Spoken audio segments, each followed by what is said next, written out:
Roll on, thou deep and dark blue ocean, roll. 10,000 fleets have sailed thee in vain.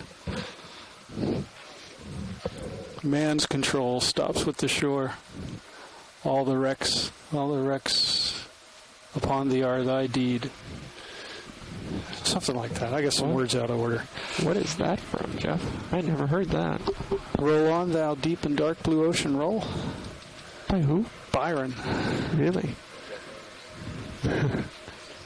Let me think about it for a minute. I'll get more of it. That one I do not know. Yeah, unfortunately, Chris, that's about all I know of. Oh, Captain, my captain, too. Okay, let me try again. Just roll on, thou deep and dark blue ocean, roll. Upon the watery plains, the wrecks are all thy deeds. Man's control stops with the shore.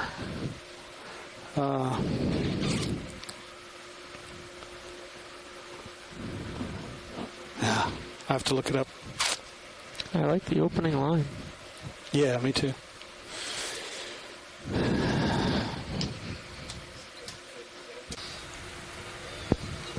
Yep, thanks.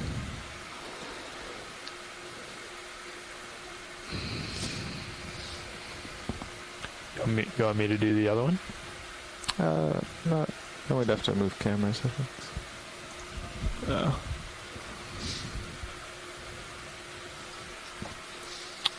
Watch, lead, nav.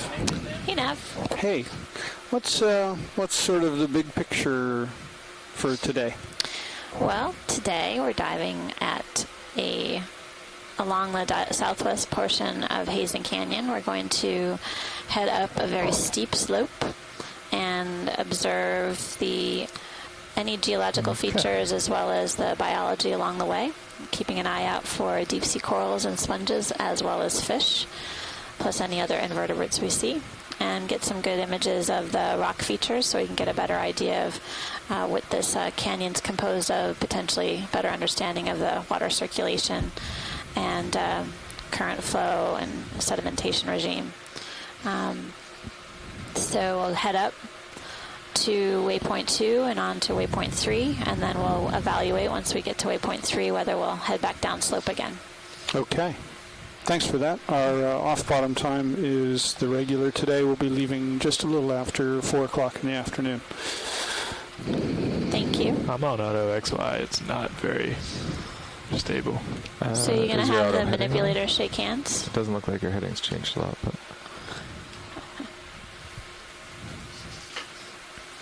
What are we doing with the manipulators today? We're just exercising them. Trying to give them a little work, maybe work out some air bubbles and make sure they're in good working order. Okay. It's good to do it at depth. Make sure you don't have any leaks. Yeah, that, and just working out air bubbles that could be trapped in any of the hydraulic hoses. Okay, securing starboard. We do it on deck, but it's way better to do it at depth for us. Okay. Is that a small shark? Looks like it. You can go partial on that video if you want. I think we should mention that we check before every dive for any leaks that may have occurred or that will occur when the system pressurizes. This is not where we'd want to discover a hydraulic leak. That's for sure. I would agree. No, thank you for the confirmation and clarification. Sure. Over weeks, the valves that hold the joints still leak slowly, and the arms get a little floppy. Internally. Yeah, internally they leak back into the hydraulic reservoir. Right. The arms get a little floppy. Has to do with residual air in the lines. Yeah. And if that air accumulates in any particular place, then that just equates to a sort of a softness. Like you could pick the arm up and move it and it would feel kind of spongy. That's good. But if that air is gone, if there's no air in there at all, then when you try to move the arm, you're trying to compress an uncompressible. It's just hydraulic oil, and it'll be very stiff and solid. So over time, the air tends to, as long as there's air in the system, which there usually is when the system's starts or is set up or is refilled or whatever, then over time that air tends to accumulate and you get this softness in the joints. So by exercising it at depth, we try to move the air around and hopefully get it back into the accumulator tank. And at that point, it's irrelevant. And then all the joints would be solid. Yeah, feed 3, the quad. We'd like the ROV control computer in one of the quadrants. Okay, we'll do. You want to go snap zoom on this shrimp here? Red shrimp. Roger that, pilot. Going video, did you copy that?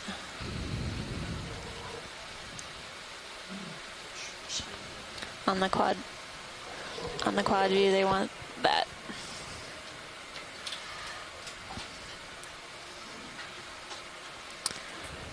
So, oh, interesting shrimp. Yeah. The Vibrant red, isn't it? appendages are really feathery. They're like paddles.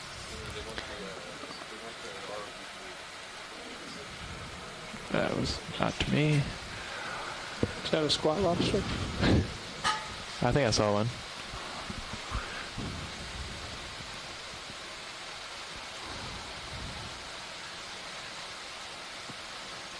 Okay, video.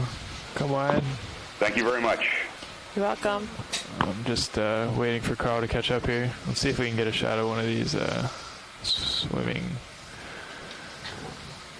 creatures. Is that a dogfish of some sort? Get a snap zoom on him. I'll chase him up the hill. You want to go snap zoom video? Could we take a zoom in on these Hold that. fresh rock surfaces, please? Sure. Pilot, would it be possible after we get the shark images to take a look at the edges of the rocks we're passing over? Sure. Thanks. We're seeing some, as we image this shark, we're seeing some quill worms decorating the sediment surface. These are white tube-like objects. They're polychaete worms that are living within the tubes. I'm not going to chase him much further. I got to go back and get And this. it looks like there are a couple of sharks. Yeah. Yeah, this guy So this, means business. Based on the ID from Peter Oster, these are black dogfish. We saw at least one yesterday in our dive at Nigrin Canyon along a similar depth range. Not much current today. No, not at all. That's nice. Okay, on these faces here, watch lead. Yes, I believe so. Like the clean, light All right, colored area back down there. on the edge would be great.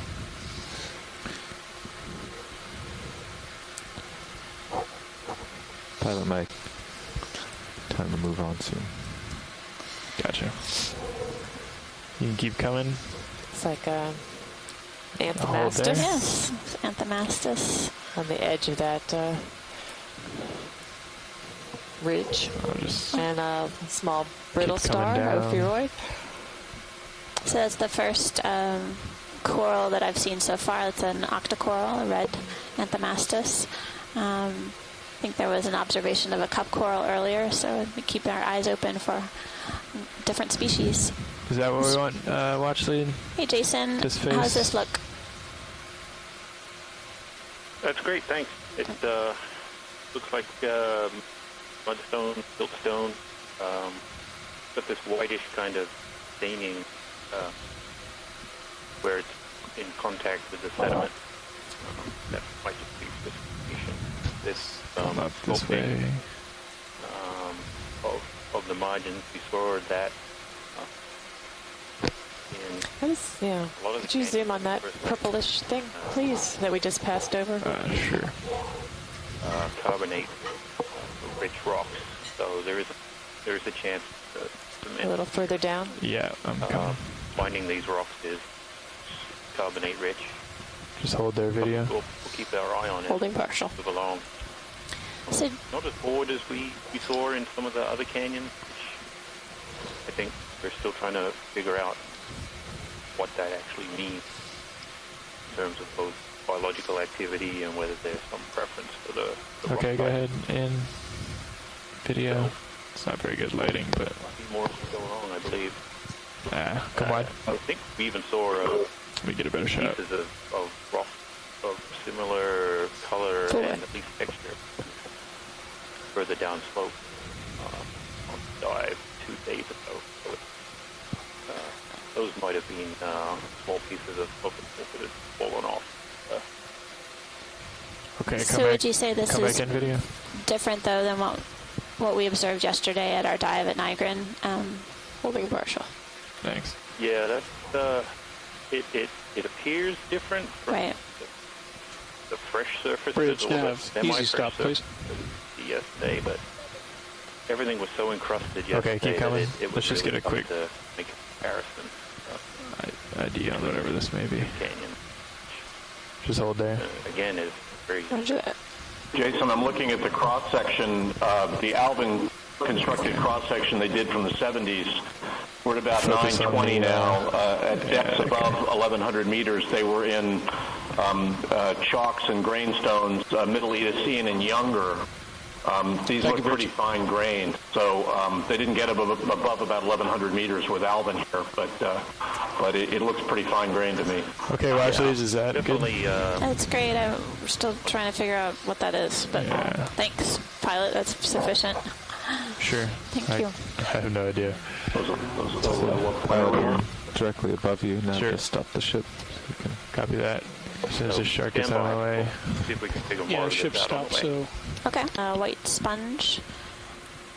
So yesterday we noticed a number of Let me get yellow out a little sponges further.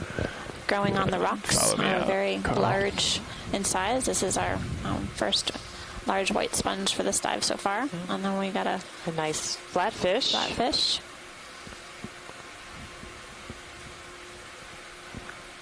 There's something up the hill. What's that in your view, Chimera? And there's Yep. it's a sea there's urchin Chimera that we just between passed us. over. Oh, Could one with be. a pointy nose. Yeah, it's cool. Video, can you zoom on Sirius on the fish? So our shark good, seems huh? to be following us as we move up the slope here a little bit. I heaved. Come on. So shoreside for Okay, John. the Stream 2 feed, would you prefer the Browcam or Sirius feed for now? Sirius What are you doesn't- asking, Amanda? If you would prefer the Browcam on Stream 2 or the Sirius feed. to me just because it's so We're currently straight. working at a depth of 916 meters as we move up the southwestern wall of Heezen Video, let's take Canyon. a zoom on this. Oh, it's, Holding that's partial. wood. Or is it part of a net? Oh, yeah. Or Okay. could be a bait bag too. Good video. It's pretty long. Really interesting rock feature here. Several, looks like maybe thin layers of potentially mudstone, maybe. And looks like some sponges are on the surface, as well as some more quill worms and sea star, or brittle star, excuse me. And Okay, video. Full wide. see in the water column some small You must have fish. seen that, huh? Say again? You went back for that. You must have seen that. Yeah. No, I just wanted to see what it was. So all the smaller rock Should we features keep seem to moving? have some Okay. anemones and some sponges attached to them.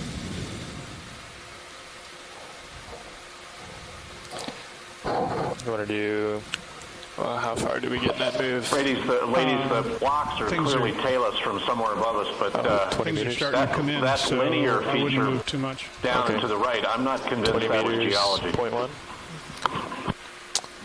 No, that feature down and to the right, that was man-made. The one that I traced, that was like... Maybe net. something Net. had settled there. Possibly a piece of wood or something. Pilot, I'm just going to check if your mini Zeus is straight. So I have Dr. Martha Nazinski here from NOAA. My name is Dr. Amanda Demopoulos from the U.S. Geological Survey, and we are your guides on the seafloor today at Heezen Canyon. Thank you so much for joining us. We have a suite of shoreside scientists who are helping support this mission, and a number of individuals out here supporting the seaside adventure as well. So we started off in an area that had... Go ahead. A zoom on. Could we get a zoom on that fish? My eyesight's not so good this morning. Could you swing back to the left, pilot, please? Sure, just trying to give an overview of the area now that we're reaching the wall. It's like about a 45-degree mud slope.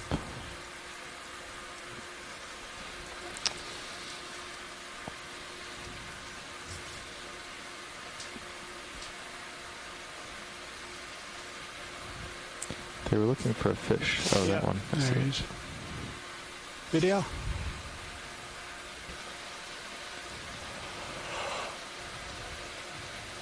Okay, hold that. Is that a catfish, Chris? I think I saw a squat lobster. Maybe is that a long fin hake, Peter? Look at that dorsal spine. You got it. Right on. Just couldn't see all those little details in the distance. Oh, I know. We'll try to do our best to get you some close-up shots. Let's get more video. Roger that.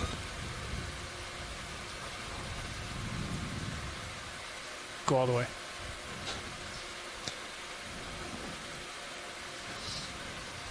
Yeah, so he's pushing along with his tail and not moving much. So that indicates there's at least a moderate downstream current right along the bottom.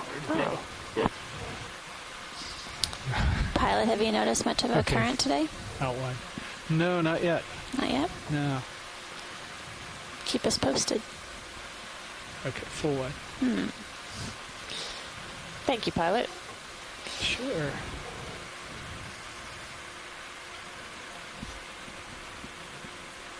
Coral skeleton with a lot of barnacles attached to it. Yep.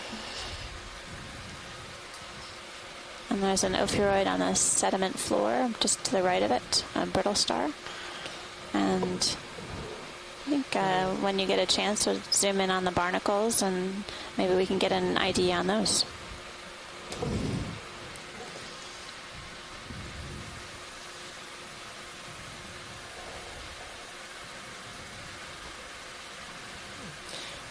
That looks like a very small coral colony there. Oh, look at that. Looks like maybe if we can get a close-up, This is we'll full be able zoom. to get a tentative ID. I think I might see some nodes on Yeah, it. that's So it's a type of bamboo. Certainly the skeleton is, yes. Let's pull out video. Where was the barnacle? Barnacles? I think on it. There's white projections off Oh, on the skeleton. Yeah, okay. Let's go in again, video.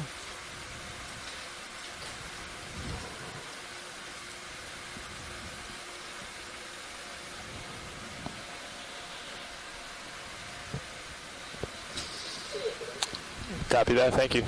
Quite a few barnacles Let's have attached Jeff to move this out ahead skeleton. a little bit. of a and then bamboo our next coral. move. Say again, Carl? I was talking to Nav, saying Okay. we could when you're done with this, you can move out ahead and we'll try to see if you can see the wall. Yeah, I'm not going to order another Okay, one until we get a good idea Come out. what's going on here. Maybe a few Gotcha. amphipods as well. Come in line.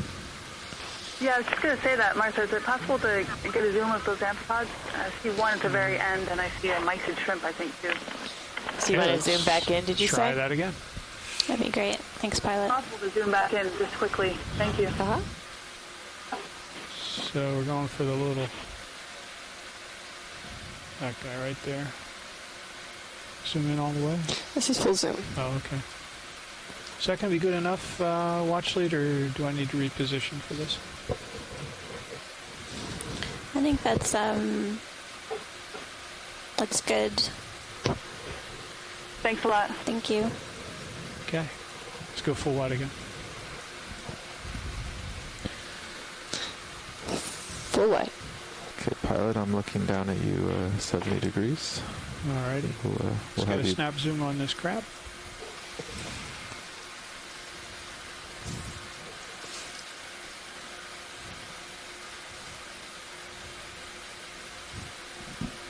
Looks to be a red crab there in the under a ledge.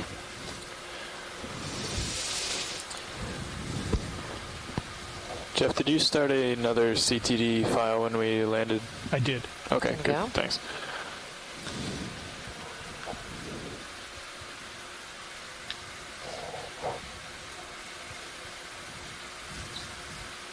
All right, I'm full wide and I need to get moving. Sirius has stopped, but looking 75 degrees down. Okay. Bearing 270. It's like a few midwater fish.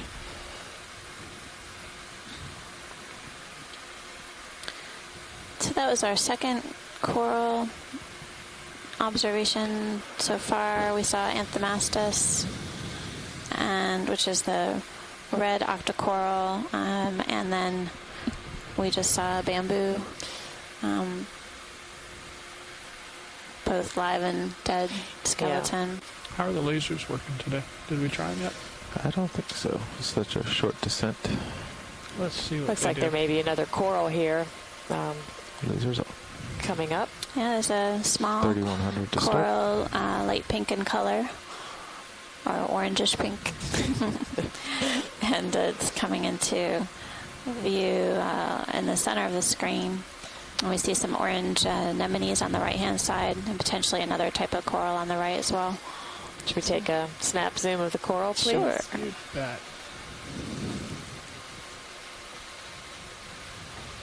Video, let's start to go in on said coral. Zooming slowly.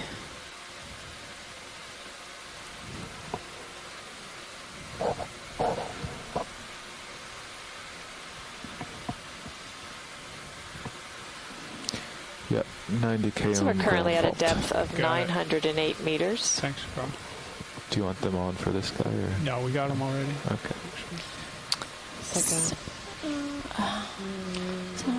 There we go. Take a look at the base of this coral, see if we see any nodes, which would be indicative of it being a bamboo coral, potentially Okeanos. But zoom in.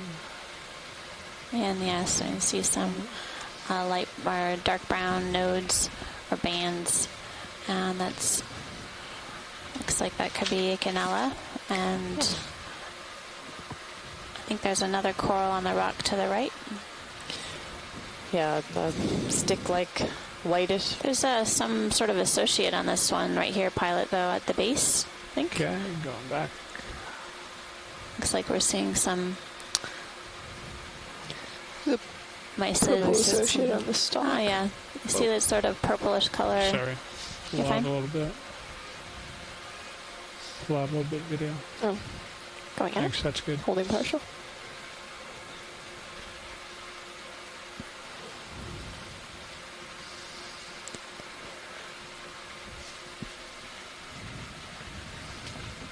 So, watch lead, yes. Here on the slope there is a current, and it is moving from north to south.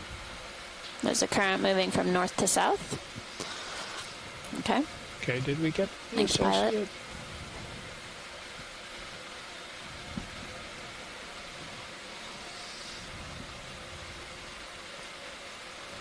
It looks like there might be a polychaete Okay, potentially go on in the video.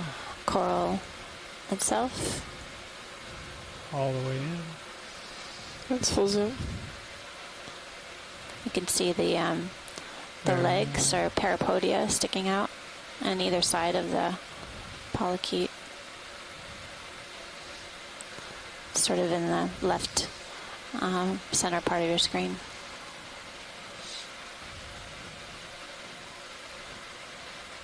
Okay. And then just the white coral on the rock to the right would be good if you can. There it is. This is partial. I can come Next to more the orange wide. anemone.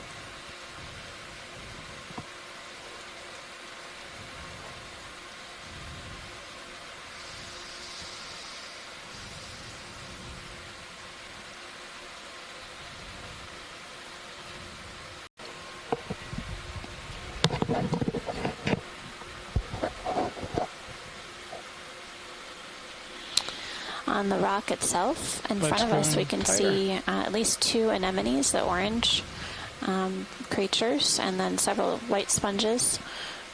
And we're getting a zoom in on this coral here. There we go. That's full zoom. Again, this is like the bamboo we saw earlier.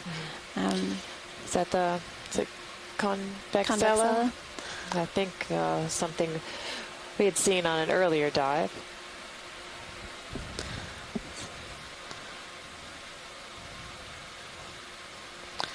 Good morning, this is Amanda Demopoulos on the Okeanos Explorer. Do we just have someone call in on the conference line?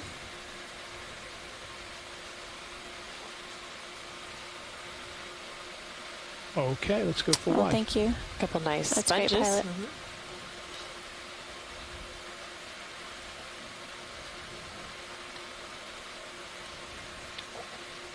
Full white. And taking off.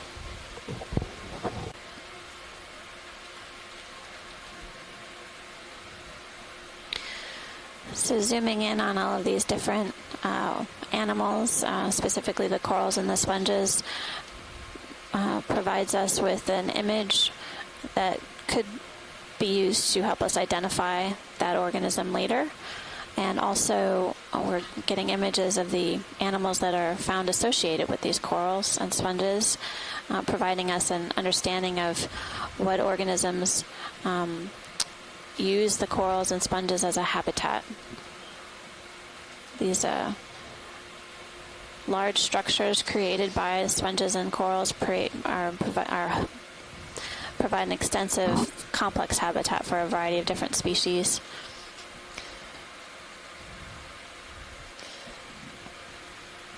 That's right, and it's only by actually being here and being able to observe these animals in their natural habitat is it possible for us to understand the associations between various organisms.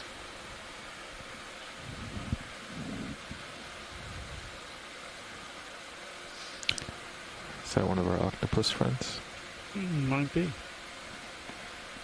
So we're seeing a few exposed edges of ridges. Well, it looks like Got a little octopus maybe a there. bobtail squid. Zoom. Bobtail squid. Zoom purple. Zooming purple.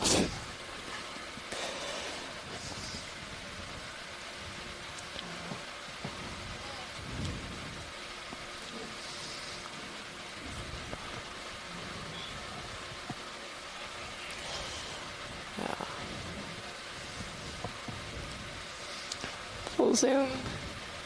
So we've seen a few of these on our expedition. In fact, I saw one yesterday. Again, it was sort of hanging out in these softer sediments.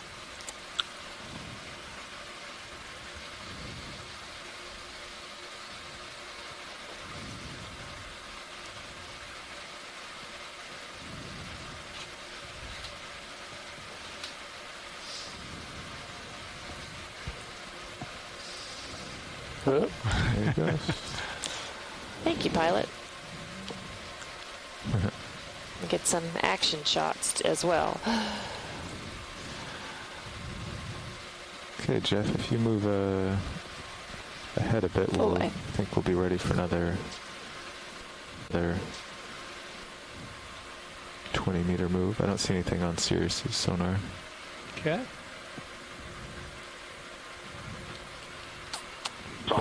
That's a good view of the relationship of a fracture surface, the near vertical surface, and the bedding surface to the far left and to the right. So you're seeing the relationship between steep fractures and bedding planes, which are a lot flatter or closer to the slope angle.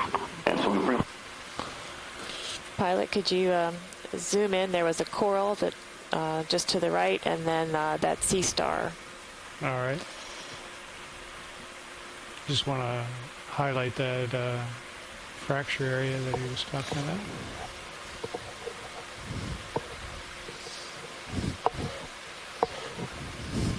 And then to the right, there was a coral. I believe that orangey. Ah, yes.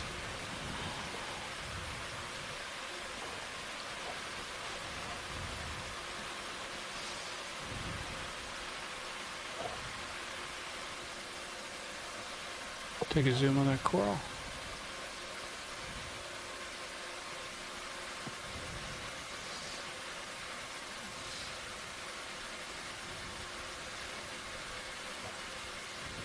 Hold that.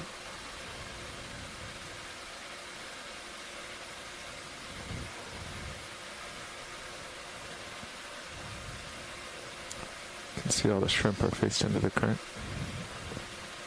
Yeah, they know how to fly. I should take a lesson. Looks to from be them. another Acanella. Sideways. Has to the current. several mysids swimming around. Maybe an ophiuroid at the bottom, at the base of this coral. Martha, do you see that white thing at the center? I need you to Coral? pull out a White little thing bit. at the center. Yeah, just a Roger little bit. That's good. that. Yes. Pilot, do you see that? Do. We'll try to zoom in on that. Okay, yeah, great. It looks like a polychaete, sort of, but I can't get a good look from here. Okay.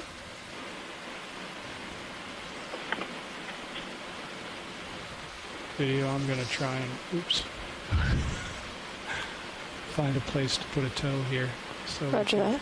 Would you like full wide? Yes, thanks. Full wide.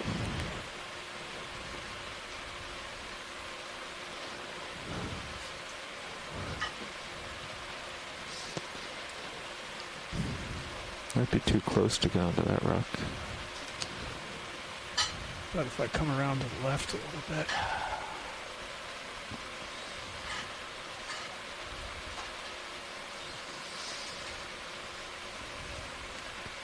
Have another synaphobranchid eel.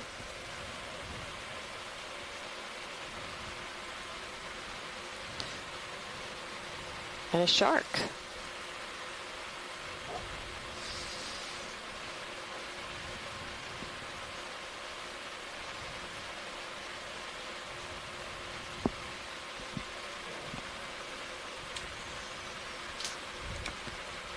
Okay, video.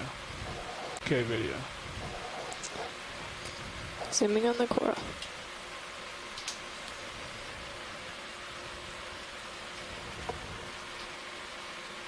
So it tells me I'm not as steady as I thought I was. I'm going to put your mini Zeus down a few degrees. There we go. Got it. Okay. Nice. I don't see the white No, I don't. associate anymore. I don't see it from this angle either. Carl, could you take my camera? Seeing it now either, but it definitely looks like something close to a polychaete from the other side. Look at that. Right at the base here. Yeah, they have really bright colored ophiuroid or brittle star at the base of this coral on the left-hand side of your screen. So, brightly colored red.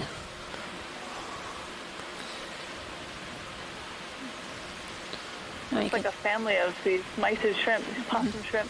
I counted 8 of them, I think. That's Pull out. that's Let's quite get a the high number overview for on a Teeny small tiny. small coral. Partially full. no, just get the overview Yeah, of the nice coral. spot. Roger that. Uh-huh. So- oh, is that a... Thank you, Sorry. pilot. Yeah. I lost my toe hold. Okay. I'll Thank give you, you the Pat. camera back. Thank you. There you go. And there was talk of a sea star.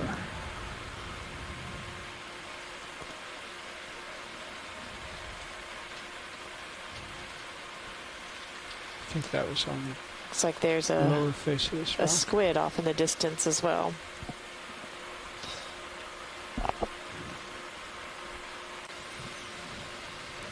Zoom video.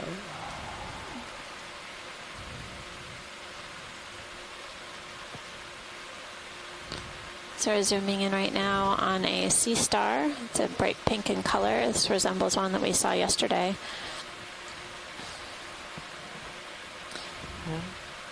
You get a nice view of a crinoid as well. On the right, yeah. And the layering in the rock. So.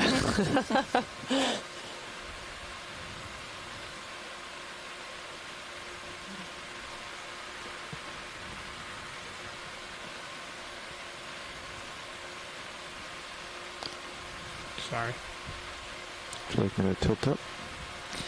Okay, pilot. I think that will do it. At least confirms that it is a species that we have seen before, and now we know it occurs here as well. So thank you. Okay. Full one. We have the pink sea star in the center of the screen, as well as a crinoid, and then an anemone on the right. And then you can see distinctive layering in the rock substrate just ahead of us. And then the base of the screen, the bottom of the screen, it's like another white coral type of octocoral. Maybe that convexella that we saw in high abundances in one of the other canyons. So we'll continue to move up this rock feature. We're currently working at a depth of 903 meters.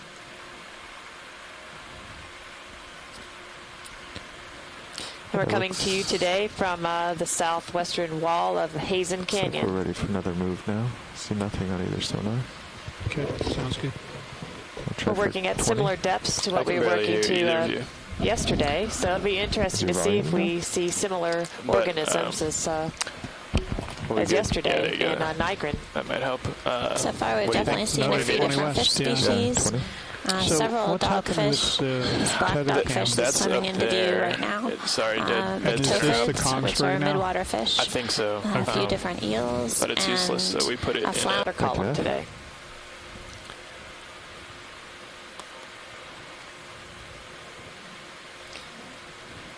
Could you zoom on one of those fish, the silvery ones? Yes. Yeah, go ahead, zoom video. Yeah, actually getting a wide shot frame grab of all these synapses in the water column would be appreciated, and also kind of cool. Okay. You got that video? Awesome. Thanks.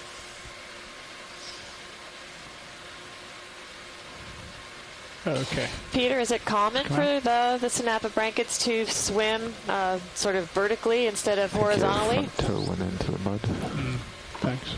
Yeah, we see them in these different orientations in different settings. Although there's nothing clear cut as a predictor. I think they do that to ambush zooplankton and small fish that are swimming through the water column. Oh.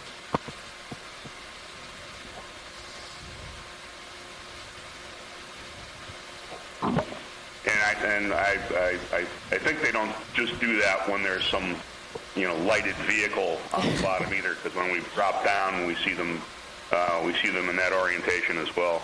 Okay. I think that's a squid Thank right you for in front that. of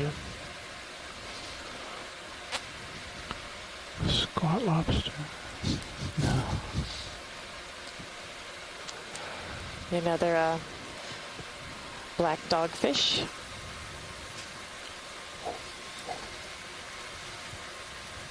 Seems to be quite a few of the black dogfish.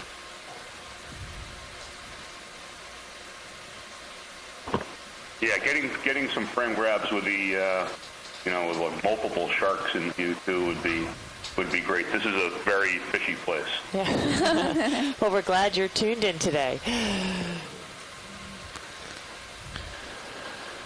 What'd you find, Jeff? Just coming up on fish. a small area of Anemones. exposed substrate, again with some rather large anemones. Looks like a wig. Okay, we're finally getting some real wall and sear sonar. Okay. Another fish coming into view, Can we zoom on that? nestled fish within video? these rocks Roger that. on the left-hand side of the screen. Oh, and there's a fish on very close to the anemone. Another longfin hake. It's a longfin hake. Okay, let's pull out a little Could bit. you just Go get pan that fish on the anemone. yeah, to the anemone? We'll see what's happening there. There you go. Oh, I think that's an unfish. Oh. Used to be fish. Yeah.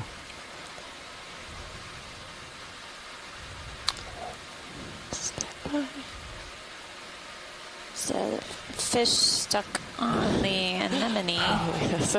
The anemone's tentacles are withdrawn within the organism. So do some camera work? Sure, thanks, Carl. I think that fish may become breakfast. Saving the snack for later. A lot of salps attached to I took your camera. where the mouth of the anemone Do you is. want me to go up? Sure. And you can see a Jump white up a little bit. sponge Can I have encrusting some the more rock zoom? in front of us.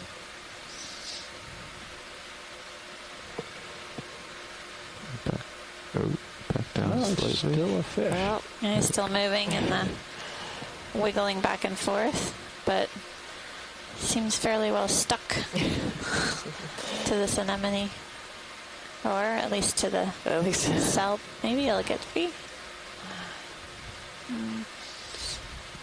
Peter, McTophid perhaps? Down? Yeah, perhaps. I'm not seeing any photophores, but it looks a little beat up. Yeah, it does.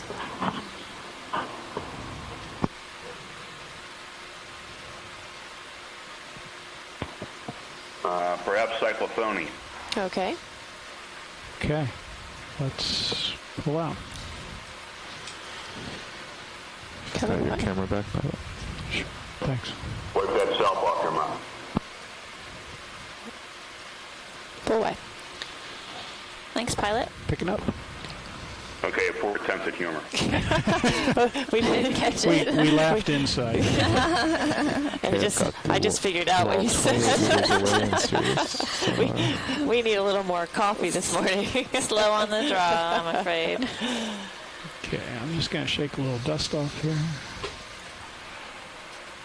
Like my wife says, they're not all winners. Aww. Yeah, but we're a new audience today. Every day may be a new audience as it happens. Appreciate everyone joining us from the shore side. This is Amanda Demopoulos from the U.S. Geological Survey, and I'm here with Martha Nazinski, and we're on the Okeanos Explorer. We are exploring Heezen Canyon, and Heezen Canyon is the known canyon furthest east along the U.S. Atlantic margin. I think it's a great idea. We are moving. And ocean science. Appreciate everyone's interest. Stay tuned. We'll see what we might find around the next corner. That's right. Good exposure there. You're seeing some evidence for downslope sediment movement in that chute, that small chute you see. It's also a fracture plane. You're seeing the rocks actually break along that plane, and then the more horizontal-looking surface, the overhang, is actually the bedding. This whole outcrop may not, in fact, be in place. There are enormous slumps associated with Heezen Canyon, so some of these rocks may actually, the rocks we view in the ROV may all be displaced and moving downslope. Ship move complete, pilots. Thank you. And we're currently working at a depth of 887 meters. And the voice you just heard was Jamie Austin. He's visiting us from the Inner Space Center, helping provide short times Edge of the rock. with the animal. Pink anemone. There. Zoom. Yeah. Okay.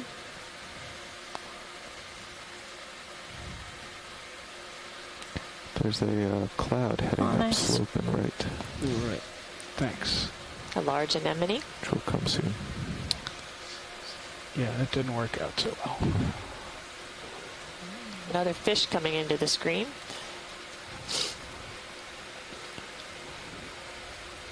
Holding partial.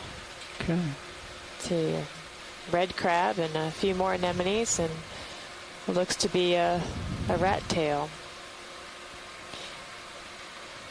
Can we zoom in on the rat tail and that object to the right of it? Okay, go ahead. Video. Hanging down. Oh, So that's nice, a cup coral. Oh.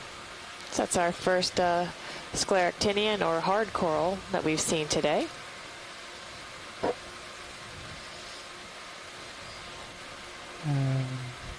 Just have a Most little- people are familiar with hard corals as reef-building corals, but in this part of the world, most of the corals are these solitary cup corals. In some of the places in the canyons, we've seen these solitary corals actually building large areas, growing one on top of another, and creating sort of miniature reefs in and of themselves. That's right. So while they are individual organisms, we do see them in high abundance, depending on the area that we're examining in the seafloor. Bridge, go. It looks like there's some small Anthomastus recruits here also on this wall. Right. Okay, thanks. We'll keep our eyes open for small coral recruits, including Anthomastus.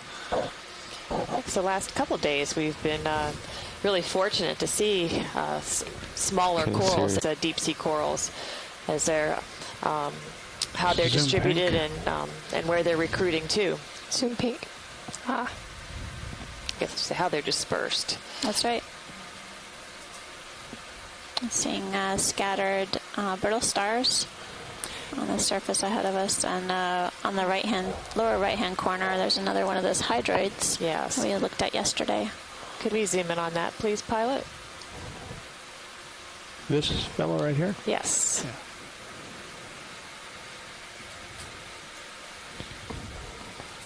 Looks like he's caught something for supper. And our depth is 883 meters.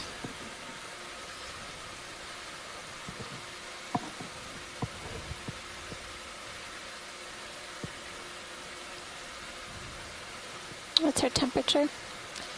The temperature is 4.7 degrees. Thank you. You're All the way 6 down? meters out now, Joe. Yeah. Are we setting up to zoom in It's on pushing that?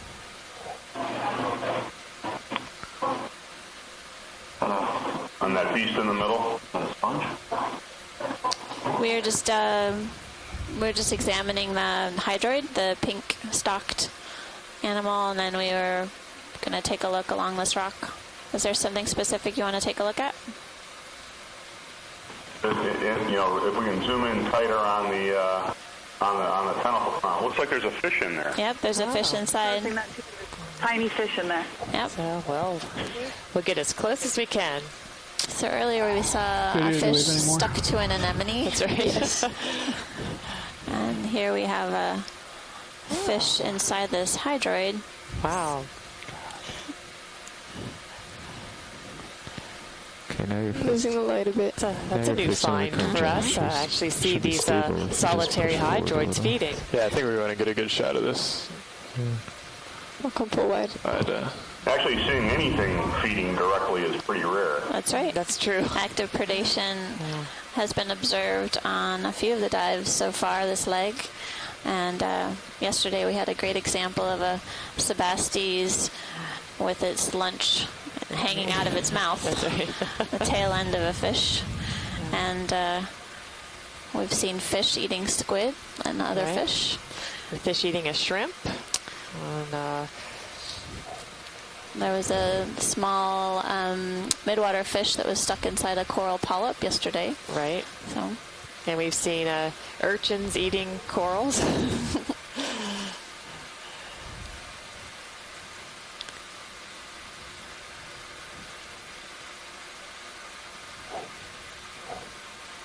Pilot, are you trying to set up so we can get a close-up of that Yep. fish? That's great, thanks. It also gives a Maybe good we have a good shot perspective on of Sirius how if you wanna large go on partial. and steep this rock feature is.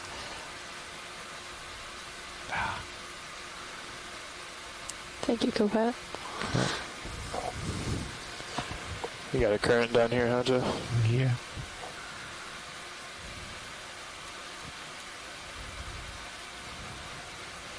And the last thing.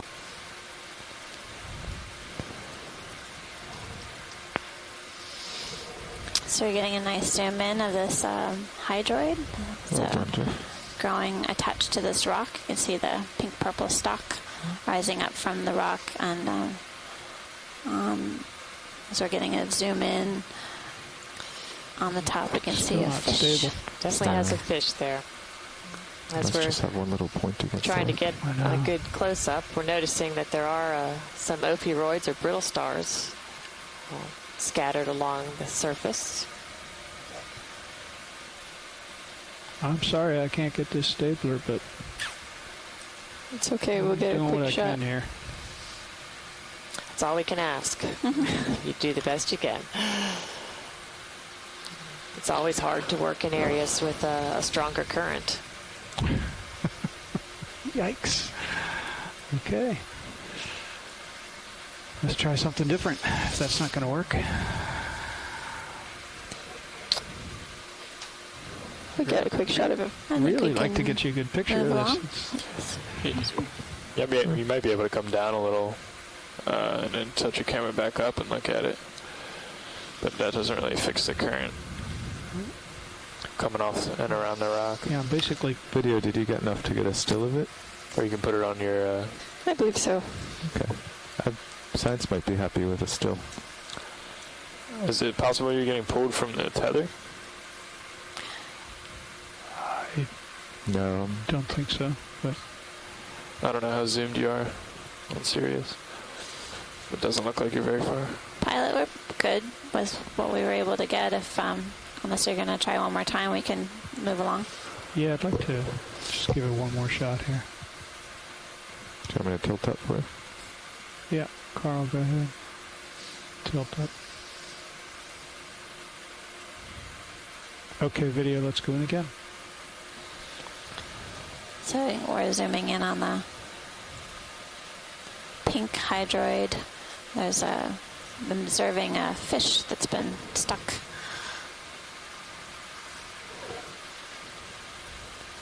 You can see it wiggling around inside the hydroid. And you can see the hydroid moving, gives you an idea that, of the current that's here as well. Certainly makes it much harder to No, I can't hold that. do close-up observations. Thanks, pilot. Okay, we've got a still. Yep. It's a Okay, bird. giving you back camera control. Right here in the center of the screen. Yes, please. Snap zoom, please, video.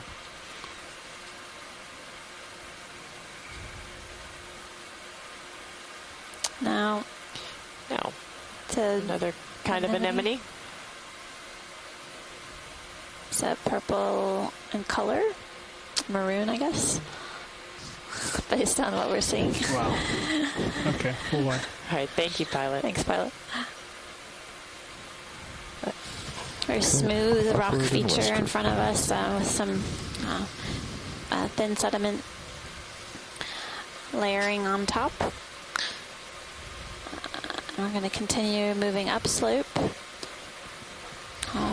Progressing along this track, we'll likely see some very steep rock faces along this dive track. 10-meter move Currently closer. we see several burrows of different sizes. Clearly there's a lot of biogenic activity, biological activity in the seafloor. These animals are living in the mud, moving around and moving that sediment around. Ship move, please. So again, 1.5 meters, 270 another degrees, assemblage 1/10 of of a knot. organisms that we can't Thanks. see. But we know that they're there.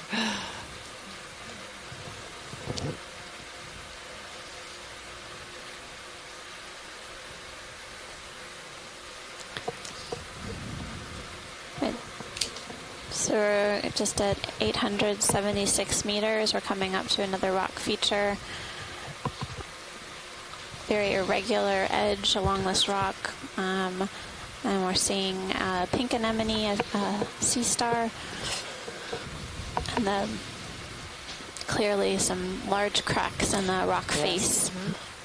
Pretty far out there, pilot, but I'm coming towards you. Okay.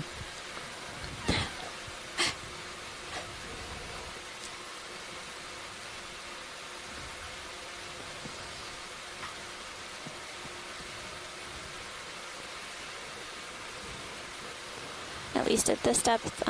Yesterday when we were seeing these rock edges, often they were loaded with different animals. This maybe just a really different area in terms of current flow and sediment transport regime, maybe influencing the animals that we're seeing on these features thus far. Food availability as well.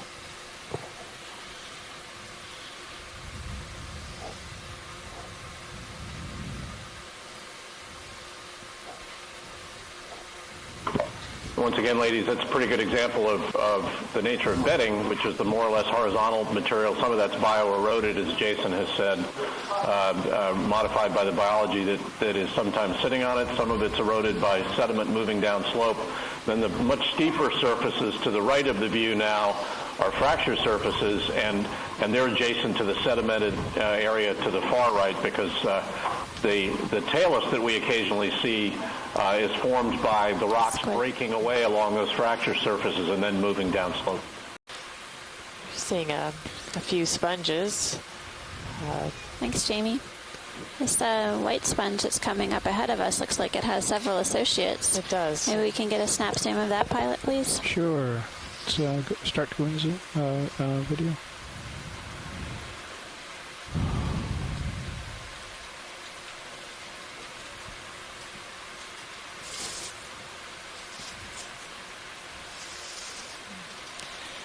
Looks like an ophiuroid is in there, a brittle star.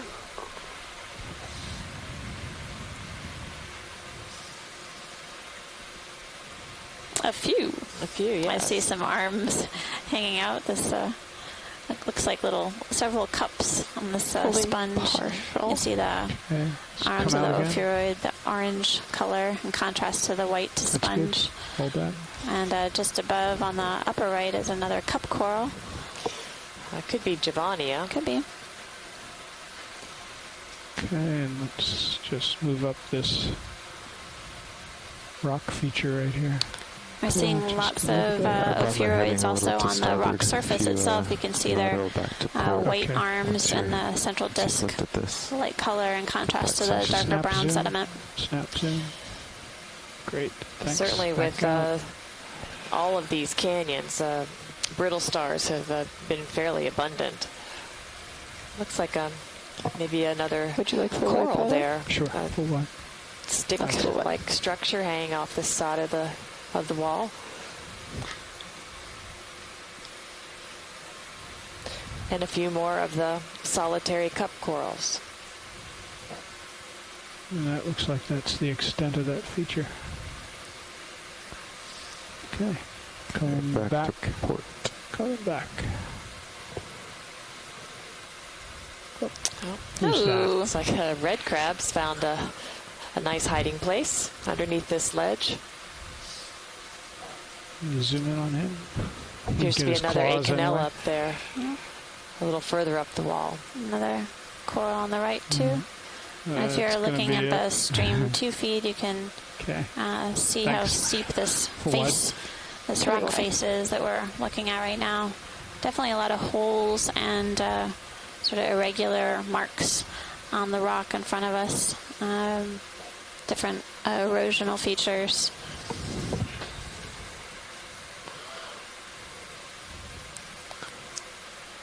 I recognize that there are some technical delays on the I1 feed. Apologize for any inconvenience with that, but we'll try to provide composition is likely siltstone or mudstone. And I'm curious if you could explain really how mudstone, siltstone is created. Oh boy. Well, you got to give me some warning on questions. In 160 characters or less. Yeah. Could we zoom in along this rock face, please? Sure. I think so. It's really mudstone's a fine-grained rock. In most cases, we've seen it here. It's been fissified, turned into rock. But we have seen it in some places. Video. Let's start to zoom so it hasn't completely go partial. Slowly, holding partial. Yeah. And that process is continue to set up here. Essentially, these finer grained sediments are deposited, and that can be from a variety of processes. the deep ocean, it's usually that's the dogfish here at home. It's it can be a pelagic or just a water column, very fine-grained materials in the water column just flowing out and depositing over time, or the more dynamic process such as turbidity current and debris flows and other processes can kind of segregate the sediment, get a coarser and then finer layers. Zoom a little more, but not all the way. Turn into mudstones. And kind of the liquefaction process. It's a long-term process. And basically involves see the current is going up the face right here. Pressure and sedimentation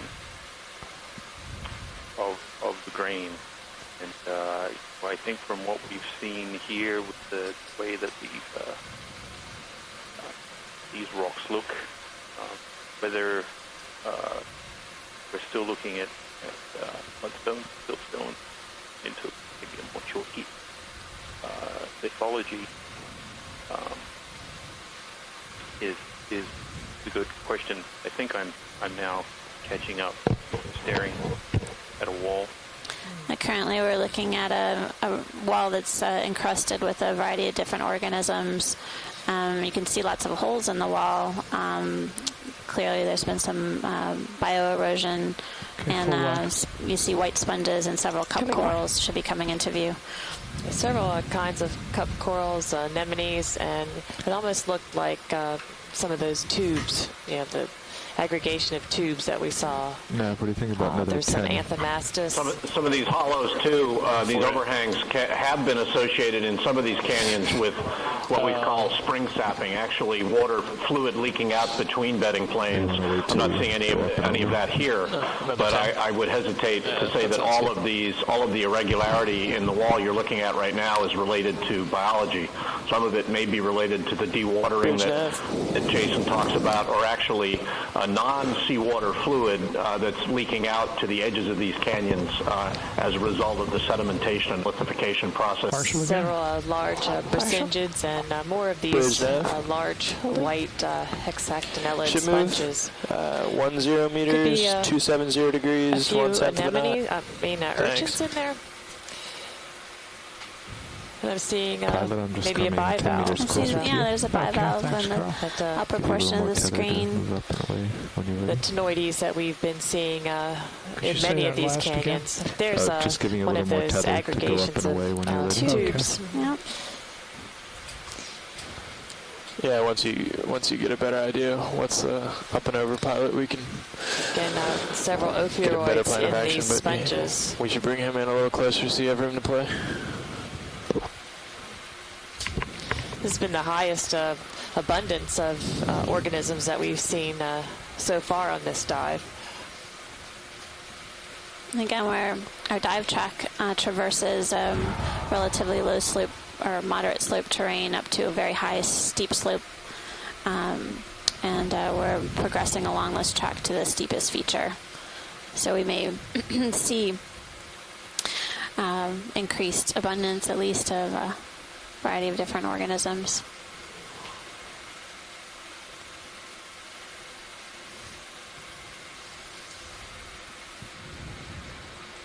There's an urchin. It is an urchin, yes. Small fish. Who's playing with my GUI? I just saw that. Looks like a Lophelia. No. Do you want me to grab your keyboard and try to minimize it? So the first example of a colonial scleractinian today. There's a small colony of Lophelia pertusa. Thanks, Carl. The white part of it is the live coral. You are playing with your GUI. The brown is that part of the colony is dead. Shutdown - no reboot. So this is our first observation of a colonial scleractinian.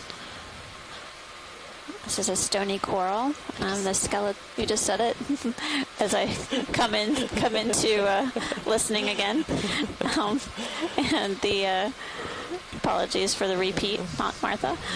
And this coral was observed yesterday on the dive at Nigrin Canyon and at several other canyons along this mission so far. Ladies, I've got a question as a dumb geologist. I'd like to know why all of a sudden, and in association with this overhang, we're seeing so much more diversity of organisms living close to each other. I'm not seeing any evidence for fluid escape from the overhang, but is this a nutrient environment difference? I'd love you to comment on that.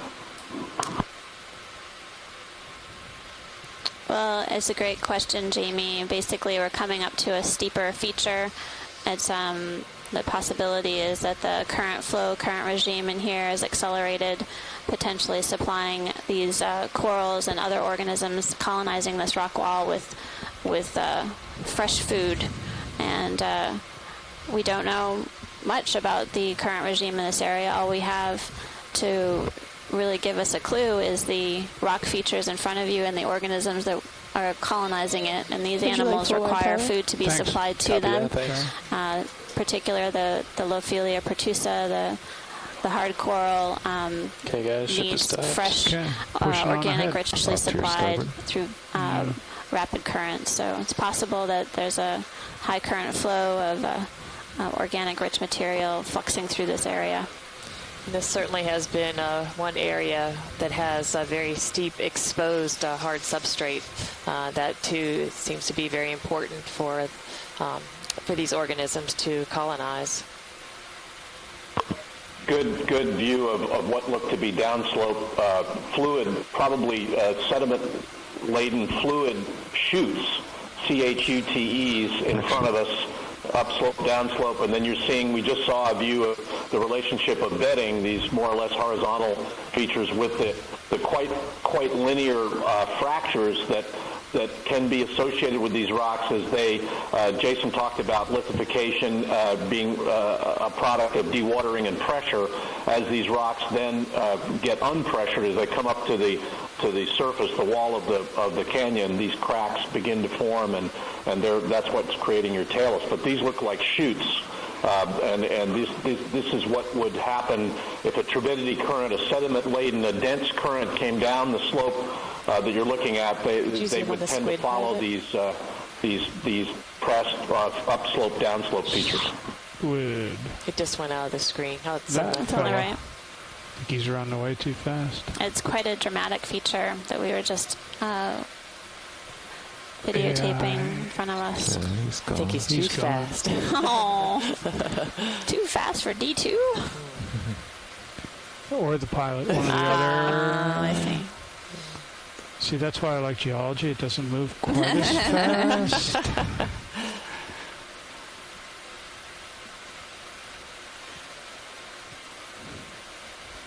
I just wanted to follow these chutes that Jamie was talking about. That's our direction, too. Yeah, that's true. This is the direction we're going. The squid look. back in view. And cup coral. It looks like a few small anemones. He'll be back. Can you zoom on the chute and see if there's stuff in it moving down? Yeah, video. Bridge, you wanna, zoom on that chute? Yes. Okay, and that doesn't affect our holding partial moves, correct? Correct. That doesn't affect our moves, correct? Correct. Roger, thanks. We haven't already. Can we get a frame grab from the brow camera, please? Roger that. We'll definitely get some more images from the brow cam as we progress along. Just getting a close-up view of this. See particles falling down, but it might just be from you. Depression in the rock face. I'm looking to the right of that chute. Are there some more brittle star arms like we saw yesterday? That's right. We came upon an area where the disc of the brittle star was buried and just their arms were out waving in the big zoom in the currents. It's full zoom. You see those white arms extended, yeah, from the wall. They're covered by a layer of sediment.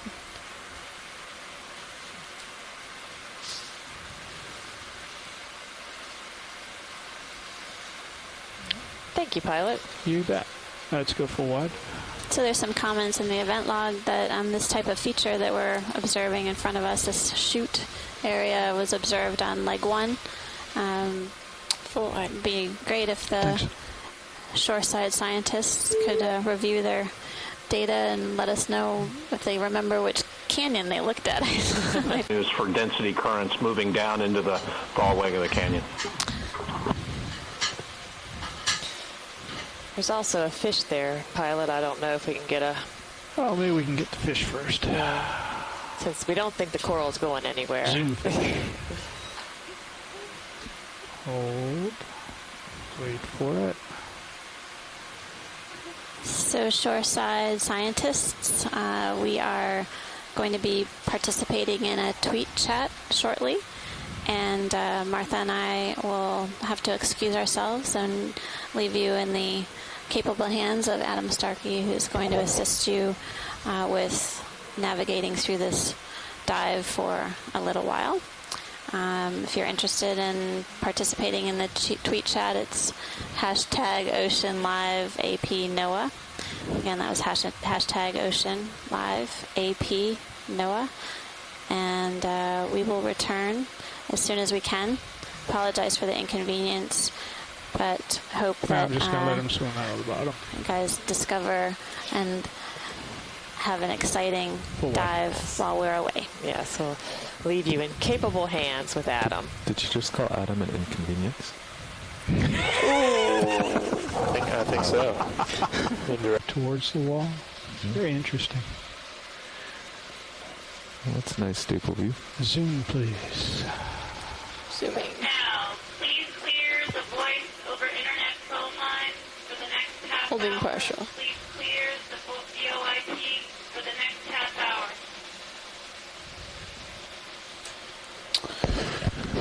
Hello, everyone. This is Adam Skarkey. As Martha and Amanda said, they had to step out briefly to participate in a tweet chat.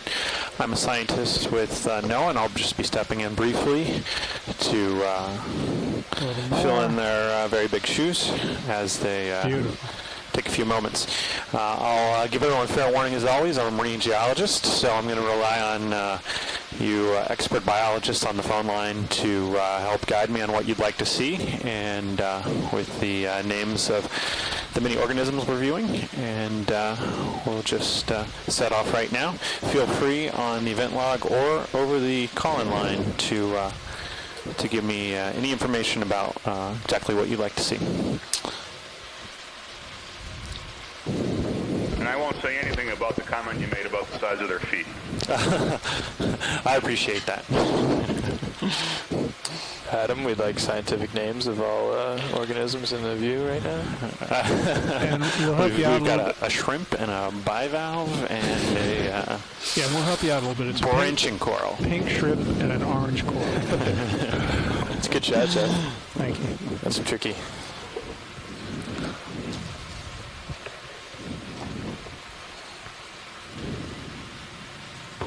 In an egg case. Do we have an egg case? Yes, we have an egg case on the coral. There's another shark or skate egg case. It's a little hard to tell. Can you zoom any more? Yes. And the egg case has a crinoid on it. I think a cat. Cat sharks are known to... Oh, that wasn't me. I was going to say, cat sharks are known to lay eggs on coral. Octocoral. Very good. So we've got an egg casing on octocoral, and it quite possibly could be cat shark, and it looks like a number of barnacles, stock barnacles, coming off of the egg casing and the octocoral. So we've seen dogfish. Have we seen cat sharks done? I haven't seen a cat shark. It'd be a hell of a fight, wouldn't it? Okay. Anything else here? We've got a number of those small tubes there at the base coming out of the sediment. If we could just zoom on those quickly. It looks like we've got a brittle star in the sediment there as well. Yep. Put down a little bit. That is closer. And before we leave, we've got a request to take a look at the very top of the coral again. All right. I think just to the right background are the tubes. Oh, okay. I believe. Push your focus. Oh, the tubes. There we go. Arms. And it's like an ophiuroid with pink arms there on the sediment.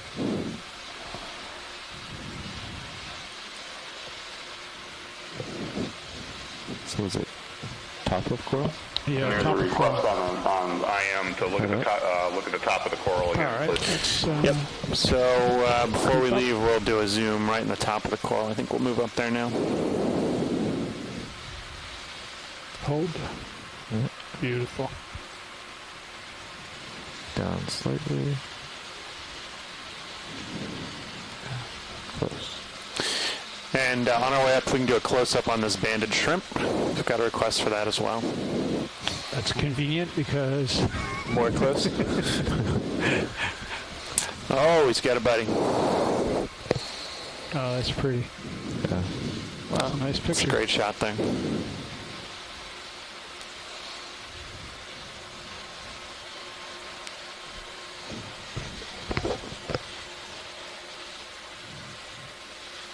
All right, let's get the overview of the whole coral. I can put lasers on for a second. Slowly Okay. for frame the shot. Carl, you'll tilt down maybe a tiny bit. Yes. Okay, hold that. Lasers for size, 10 centimeters. Come in a bit there, holding it.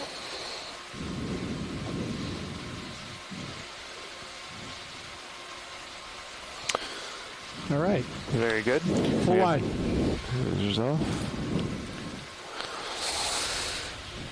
All right, that was excellent. Let's, when you're ready, pilots, continue our move up towards waypoint 2. Right. Yeah, and pilot, you're dangerously close to waypoint.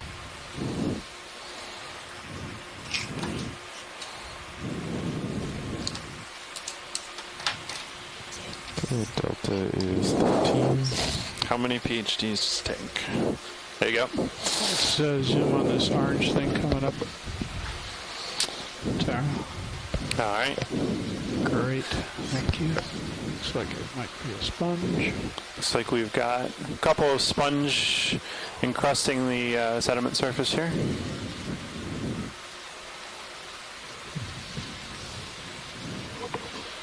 There you go.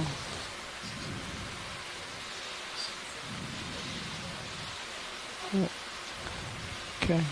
Wow. Kicking up. Full way. Thanks.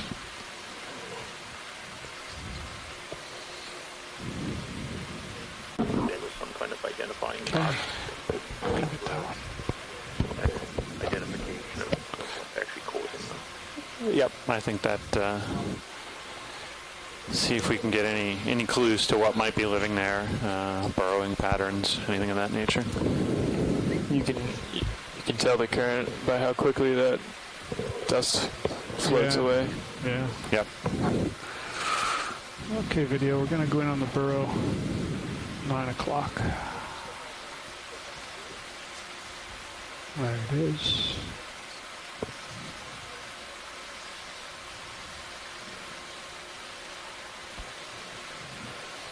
And I'm coming up to it.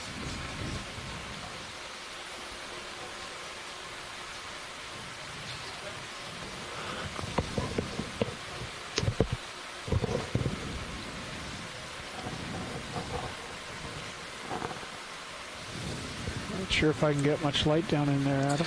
Well, you're tilted up. Your camera's tilted up a fair amount. But that's not going to change the light, really. Yeah, light situation.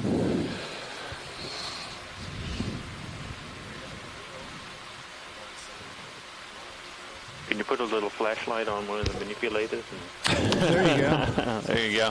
We'll just send a mag light down and... There you go. We can wait, I'm sure. Oh, yeah. I think I'm tilted down almost the whole You way. can take over if you Well, want. maybe not. It's hard to tell with this camera. Tilting down? Interesting No. gas Hard to tell replied. with this rotator. You have a long way to go before you're all the way down. Oh. Oh.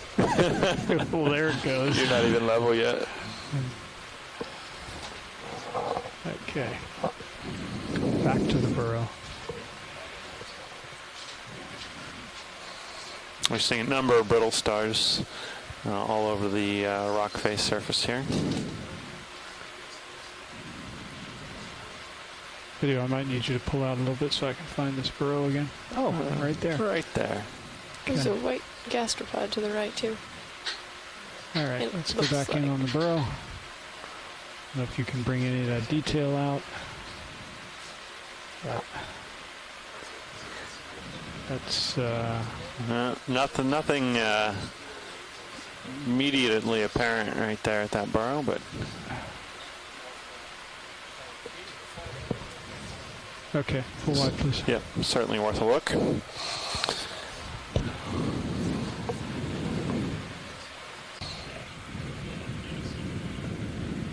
What's your pleasure? So we're progressing up this upslope, moving towards waypoint 2, and I think we'll just move up. There's I can't tell quite yet. There's a red object right there in the chute. It's either an enemy or an urchin. Okay.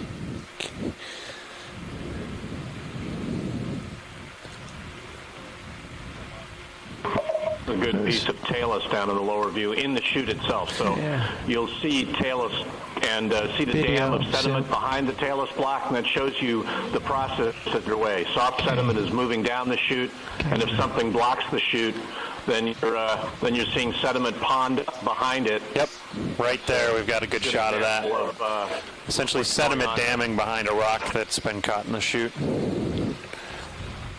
And it looks like maybe deceased cup corals that are, just a little bit are in that rolling. sediment above that rock as Perfect. All that.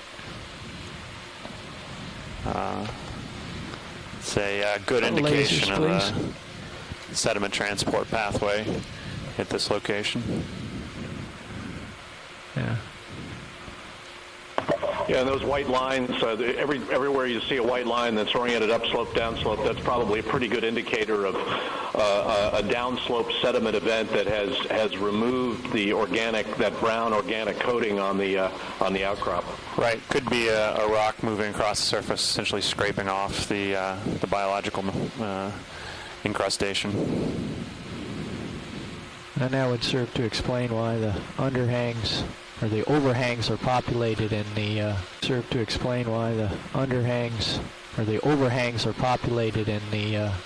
other surfaces are not. Everything else is getting scraped off. That's a great observation, pilot, that the underhangs are the safest place to be when you've got a falling rock zone like this.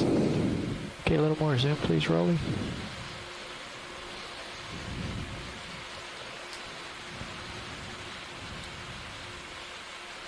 You got a little anemone there.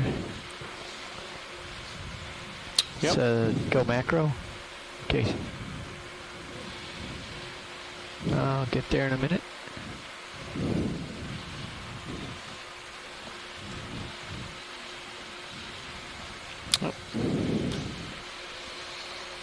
Okay, that should be good enough for an ID. Let's come wide, please. Yeah, he's right on a scrape mark there. Yep. So I think if we can continue moving up slope, sort of in the region of these chutes, we'll just follow them up the slope and see what we. The more or less horizontal breaks in the sediments on the steeper faces. I can't. Are you back there at Survey 1, Jeff? Bridge, nav.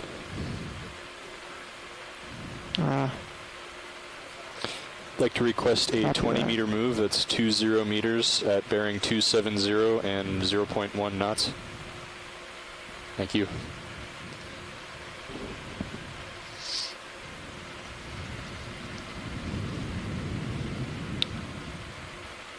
We're just put in a move for 20 meters toward waypoint 3. Copy that. Just angling for a peek into the crack here. Yep.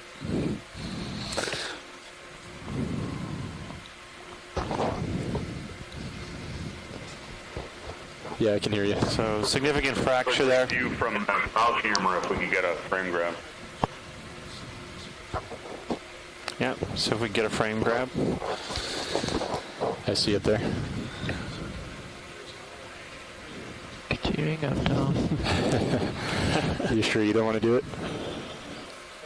Here we have a little biology. Is that a fish? All right. Fish. Will do. That's there. a fish.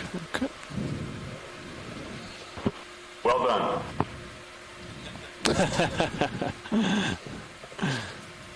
Yeah, it's a long fin hake. Long fin hake, excellent. And those view on the brow cam between a fracture on the left and a chute on the right, you can see that the chute, the downslope sediment channel, isn't always associated with fractures. That could happen, and it could open up fractures, but in this case, you're seeing a chute that isn't associated with a fracture. Yeah, I can. Yep. Okay. So the fish has quite a pull out. Quite a little home there in the crack, or at least a hiding place. And now we have a sponge just above it. But I'm going to go up because there's more above me.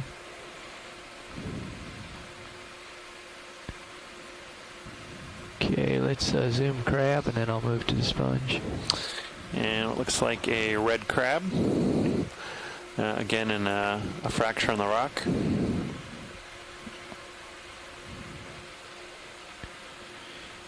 Good spot for him. Just hold this and pick up the sponge.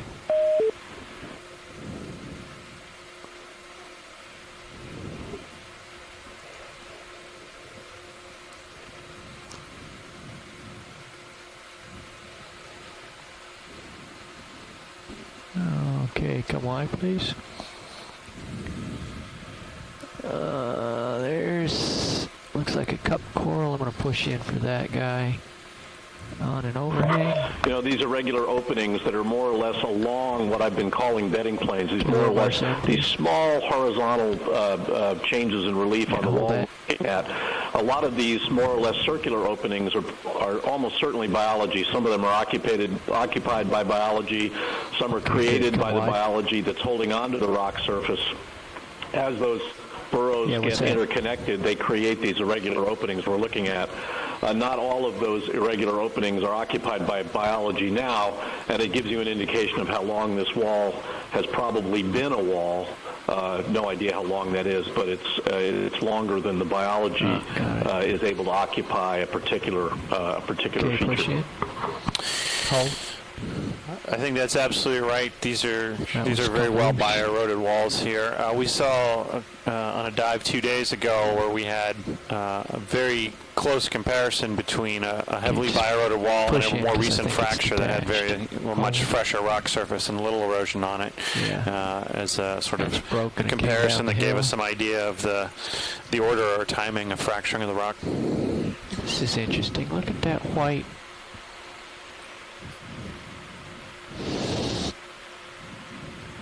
That looks very similar to what I see around seeps, but I can't. Let's push in some more zoom. Yeah, we've got a little white. Hard to tell here. Could be a bacterial mat, but very hard to tell. Yeah. Okay, come full wide, Zach rolling. Let me get my bearings.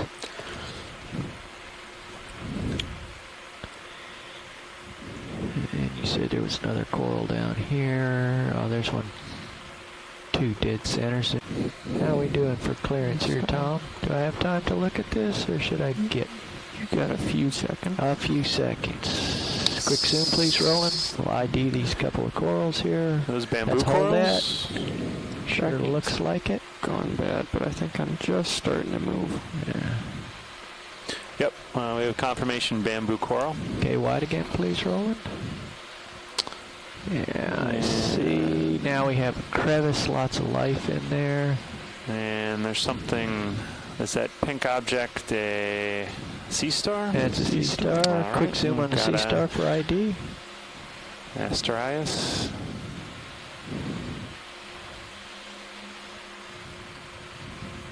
Yeah. Very good.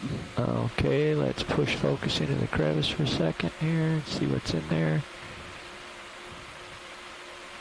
Looks like we've got some coral inside the crevice, or the fracture in the rock. I see cup corals, sponges, some variety of branching coral as well. Okay, coming out full wide, please, Roland. Gotta go. And there's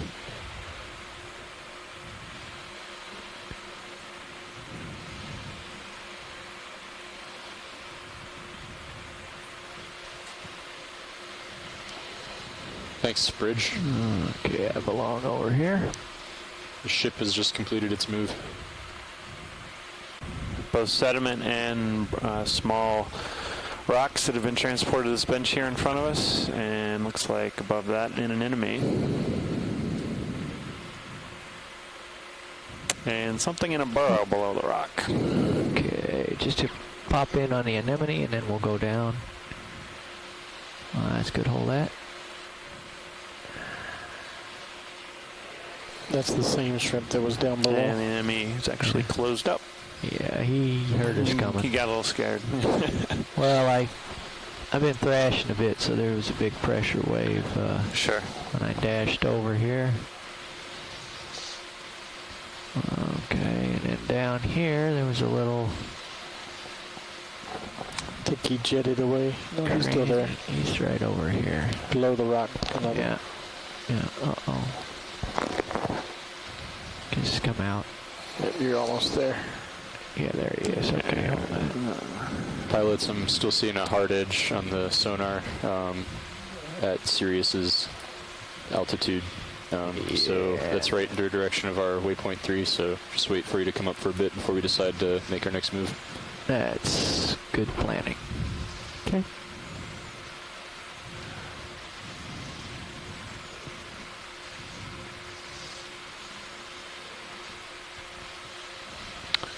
Take a gaze upward here from another angle. You can see the underside of this different shrimp on the right. And we'll do a little geology here for a second. Really good view in the upper screen next to the anemone of the nature of the bedding. Those very, very faint lines between individual depositional events, quite thinly bedded here.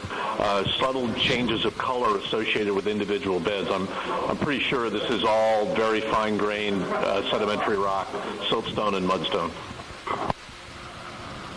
We'll just go up current from our little indiscretion there.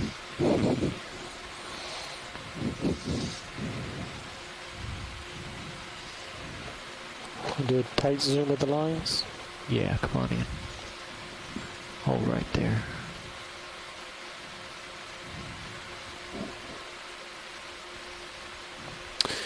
Here's a real nice view of the bedding layers and the variegation in color we're seeing with individual depositional layers in the rock here. Yeah, and Adam, at the top of the screen is a debris apron, a sediment apron at the base of one of those chutes. So you're seeing how sediment actually escapes from one of those chutes and cascades. As that chute ends, it cascades out over the bedding downslope. So you get the chute in the upper right. Sediment moves down that chute, and you can just see how it avalanches across the bedding planes in the lower left. Absolutely.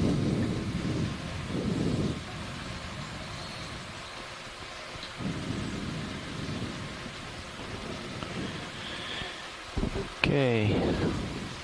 There's lots more above us.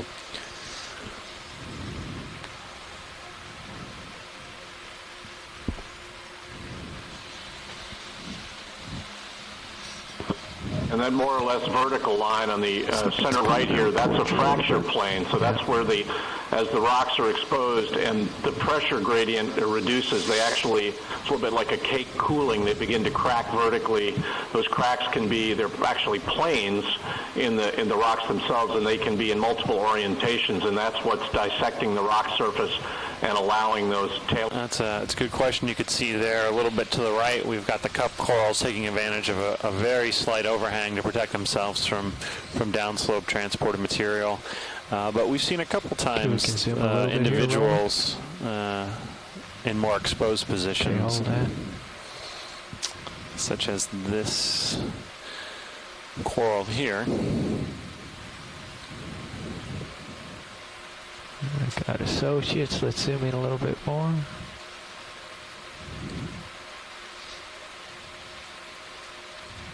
Got ophiuroids. Sponges.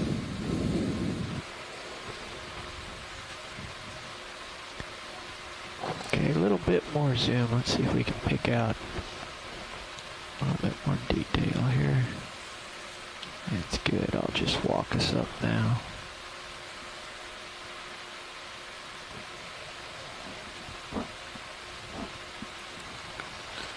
And looks like that's an Acanthia gorgia. What is that blue? I'm going to go with The tongue. blue line. Tongue. Yeah. Yeah. Stop bobbing around for a second here. It's difficult to say what that is.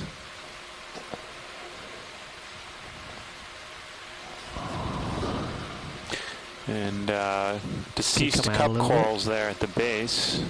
That's good, thanks.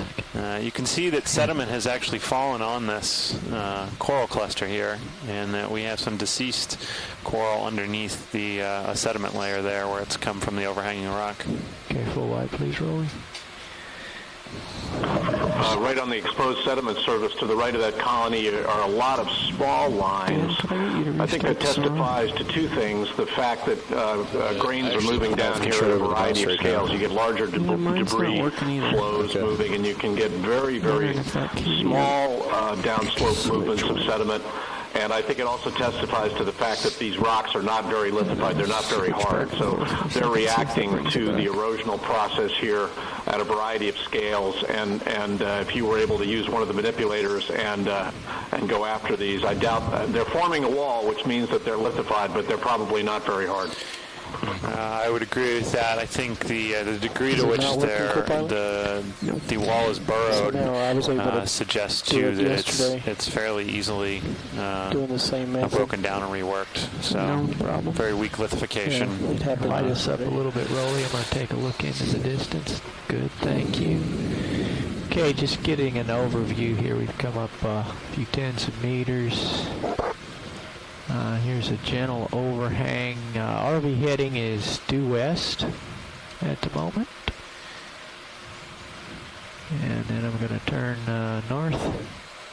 So we've got a bit of an overhang here, and we see more habitation again, mimicking that behavior we're seeing with habitation taking place in overhangs that are protected from the downslope movement of rocks and sediment. Okay, ROV heading is northwest at the moment, and continuing to my right. Well, it'd be good to wait till we get the sonar restarted, but good overview of the nature of a canyon wall. You've got talus blocks, you've got steeper slopes, you've got beds, you've got fractures, which are those cracks more or less upslope, downslope, and then you have the bedding, which is a much thinner, more or less horizontal material. But this is the nature of a canyon wall, and then you're getting the fractures are hosting downslope sediment movement, and these chutes that we've seen earlier, which aren't always associated with fractures, are also hosting that kind of movement, basically scraping the wall clean, where you've got biological. No sediment. There's tubes in there. Looks like some sort of tube worm. Yeah, lots of tubes. Colonial tubes here. And I guess maybe they're collecting sediment as part of their... We'd have to get a biological opinion on that, but there's lots of sediment There are here. certainly numerous tube worms that build their tubes out of cemented sediment grains. Is it broken, Rolly? And looks like a questioning possible Lophelia coral. Well, yeah, the current's from west to east locally here.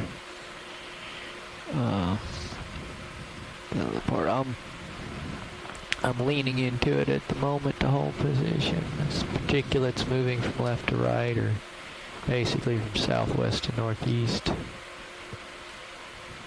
Okay, let's come wide, and I'll move back up and look around here.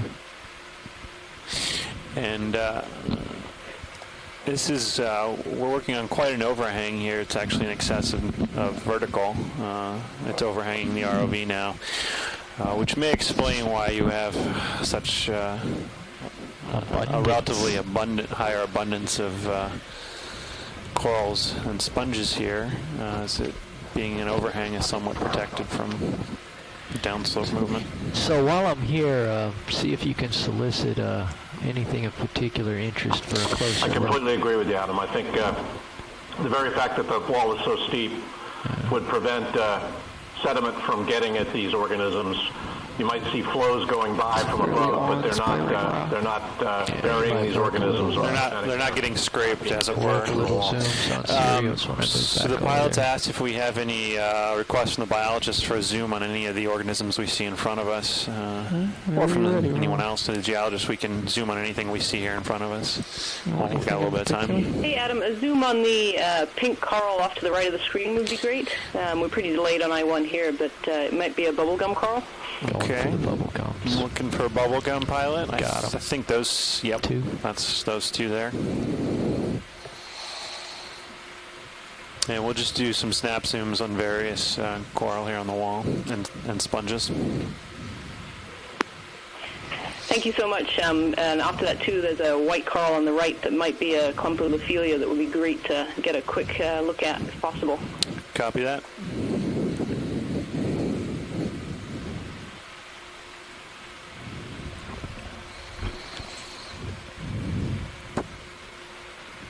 Okay, we can start a zoom.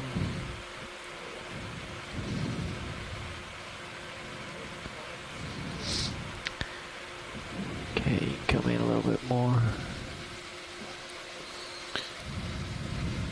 That's good. We get to do a few frame grabs from the brow cam again. Yep, if we can do some brow cam frame grabs. Cram some in there. Okay, this fellow to the right, the polyps are out. So do you think it's worth the risk, Dave? I can get somebody to restart the sonar computer. If you've sat in the same place long enough to feel like we're stabilized, yes. Yeah, I'm not moving. Okay, yeah, why don't we address that while I... Is that Hui rejoining us? It is, yes. Hi. Very good. Glad to have you back. Although it did seem pretty silent. Glad to have you back. Yeah, thanks.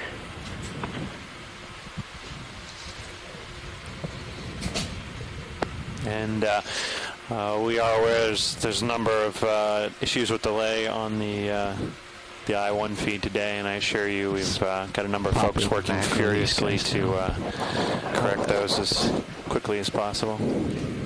Okay, I'm just going to... Thanks, Adam. We appreciate it. Those pink are definitely Paragorgia. It'd be great to get a little bit more of a close-up, if at all possible. Sure. Yep. I think we're the Paragorgia. We're in. Going to get as close as we can on those. Thanks so much. Appreciate it. Mm-hmm. And we'll look around the area for associates. I can't tell you quantitatively, but I can tell you that you've got some additional space between you and the wall. Yeah. I can feel it. Like if you want, I can tip the mini Zeus up so you can see the light bar on the wall and frame. And I can tell you you're drifting back. Yeah, no, that's okay, Tom. I'm all right.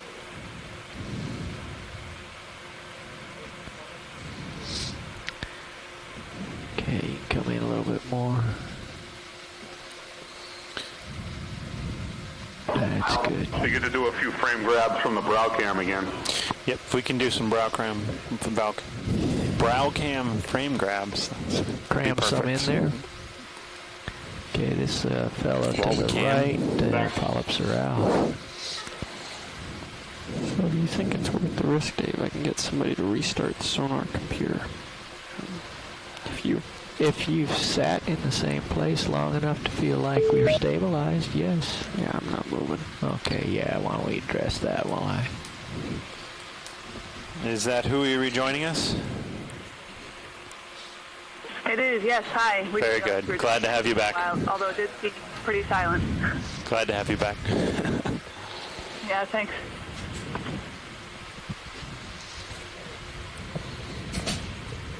And we are aware there's a number of issues with delay on the I-1 feed today, and I assure you we've got a number of folks working furiously to correct those as quickly as possible. Okay, I'm just going to... Thanks, Adam. We appreciate it. Those pink are definitely Paragorgia. It'd be great to get a little bit more of a close-up if at all possible. Sure. Yep. I think we're the Paragorgia. We're going to get as close as we can on those.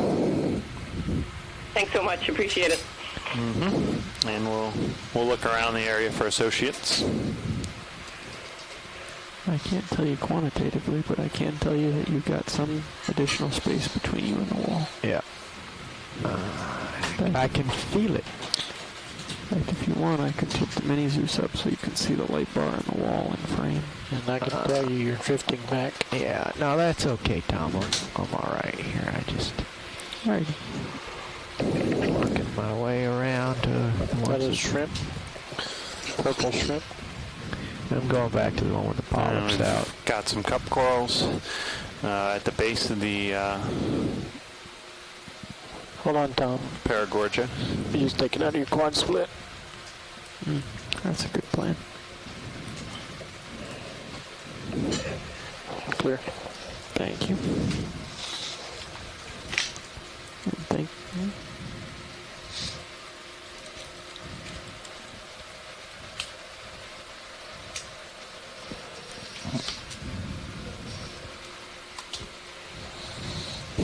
Kind of bobbing around here. Okay, let's come out halfway and look for the white coral, which I think is just up here to the right. That's good. I can drive with that. I think it's just right over here. Yep, we've got a fish hanging around our brow cam. I saw just saw one past tether cam as well. We've got a few species swimming around us.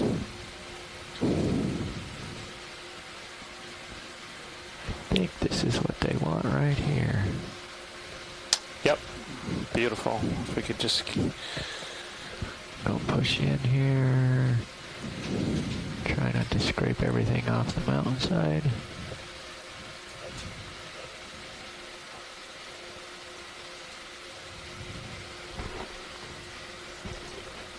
Okay, a little more zoom.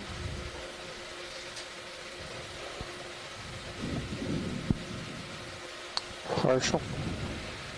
You know, I think we logged. I should have logged in as ROV because I'm not screen's sure different. what's going to come up. Yeah, that might not be. No, that's not the wrong one. You need to log out and come back in as ROV. Jason's noted that we're seeing quite a few indications of bioerosion here, potentially in the marks on the wall that don't seem to have an organized orientation or preferential orientation. And I think there's a banded shrimp off to the right there, right next to our coral that we're zoomed in on. So quite an abundance of let's come out a little bit, Rolly. Corals and other organisms on the wall. I was trying to backseat drive the computer and the RV at the same time, and I failed. I think we got enough of the white coral, but somebody... We got a request for coral, but I think we got a pretty good zoom on okay, on that one. Back up a little bit. Yep. Take a little Paragorgia. Yeah, there are two of them. There's the one in front of me right now. Looks like there's a second Paragorgia down to the right. Yeah. If it's possible to get a zoom on that afterwards, that'd be great. Yep, we've seen both of them, and we can zoom on both. Just curious, Tom, how long is the tether? The tether is on the order of 30 meters. So you guys can get a move going. I've got room get up 20 here. Meters in the 270 direction. 270. That'll probably drop me just over that rock or on the other side of it. Yeah, and if we don't like it, we'll jump up over it. Can we maybe start off with a 15-meter move? It looks like 20 meters might put us pretty close to the side of the cliff. Oh, that's slant range. And you can, but we're probably going to add the last 5 meters in. Can we zoom in on Sirius? Yeah. Yeah, you zoom Sirius, Tom. Just getting a good picture here. Yep. And zoom ROV. Okay, just hold that there. I'll drive it in the rest of the way. Bridge, nav.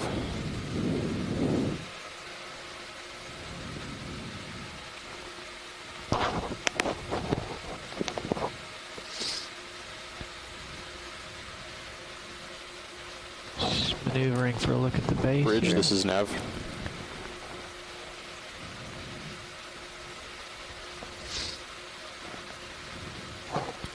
You want to lace it while we're floating? Yeah, let's get some lasers on it, Tom. It's a big one.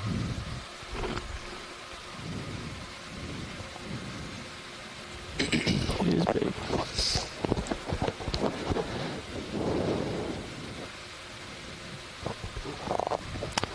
Bridge, this is Nav.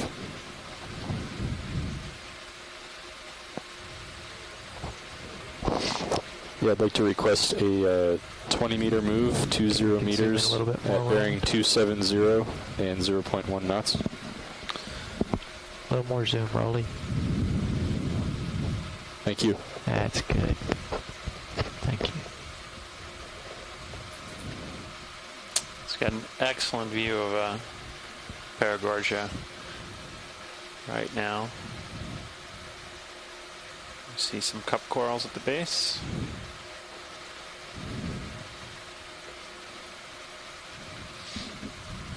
And Maybe urchin. Urchin as well at the base. And a couple of sponges.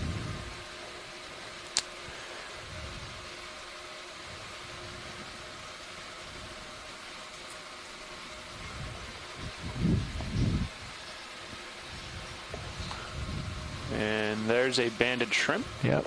Right Lurking. there. Lurking. There's one. Hiding in the similarly colored Paragorgia. Okay, let's come wide, Roland. I'm going to dash down and pick up the other one before I run out of room. You come wide on Sirius while he's doing the roll. Thank you. Just a real impressive, almost pinnacle here in front of us.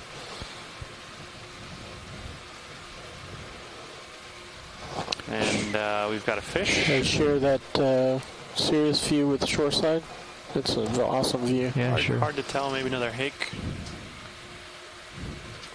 Shoreside, I'm just giving you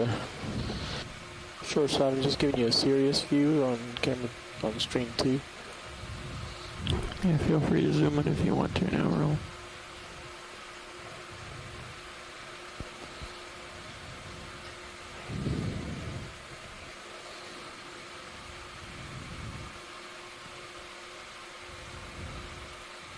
Oh, I'm sorry, I'm blocking the view here. I'm just trying to get down current. I'll swing around for a beauty shot from Sirius in just a moment, but here's where all the good stuff is. Yeah, this is Okay, excellent. a little bit of zoom, please, Roland. Okay, just hold that there and let me work Here we've in. got our second Paragorgia. Associated cup corals. All right, while we zoom on this Paragorgia, it looks like Amanda is back. 0 and 0.1 knots. A little more zoom, Rolly. Thank you. That's good. Thank you. It's got an excellent view of Paragorgia right now. You see some cup corals at the base.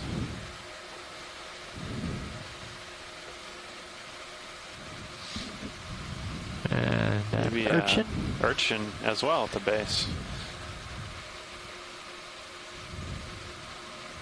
And a couple of sponges.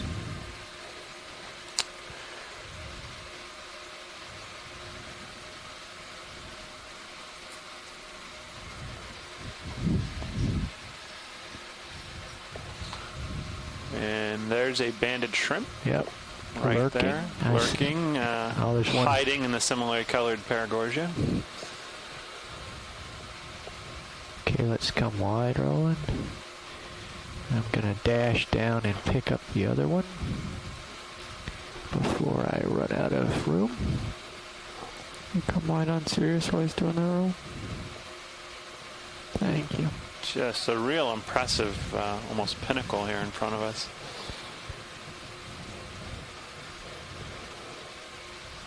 And we've got a fish. I share that Sirius view with the shoreside. That's an awesome view. Yeah, sure. Hard to tell. Maybe another hake. Shoreside, I'm just giving you a Sirius view on camera on stream 2. Yeah, feel free to zoom in if you want to now, Roll.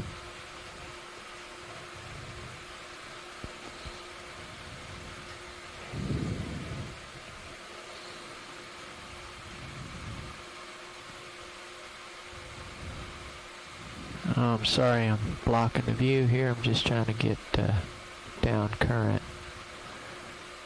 I'll swing around for a beauty shot from Sirius in just a moment, but here's where all the good stuff is. Yeah, this is Okay, excellent. a little bit of zoom, please, Roland. Okay, just hold that there and let me work Here we've in. got our second paragorgia. Associated cup corals.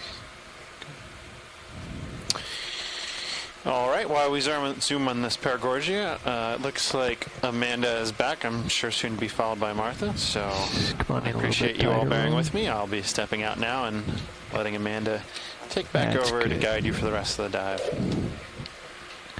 Just going to walk it around here a little bit.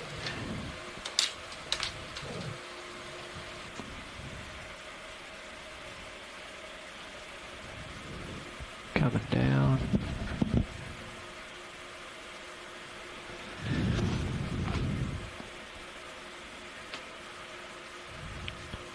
And back up. Seems like you're drifting back at a pretty quick pace. Yeah.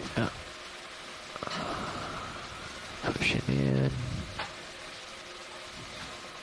Okay, let me catch the other creatures on the overhang here.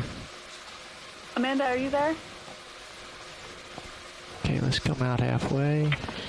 Amanda's not yet on the intercom. She's in the probably swing around the other I just side. saw what looked like April Copper, the 2 or 3 of them on the coral just to the right of the Paragorgia. So the paracopherin next to the paragorgia, the yellow. Okay, I'll get that from over here. Nice try, Will. That was quite a spot. Take a closer look. Thanks for that. Can you translate that to non-Latin for a southern boy? Okay, so at the base of this light pink coral, you can see these brown, beige, wormy things. Center. So to the right, down, actually where you were just... I was just there. You were just there. Can we come wide for a second, Roll? It's the thing that's on the white one. Okay. Actually, you can see him in view right now on the Paragorgia, too. Okay, hold that there. Just right of center. Just right of center. No, it's So lower Taylor, right. I think we're seeing them on a couple of the corals. See the thing Yeah, it wrapped looks around like the that. branch?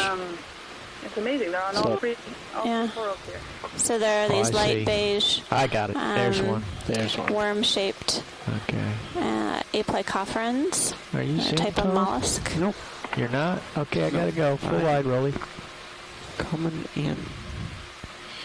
I must avoid getting pinched up against the rock by my co-pilot. Don't need to get pinched today. 180, please. And if you're looking at stream 2 It at looks all, like you have I've a already nice hooked around that perspective from the Sirius view.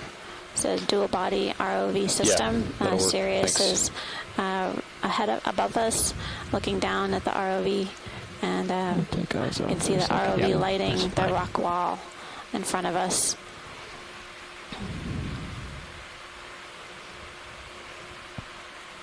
This is a monster of a cliff. It's quite a steep cliff. I think there's a big overhang here because Very high. look at all the stuff that's here. Yeah, I'm wondering where it is.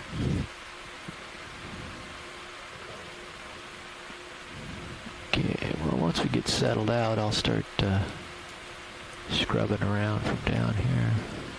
Copy that.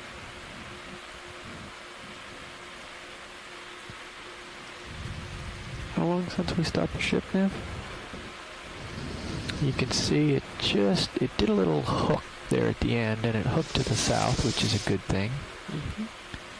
Couple of meters meters. And now he looks like he's starting to move south. Are the lasers on a ball for some scale? Some of these colonies look huge. Coming on. We're going to turn the lasers on to give us some perspective on how large these coral colonies are. The distance between the two red dots that you see on your screen is 10 centimeters. Meter. Yes, my impression is that I'm not really moving here.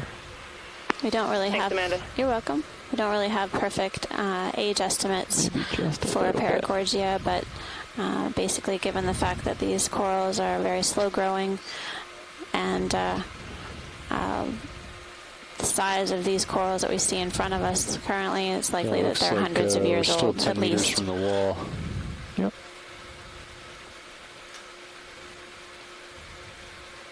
In particular, the large specimens.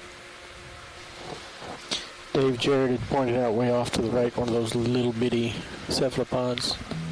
FYI. It's interesting, there are these little steps or ledges just below the vertical face. What do you think, co-pilot? Some of these coral colonies are just lower. Seems like almost precariously perched on these sedimented ledges. I'm not sure how stable that material is. I'm going to pop up here just to...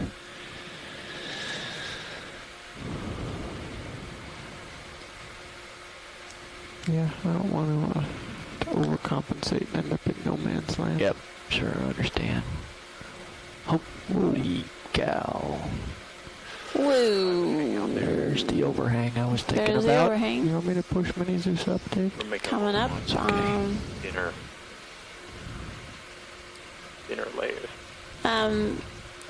I'm sorry, I can't. There's someone speaking on the conference line, but I can't quite hear. Okay. Here.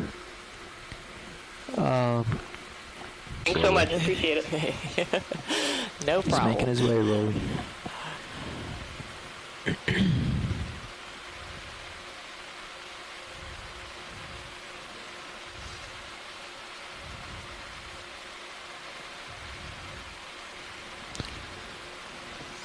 There's 5 meters. Tell me to bring in your sonar so you have a little better idea. That item to the left of your lasers. So currently zooming in on what appears to be the white form of Paragorgia. Old We've seen crab some huge colonies growing off the rock face here. Are we full in, Roland? No. All right, we can come in tighter. So you can tilt up, show the crab claw.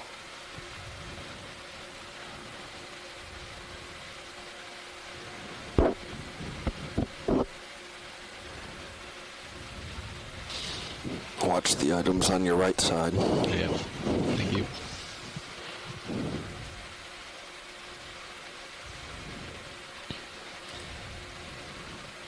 Trying to take a look to see if we see any associates with this particular Something coral. in the lower right, associate. Yeah, it looks like maybe a polychaete or something down to the right. Little worm right there.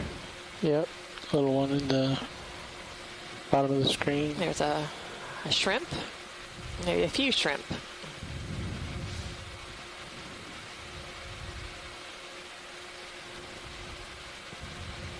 That's maximum zoom. Copy.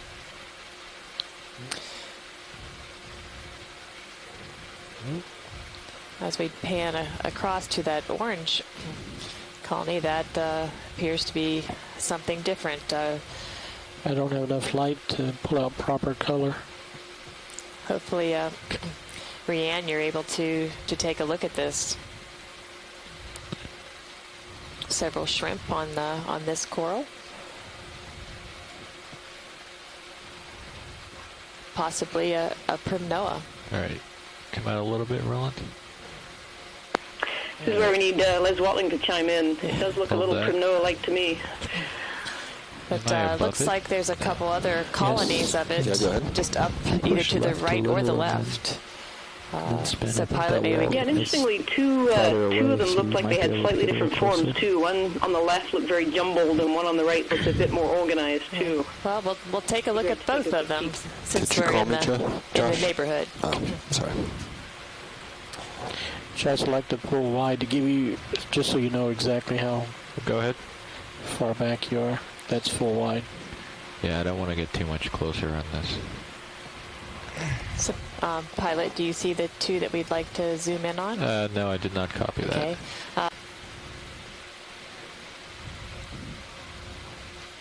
Max zoom.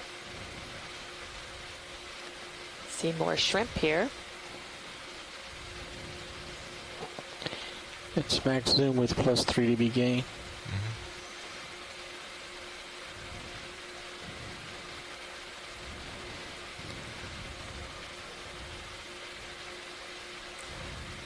So again, it looks like this is another Primnoa.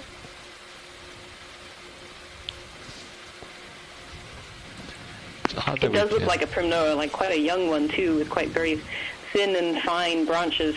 Oh, okay. So, we'll do a little more investigation here, and then we will look at the one to the right that seems to have a different morphology of the colony. All right, that's good. This Primnoa is right next to another Paragorgia. All right, come out, Roland. And is that coral to the right that was sort of a lighter color? Could that possibly be another species? That's full zoom, right? That is. See, it's odd that we can still see the lasers. Usually, we can't see them. So far away, maybe? Yeah, you're pretty far away. Okay. And the tilt angle. Okay. So if you tilt in a direction, it'll actually start to go off the screen. I believe that's a different tilt with the camera. type of starfish than we've seen before. Certainly not a purple-colored one. Roland. And if we could look just to the right of, there's 3 corals there. My lasers are? All right, come on in. Yes. Coming down. Max zoom. Camera's not helping you. You're about 5 meters off the wall.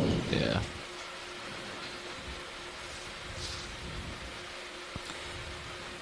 Certainly a different morphology. The polyps look to be slightly different. I know we're still having trouble with the I1 feed, but it was suggested that this may be an Anthothela. Coming in, gaining down. Don't really see any associates with this particular coral. Little fish down below the Primnoa.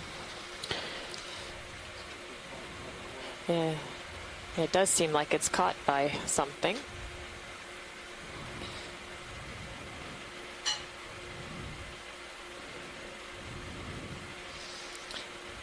Okay, thank you, pilot. And then if we could look to the right. It certainly does look like that fish is Make sure we get a frame grab of that fish being ready. That fish. Yeah. Okay, we're on it. It'd be nice if we could get a little closer view, but I think the fish is the coral is in front of the fish, so it's kind of hard to tell. Got it. But once again, an interesting carbon pathway. Absolutely. All right, try to come in again on the fish. Yeah.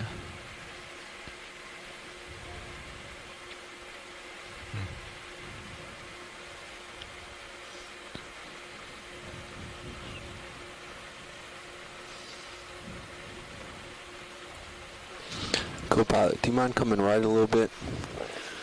Yeah, it's we want to look at the wall. Yeah, you can keep the RV in the side view, but let's come right so you're pointing more towards your wall. All right, I think that's the best I can do with that fish. Okay. All right, come on out, Roland. Yeah. So there was this other orange one you wanted to see? Yeah, the light. And they like it and everything, but I agree that moving out would be smart. That's a partial. Do you want a direction? Drifting back. My port quarter, whatever direction that is. Maybe 060. Must be maybe another We'll white just hold off for a little bit form more. of You can come in tight, Roland. Paragorgia.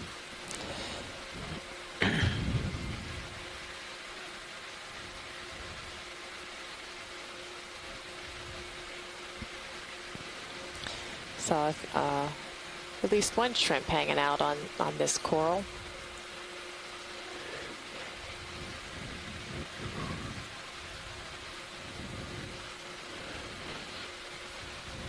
There's a second shrimp.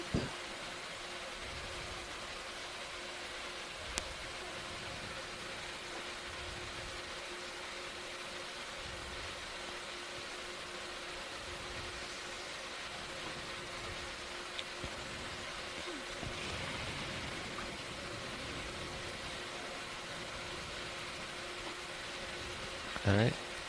Okay. Come on out, Roland. All right. And Looks maybe an Anthothela next to that. And we'll see how well we can do with this pilot. come in. You want to surprise science with a really cool shot?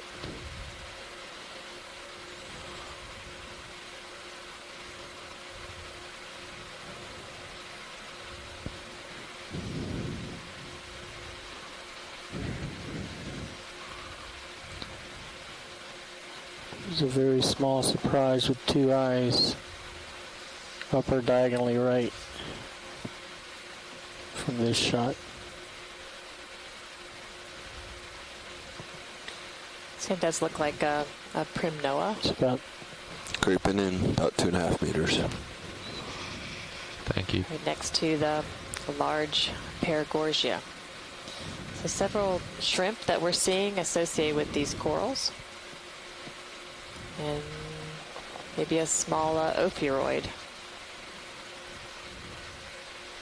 So we're getting some information from shoreside. Les Watling was pointing out that we've seen a few fish that have been stuck in coral polyps, but none of them seem to be immobilized. They're still moving around.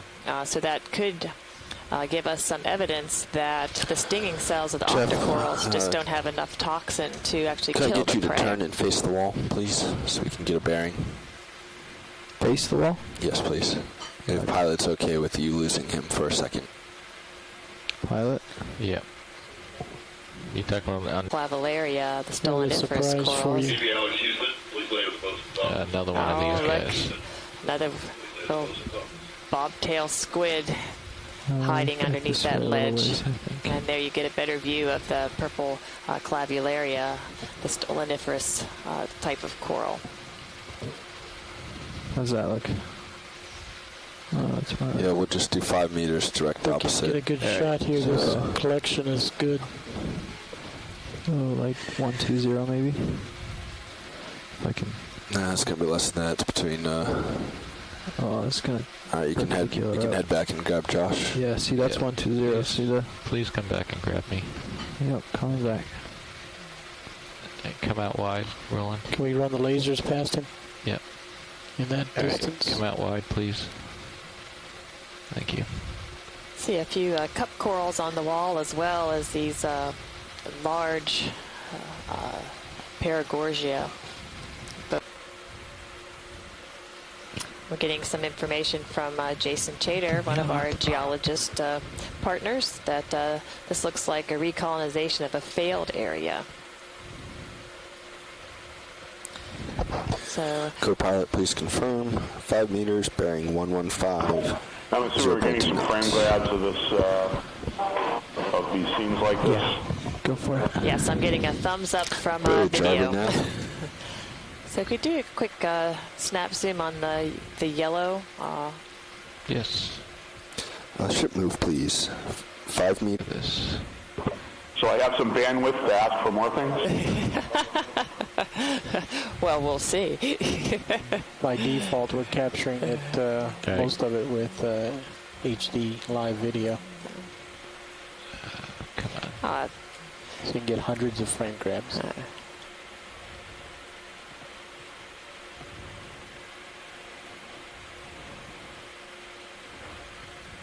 Sounded like you were saying okay to by the looks of it, we have I thought so. zoanthids overgrowing something, perhaps That's a partial. the stump of a skeleton of one of these larger corals.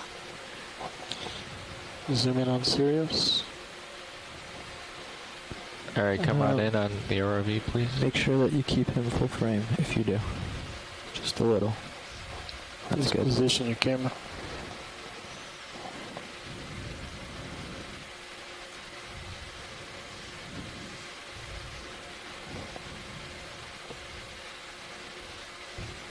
Go ahead, Bridge.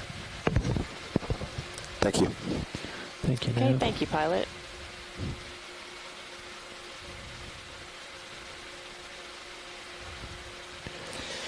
This is just an amazing spot. I mean, everywhere you look, there's something that we can observe and enjoy the beauty of this place.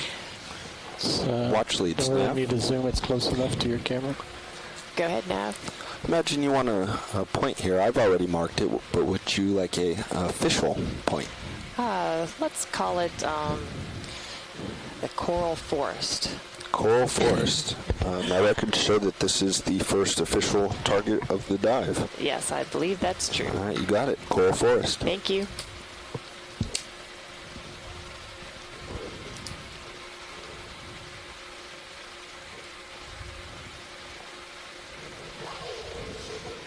Oh, it looks like we have some egg cases again. Yesterday we were observing shark egg cases on Paramusia, but here it looks to be a few on this Paragorgia. Zoom when you're stable. All right, come on in. Max. Let me get a little closer. I'm way out.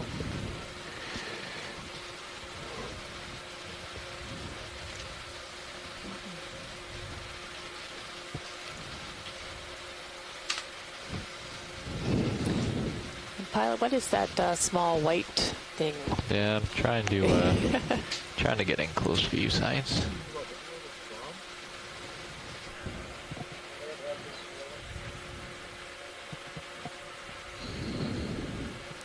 So we're currently working at a depth of 776 meters, and we continue to image and observe this beautiful coral area on the southwest wall of Heezen Canyon. Sorry, his died. I was restarting. I think this is some of the most spectacular views on our deep sea TV coverage today.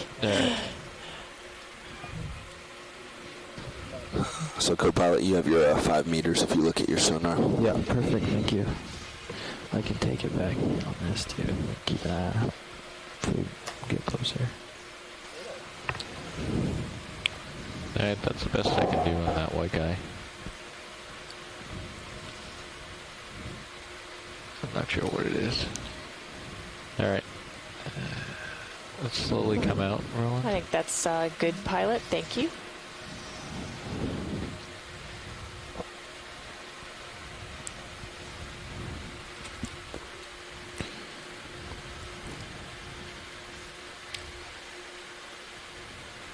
Alright. Let's look over to my port. Pulling serials out wide. Thank you. Thank you.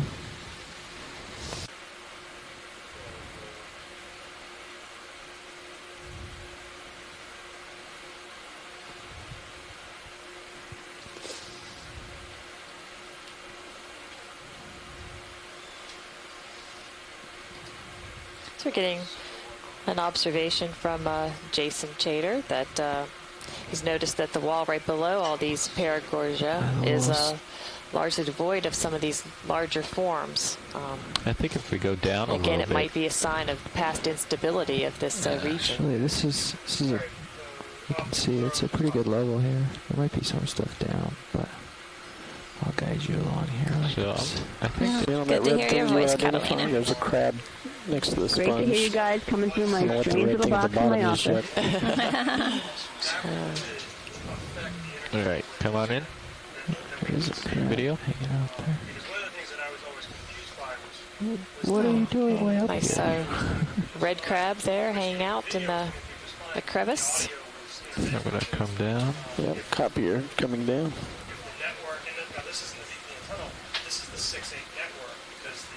It's the tail of a fish. And the head of a fish. It's like a fish under there. You can Yeah. come in more if you have And it. Martha, I assume Webb knows this already, but just let him know in case he doesn't that we're speaking to you or I know. Okay, well, I we'll let him copy know. that. He is aware. He's communicating still with the hub. Great, thanks.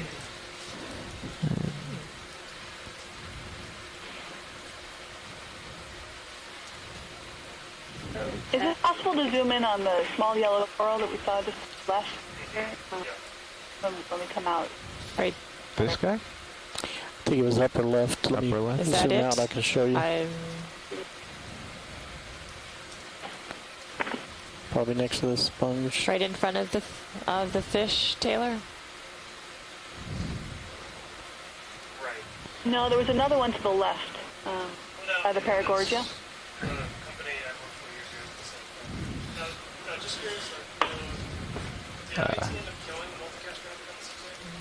Yeah, top right now, sort of coming into the orangish one. Yeah. Okay. Yes. Yeah. Thanks a lot. Did you get that pilot? I copied that. Okay. Coming in. All right. My recommend to you guys is they're not transmitting it now. If you want to use your HD2 to tilt up to keep an eye on those corals that are over your head. Sure, do you want to do that, co-pilot? Or come on in video? Pushing in. I can't get too close to this. Well, it's actually two corals there. That was just found. It's partial. Right, you can come tighter if you have it. Thank you. Yeah. Is that Acanthogorgia? Acanthogorgia and maybe Anthopella on the right, Maximum maybe? zoom. Yeah. Can you So point the my pilot orange cam yellow down? colored coral that we see is called Acanthogorgia. It is a type of an octocoral. If you take a look at each of the polyps, you can see that this octocoral has 8 tentacles as an octocoral, and characteristic of that group, and the pink Anthopella is right next to it. I can't tell if it's attached to the wall or if it's also on the Acanthogorgia. Yeah, that's a good question. Yesterday we were seeing a lot of Anthopella Yes. growing on other corals. Exactly. That's going to be my trip up today. Double cam, you probably want to turn it out. Yeah. Bring it right, and then push up. Okay, you actually have to bring it down. Keep going right. Yep. Yeah, Come square right. it up and then. Square it up so you'd see just the bottom bumper. Yep. And then. Nope. Oh, let's bring it back down. Just like that. Do you want a little angle so you see the bumper like that? Because now he can tell. And then the darker Exactly pink where the coming front into of his view in vehicle the is. upper right-hand corner is a Paragorgia. I believe so. Some more Anthopella. You're pretty wide. Can I give You're you so wide small shots? based on what we've just wide, been please. observing. Teeny tiny. Oh, that's There's wonderful. It was a desmophyllum or a cup coral that resembled desmophyllum as well. So stay tuned. We have to keep them wanting more. This is quite a treasure trove here. Right. Several species of corals all lined up along this this ledge. I think there's another fish back in the crevice. In the crevice, yeah. We're also seeing some sponges too. So this coral is a dead center. There's also another type of octocoral. And then it looks like we have pink and white Paragorgia bubblegum coral. And some cup corals that closely resembles desmophyllum.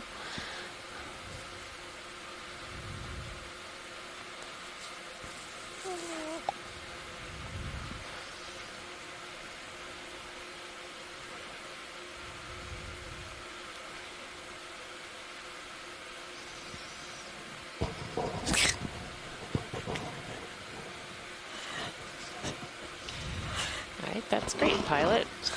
All right, let's come back out video.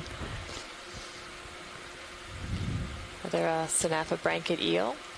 You're full wide. Our little tour there across. Well, my name is Amanda Demopoulos. I'm from the U.S. Geological Survey, and I'm here joined with Martha Nazinski from NOAA. We're both on the Okeanos Explorer. It's a ship in the Atlantic Ocean. We're diving at Heezen Canyon today. We're bringing to you live feeds from the seafloor at a depth of 779 meters. And really, for those of you who are just joining us, maybe for the first time, you have tuned in at just the right time, because we've just been seeing just fantastic colonies of corals here. And really, for those of you who are just joining us, maybe for the first time, you have tuned in at just the right time, because we've just been seeing just fantastic colonies of corals here.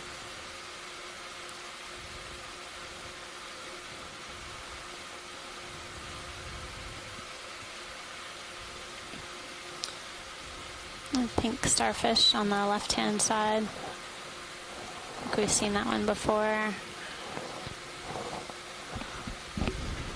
Yeah, watch leads. You'll just have to let me know what you want to look at. I think something black is about to come into Maybe we'll do a that quick crack zoom on in the the upper left. starfish.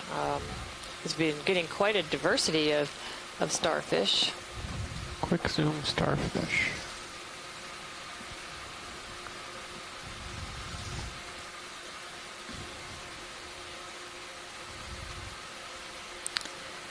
Depth is currently 776 meters. Local time is 12:35 p.m. Eastern. Martha and I just finished lunch, but it's too exciting here to go into a food-induced coma. Got lots to see. Sorry, I can't do much better than that. No, that's great, on. pilot. It gives us the information that we need. Let's come wide then. It's hard to take it all in. Just every small move that's made by the ROV, it seems like there's something else to look at, as well as more of these tremendous coral colonies. Let's get a little bit more zoom on Sirius, please, Rolly. That's good. Ta-da! Sir.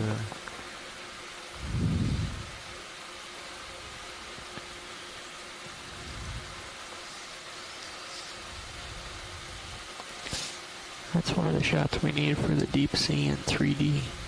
Yes. This is why we need 3D cams.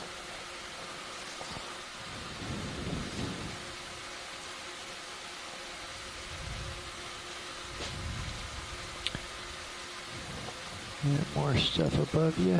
Yeah, I see that. I think you're okay so far.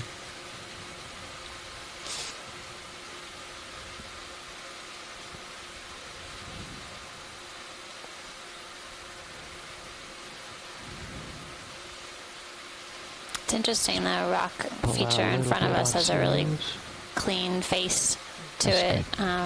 Contrast that with what looks like more sediment. Huge ones on your right. Material on to the left and to the right. Not sure if that broke off recently or. Yeah, I see it. Or what.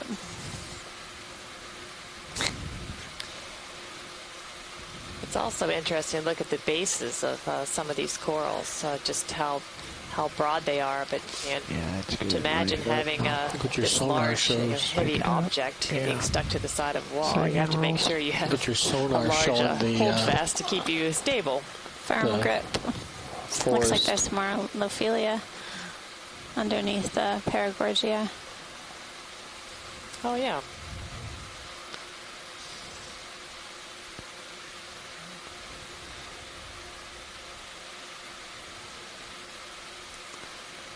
And again, as we are ascending this steep feature, coming upon some enormous, is that a white one there on the right? Enormous coral colonies.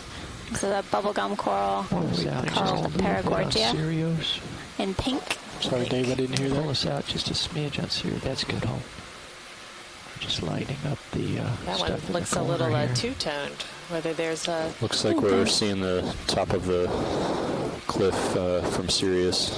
at this Okay. Thank you. Whether that's a combination or whether the white, or the lighter pink form is just growing underneath the reddish one.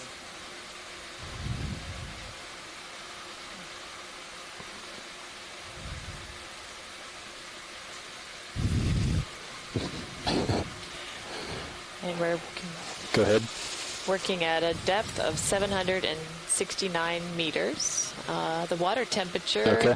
Thanks for letting me know. is 4.8 degrees. Yeah, Bridge just let me know that they're going to move their heading 10 degrees starboard. Okay, copy that. So shoreside, I think we can continue up this wall to the top of the feature, make way towards waypoint 3. Look at that one on the right And to see if it then is once we white. get up and over the top, It'd be the biggest white one we've seen. and have a little look, Right over here on the other wall. then we can That one there. potentially head down slope again and come up pan the all wall the way in a over different here. area. Nice, Give us another big, perspective. Nice view in Sirius. True monsters over here. It's the hanging gardens of Tom. For the moment, we'll just take a look. You can see Solophilia pertusa was So just want to make present sure you here. That's a wait for scleractinian the ROV to make its way up near stony the top coral. of the top of the wall. Okay. Should run the And, lasers across. I see they're on Acanthogorgia right now. and Anthothela. That is this huge. is just an incredible place.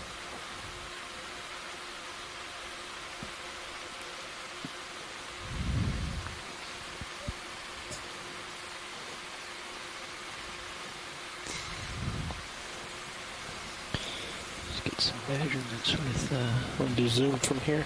So you Yeah. can see the polyps. And all the shrimp. Dozens of shrimp on this Lots thing. of shrimp on this Paragorgia. 2 meters. That one's 2 meters wide. This one's. It's interesting that not all Meter and a of the half colonies wide. that we looked at had associates. Or at least not that we observed. No, I mean, This at least no wall is obvious 8 meters ones. wide. Always microbial associates of some sort that we can't see. But as far as the ones that we can, definitely is patchy. We have some colleagues, close colleagues who work on the microbes that are found on deep sea corals, and definitely microbes are an important part of the ecosystem, but they are not obvious. That's right. We can't see them even with this fantastic HD camera.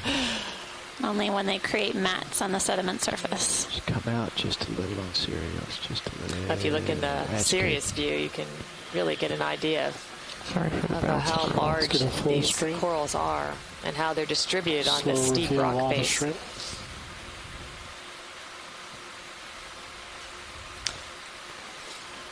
I mean, it's only through exploration like this that we can get these views to really understand how these Probably should corals look are at its distributed base and how also. they're using this habitat. You're going in. Yep. Watch the Nav, bottom, please. Science. I got it. I got it.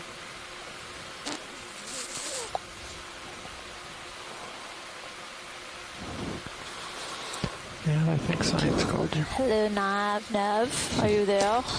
Sorry, go ahead, Science. That's what. Can you zoom out on high Maybe pack? back off a little bit so we can see the. How far do you want to look? Can you estimate how far we've traveled since the beginning of the dive? Just no expectations. Should we make a wager that it's really not that far? We've traveled 80 meters. We should lace the And base. we are 75 from waypoint 3. And we have 6 waypoints for today. 6 waypoints was a goal. You always have to have a goal. That's right. Every dive. Goals are made to be broken. It's right. It is certainly hard just, to leave a reveal that place like whole this, but unit. perhaps we should make way. Continue moving on a little bit. But, this certainly was a treat. I mean, to see as many healthy coral colonies as we did in this area.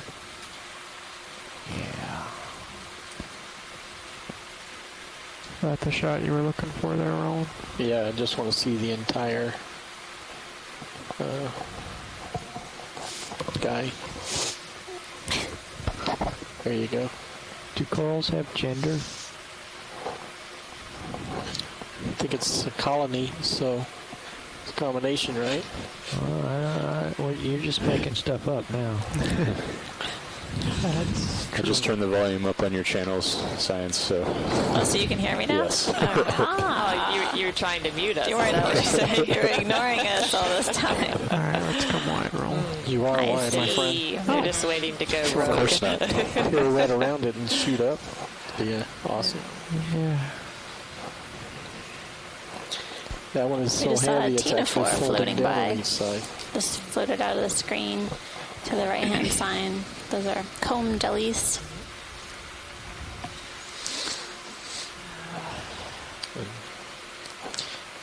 Iris up. Yeah, just watch your wall there. Yeah, I see. Can't see it on Sirius. Well, I gather that whether we would like to stay or not, it's time to go. It's time to go. We have to Thank you, pretend to Violet. be moving. Just get you out of the corner here. Yeah, I'm coming. These huge coral colonies in front of us and to the side. We'll just get our little measuring stick going here and give you an idea of scale.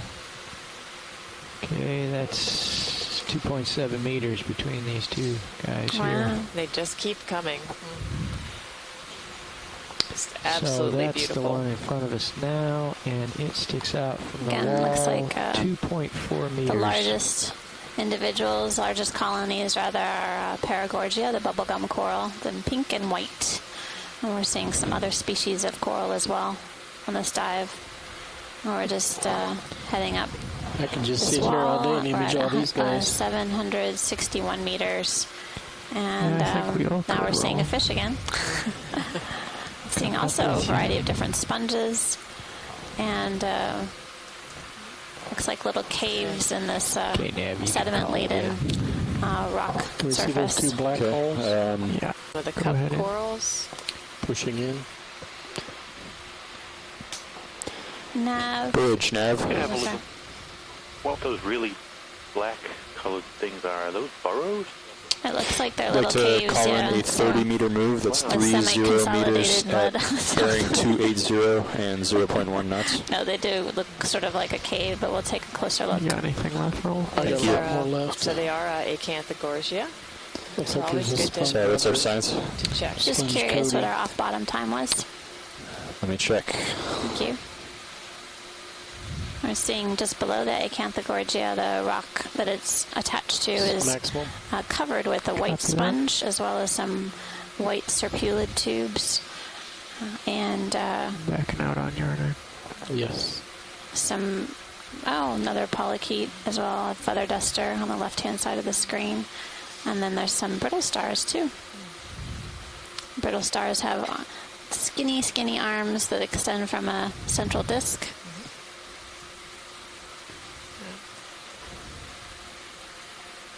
Sort of very white center. I wonder if those could be eggs. Maybe a few amphipods in the Acanthogorgia. What's that small red object to the right, lower right? Tiny strawberry-looking thing. A You said little. that's all you got on Zoom, right, Rolly? Correct. We're still seeing a lot of the Got another meter you can brittle star advance there. arms waving around in the current.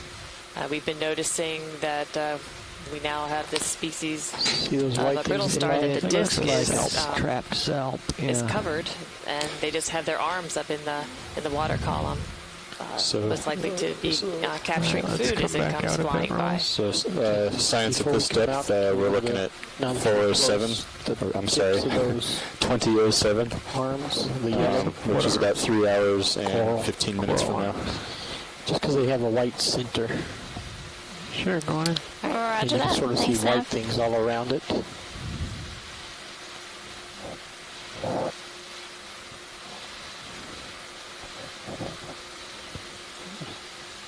That's great, pilot. I think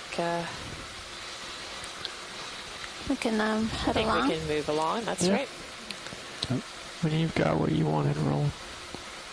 And we just made a 30-meter move toward waypoint 3. Some of them don't have white, and others do have white in the center of their polyps. And there's also white items laying on the ground. Yeah, what was the direction on that move? Yeah, there's definitely white 280. material that's decorating the sediment surface. For me, roll. I'm not sure if those are forams. Those are also unicellular organisms that are quite common. Or if there's something else. Sponges. The white things, were they sponges? Yeah. Zoom as we go, roll. I'll try to pirouette around him without stopping here. At least the third one of these bobtail squid we've seen today. They must like this habitat as well. There we go.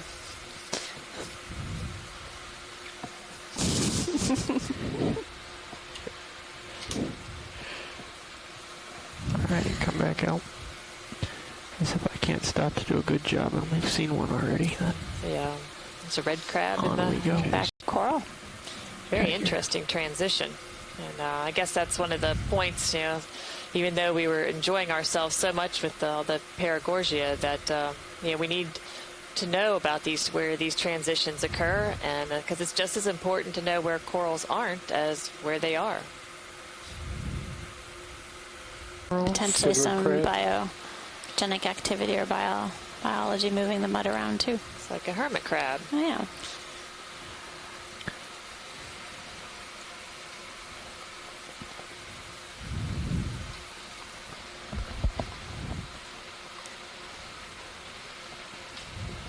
Hermit crab with stubbies.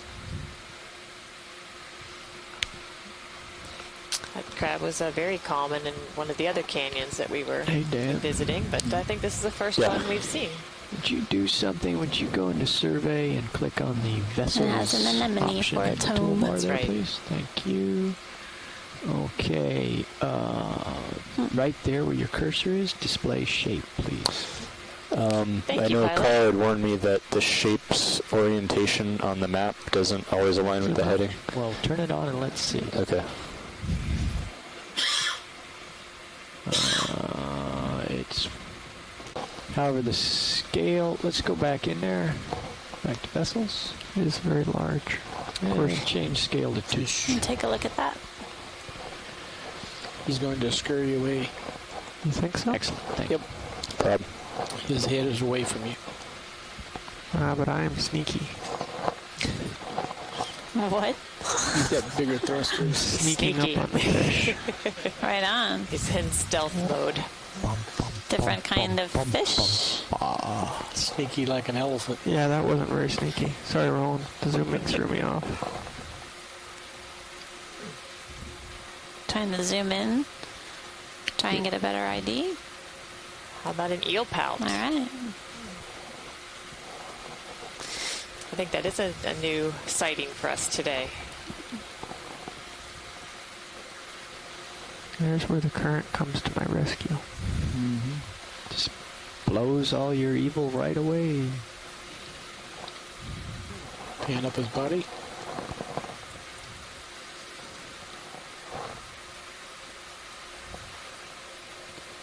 He does appear to be pouting. It looks like he's pouting at you. What? He's been going uphill all day and I'll he's let tired. that one go. Looks kind of like a newt.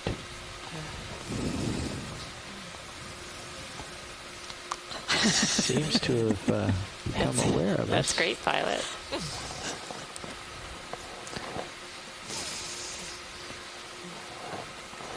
Ready to pull out as you lift off? Sure. Sorry about the camera. Up we go. Well, I was wrong about the sneaky, but he didn't run away, fortunately. Doesn't seem too excited about anything. Hermit Another anemone. hermit crab.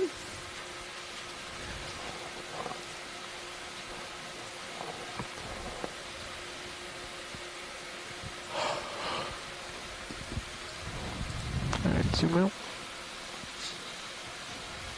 Thank you.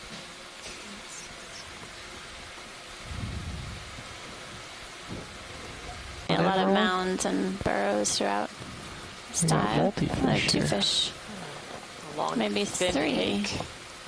The world's smallest rat tail. Small rat tail just scooted away. And there's a large burrow. Go ahead, Bridge. Just beyond. Sure. I'll just imagine a crab reaching up out of there. Can't hear you, Roland. Okay. I said I can just imagine a crab reaching up out of there. That would be awesome. Sorry, can you repeat that last part? That's just lazy. Okay. Okay, We're great. not directly above this guy. Thanks for letting me know. Just off screen. Above it. Coming up. So weather conditions haven't changed. 1 to 2 foot swells. The winds have picked up a little bit, 10 to 15 knots. You wanted but small, they're small. still look okay. I said, geez, Roland, That's good news, Nav. I just thought it was a holothorian from the color. That would have been cool. Well, no. I think it's safe to say you don't have to go to the eye doctor this year, Roland.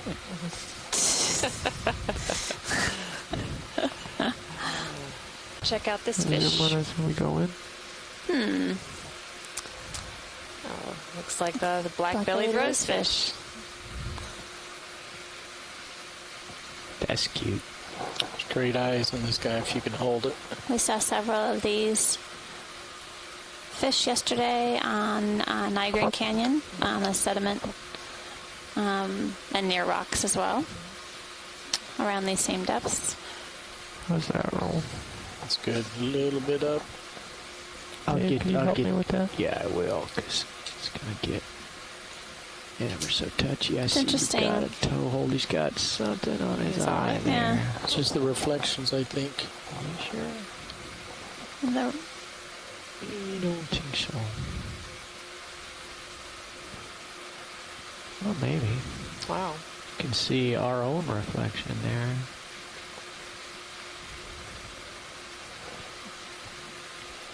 Okay, Tom, I want you to pirouette around his eye.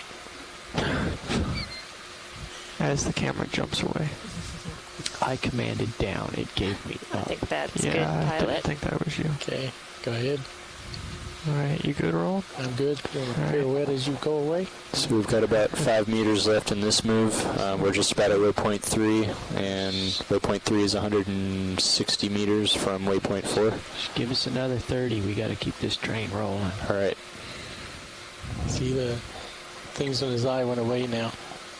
Just that little bit of an angle. Gonna have to lift off quite a bit to get uphill up. Snap zoom. I'll be tilt meister. I know they could do that. so after this move, we could make way to our waypoint 5 and head down slope again. We're probably going to do that plan shoreside. Basically, we've run a nice line on this soft sediment environment. Yeah, I think we've seen those. Following a steep rise along a very rugged and dramatic feature that had several deep sea corals and associated organisms on it. So might get a chance to take a look at another slope area just to our north. Science, just to be clear. Ooh, that's pretty. Jellyfish. Yeah. Sorry, he's inside the lights a little bit. It's a beautiful picture. Wow, he keeps coming in, doesn't Yep, he sure does. They always do that. Got your tilt. Yeah, a little up. Let's see. Alright, try it again, roll. Tilting up. Ooh. Whoa. Nope. Wash. That might have been me. I just helped him change his course a little bit. That's found a new direction okay. in life. Let's let him go. That doesn't it? And when we get a chance, it would be great to take a second look at these tubes that are also on the sediment surface. Copy that. Which there's one. Yeah. Another eel pout. Another eel pout. Very good. Does that tube work for you?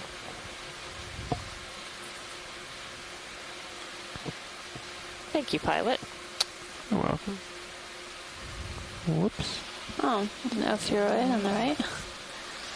Got a thin layer of sediment over it.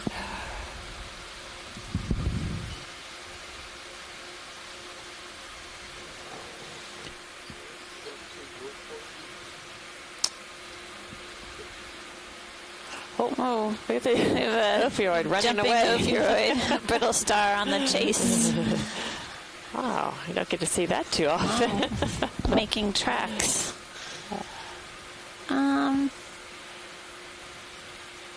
My goodness. So some of the ophiuroids may be responsible for the various patterns that we're seeing on the sediment surface. They're probably not the only ones. That's right. Yeah, well, since we're here, Roland, what's going on that tube? Yeah, but now I'm not bouncing much. Well, yeah, get your tilt back.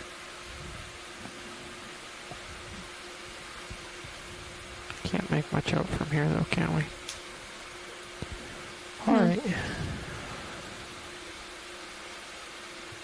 Thanks, Roland.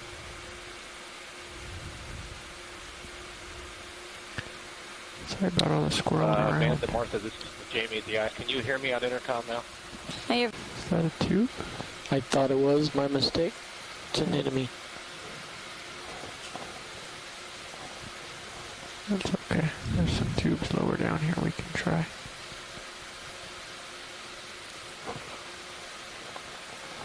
Oh.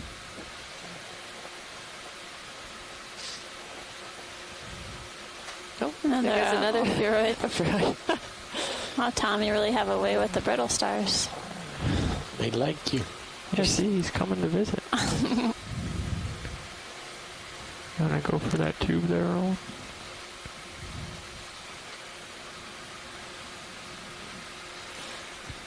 Looks like several of these tubes have other things growing on them. Is that common for these worms?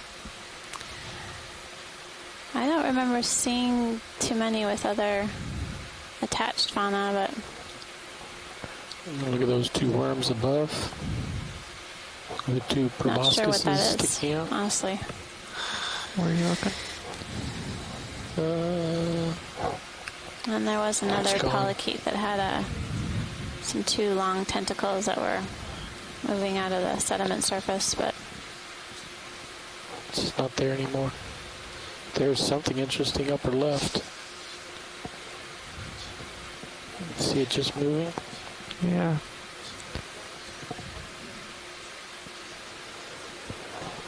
There's one for you to describe science. Center screen. oh, looks like an isopod is crawling along the sediment surface. It's a dark brown. It blends very well with the sediment around I'll it. say. My goodness. And look just lower And near there the he's on the edge. move. The sea spider. Oh, Roland. It is. I see you. So And there's a nice pile of fecal material in front of us. So Science, we're just about done with this move. Okay. Just want to make sure that you wanted to head toward waypoint 5. yeah, that'd be great. Thanks. Okay. Roger that, Nav. We're gonna make way to waypoint 5. Okay. Roger that, Nav. We're gonna make way to waypoint 5. Head down slope. So we'll probably be in blue water after we traverse this mud bottom feature. Pilots, I'm looking at another 30-meter shrimp. move due north toward yeah. waypoint 5. Beautiful shrimp. Yeah. Look how long its antennae are. That's fine. Wow.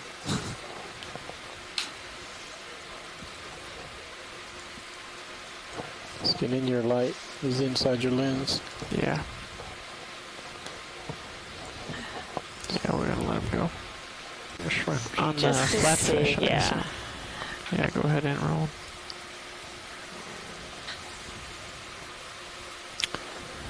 Bridge, this is Nav. Looks like we're about done with that move. Cool. Just wanted to request another move, 30 Like meters another, north, flounder. 30 meters at bearing 000 and 0.1 knots. You're welcome. You got it. Let's come Thanks. Oh, but he's got such a face. He does have a face. Looks like he ate Bright something sour. Blue eyes. I think he's got an ROV in his eye. Is he crying in the rain? I put myself up current and discovered that Science, would you like me to put a waypoint on high pack to show where we change direction? That'd be great. Thanks, Tom. Go in here, Roland.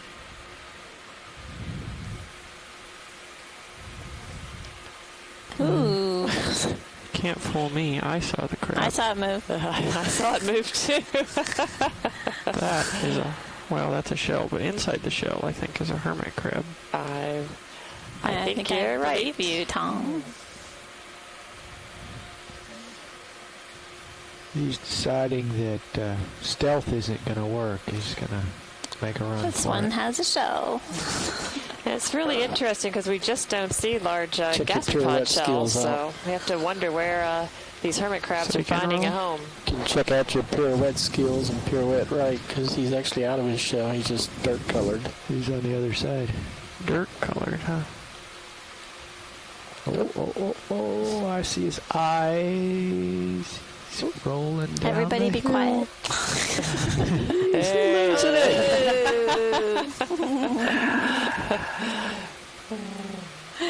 Oh, he's not. He's embarrassed. Oh. Thought it was his buddy coming along to scratch his tummy there. Little surprise here. Careful, Tom. It looks like he's looking for a bigger shell. Oh. Oh, we saw the big beast. He's had enough. D2 scared him. He's just blowing the dust out of his...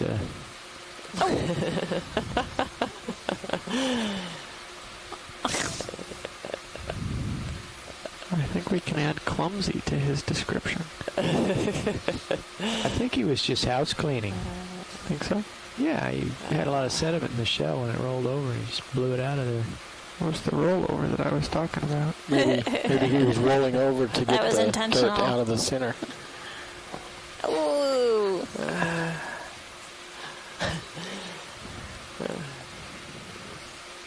The secret life of hermit crabs. Now he's ready for battle. Need some snowshoes. Yeah, he's having a tough time with that sediment. Yeah. This is a good example of how sediment moves downhill. Good afternoon. This is the Okeanos Explorer. Do we have someone who joined us on the conference line?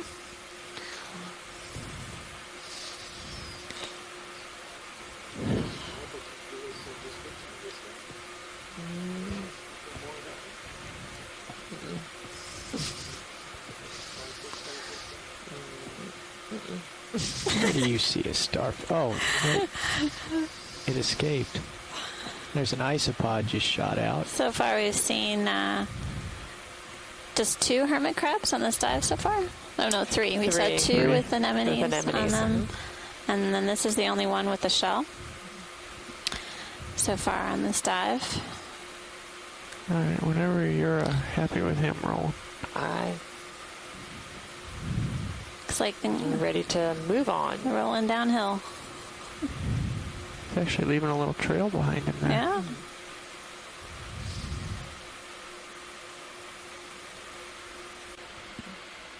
Is that a buried crab on the right? Yeah, I was going to ask you to zoom on that, just to see if it was a large gastropod shell. It's like a hermit crab shell. Yeah.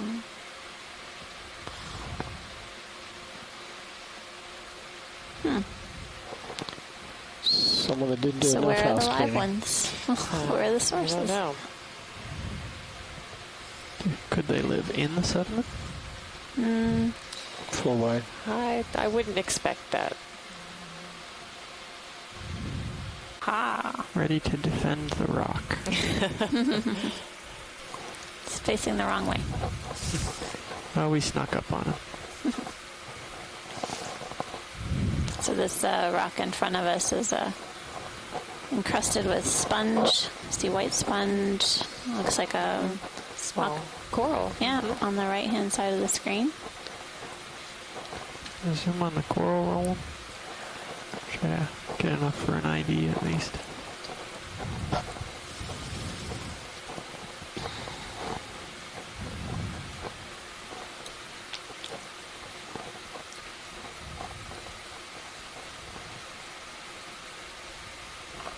Looks like some hydroids as well, attached to the rock face. And the coral is an octocoral called Acanthogorgia. There's another one on here as well. That white, light color, pink. Oh, no.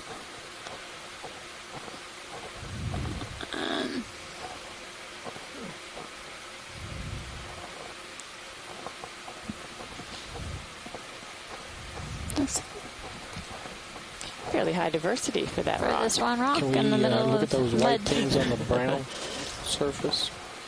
The little dots? Yeah, Thanks, we Pilot. can try. I think we're okay. Okay, going for a quick zoom if you want to roll. On the side. Yeah, I know what you're talking about. Okay.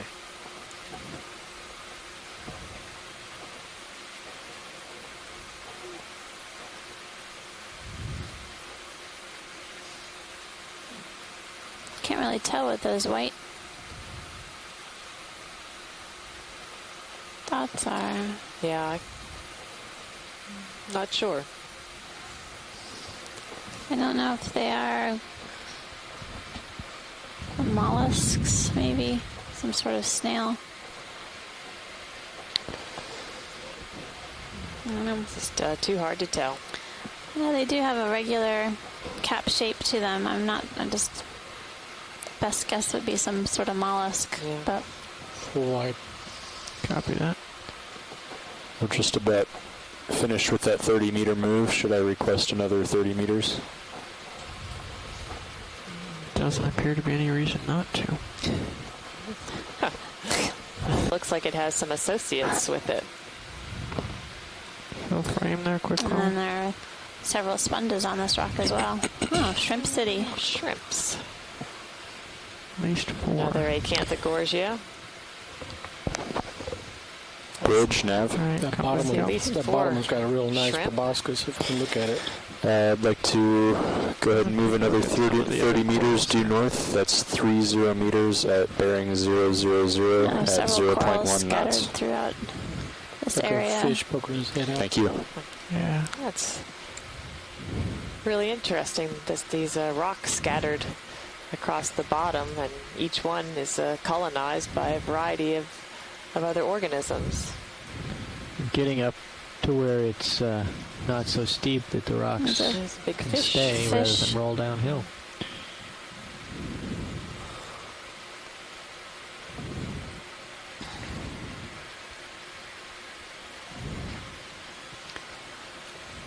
Well, it shows that he put a little substrate out here, larger than a pebble. larger than a pebble, and you get attachment. Stub your toe. Another I did. long fin hake. Knew that was going to happen sooner or later.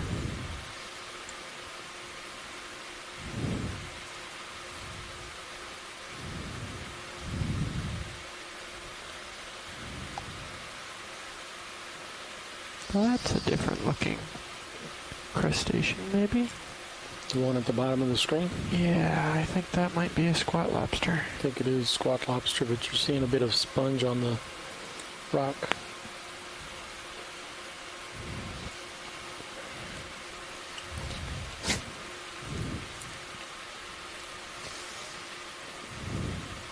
Better snap quick. Go.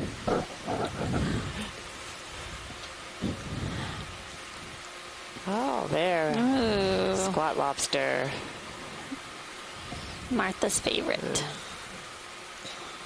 We haven't seen too many today. No. Hanging out next to that small rock with it's pretty much covered completely with Acanthogorgia and some sponges. It's interesting, on several of these corals you can see the branching and the skeleton really well, as much, you know, the dark material. And there's an Anthothella as well on the rock, looks like, plus a white encrusting sponge in a yellow form. And there's some polychaete tube dwellers attached to the rock. Looks like some hydroids on the right. I don't notice any associates in the Acanthogorgia. Clear? Yeah, when you're ready to come out, let's come out, roll. They've got the squat lobster there guarding their little island. So that squat lobster is one that we saw quite a few of yesterday out in habitats such as this. Belongs to the genus Munida, and that one center screen species is in that different. genus tend to be in softer sediments. The white one lower left. So there's a flytrap anemone in the lower right-hand corner that have corals attached.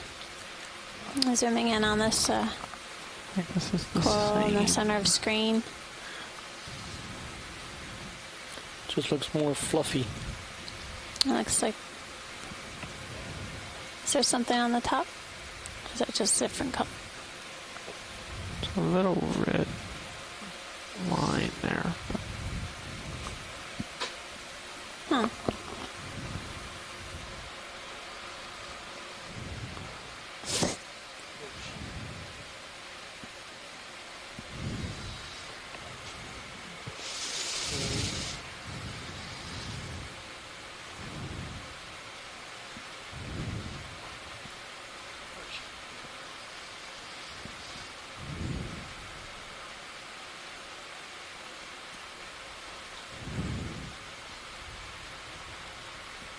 Slope. Sure. Potentially newer recruits. Something we discussed earlier in the dive is we know very little about the black thing in the recruitment of left. these deep sea corals. Right. There's another coral on the right-hand side in the corner. Black. Orange in color. And we're coming to the edge. Yes, this is the edge of the world. Amanda and Martha, this is Ellie over at Hoopy. Yeah? Yes?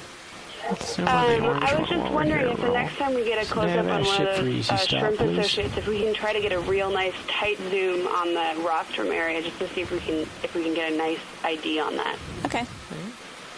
Told you we were supposed to get that rostrum. Sure. I think you said I think the proboscis. talus block on these interfluve areas the between the engineering steep term slopes for are it. probably a response to downslope sediment events that are bigger. So they've scattered talus around, even up on top here. They probably don't happen very often, but the fact that the biology appears to be younger here would suggest that these events are rare. That talus distributes only once in a while, and then but in the big events would clean these interfluve areas off, so the biology doesn't have a chance to be very invasive. This is Paramyricea. It definitely looks like resembles the forms that we were seeing yesterday. And then a solitary or cup coral on the right-hand side. It's a rather large solitary coral. Pilot, before we head over where the sidewalk ends, is it possible to get a view of the corals with the shrimp associates? I think so. We came back to a coral. Just come back and see if we can take a look at these shrimp and see if we can get a good image. Pilots, do you want me to go ahead and stop the ship here while we're at the... No, we're going to get a little bit past the edge. So we're going to try and get a nice close-up of one of these shrimp to help facilitate an identification. Yeah, we're trying to get in really tight. Currently at a depth of 703 meters. That's just not a good angle. There's stuff under me. I don't want to squish. Let's go all the way back to this rock. This is I remember right, this one has a number of shrimp on it. Oh, some squid swimming through the water. Yeah, let me get around the other side of this rock. See if I can do it quickly without destroying the neighborhood.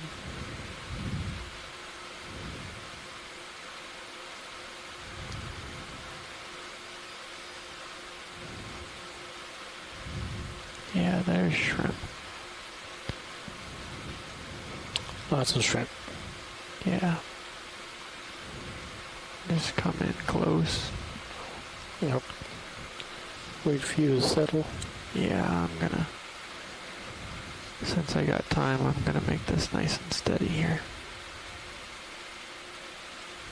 Do some macro work worth talking about. I want to push it a little more. Can I push it on cereals?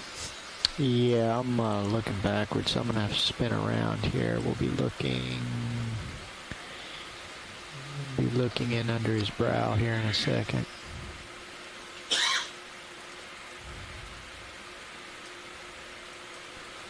So pilots, just so you're aware, both Sirius and the ROV are just right about under the A-frame. Copy that. Lasers are clear. Yeah, go ahead, Animal.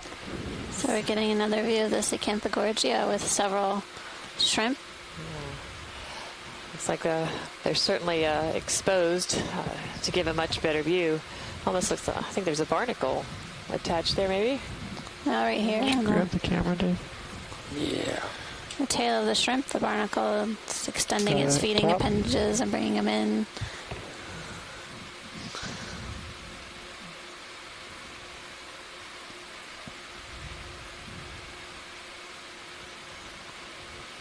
I'm getting a nice tight zoom of this shrimp to help with identification.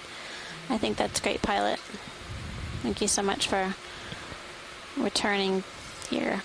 You're welcome. And remembering where we would find them. It helps that the pilots are paying attention. Absolutely. Well, it makes our job easier. We're good passengers. We just look around and look all over and sightsee. And can we stop there? We're lucky to have someone driving us around. Nice shot. That's great. Thank you. And tilt to one of the others. Just, okay, I'm going to go to the upper guy. He's better lit.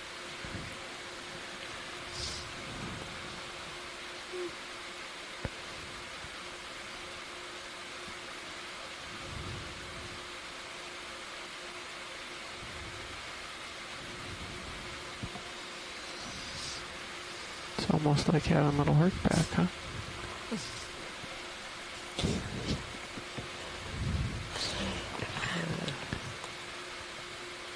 So I thought we would swing further. I didn't realize we were as shallow as we were. So let's move 20 meters north, please, Nav.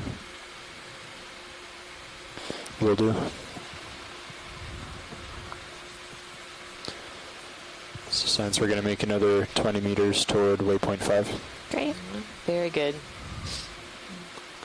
That'll take us over the edge, and we can have a look at the population on the upper edge and down about 30 meters or so.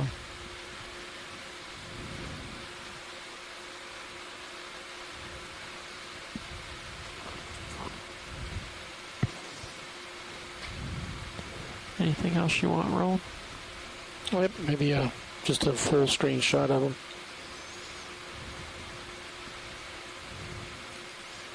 Want the lasers off? Sure. Bridge, Nav.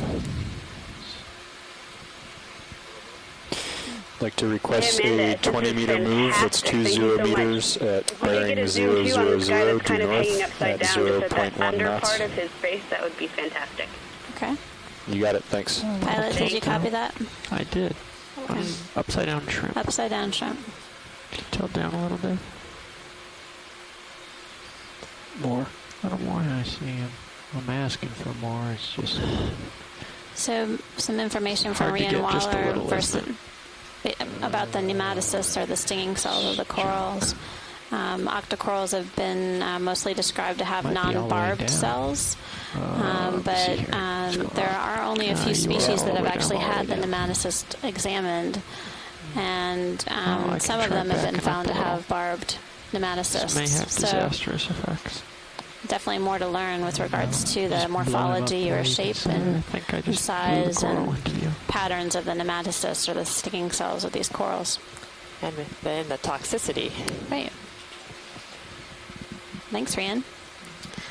Rhian Waller is at the University of Maine. She's a professor there and has been helping us out with coral identifications as well as providing us extra information regarding coral physiology and biology. Yes, nice we have all these experts on the shore as a resource. How much? We wouldn't have very much to talk about if they didn't help us out every now and then. 22? 20. Okay, got it. Thanks. Or we might be saying the same thing over and over again. Like a broken record. So, Tom, I'm going backwards over the edge. And oh, don't do it. There's a large Paramuricea with zoanthids. So we saw this yesterday. That's right. On the dive at Nigrin Canyon. And as we just take a peek down the hill before we head down. Oh, yeah, we'll be here for a little while. All right. Science, would you like me to drop a waypoint to signify the top of the stalks on yes, that please. Thanks, Nav. And we can call it something crazy like top of cliff. Wow. You're so I know. creative. I'm very creative. I didn't quite catch great, that. large bubblegum coral down there. Yes. A really good shot. That's quite amazing. So we, on our way up We get a the quick hill. zoom on that fish. Sure. Yes.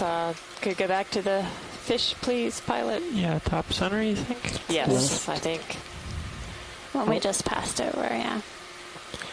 Just a quick zoom would do it. All right. Thanks. The one at the top of the screen, Peter? I think he was meaning the moving one. But okay. We hadn't seen that one when he asked Roland. You got it. Look, is there two there? There's a black-bellied fish there. That's right. All Sitting right, on the go wall. ahead and roll.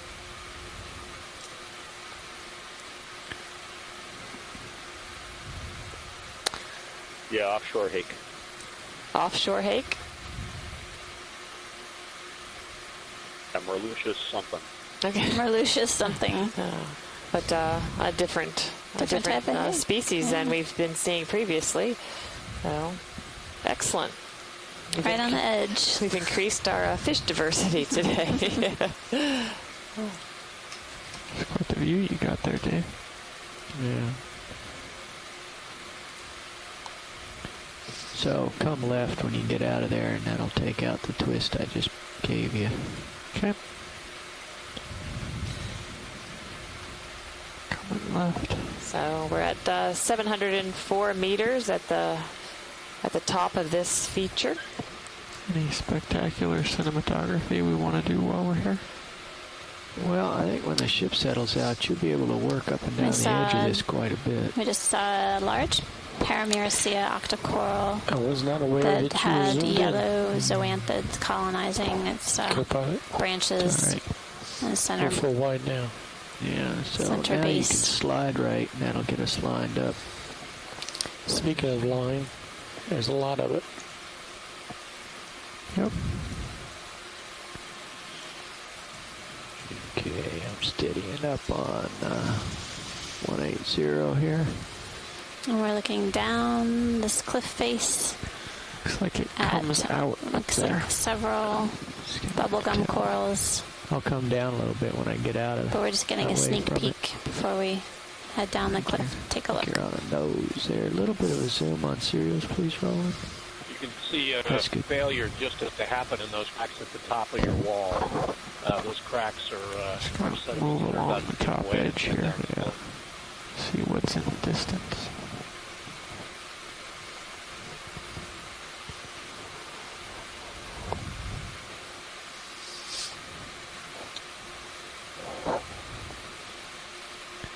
Start to come down a little bit. I'm 20 above you. Oh, look at this.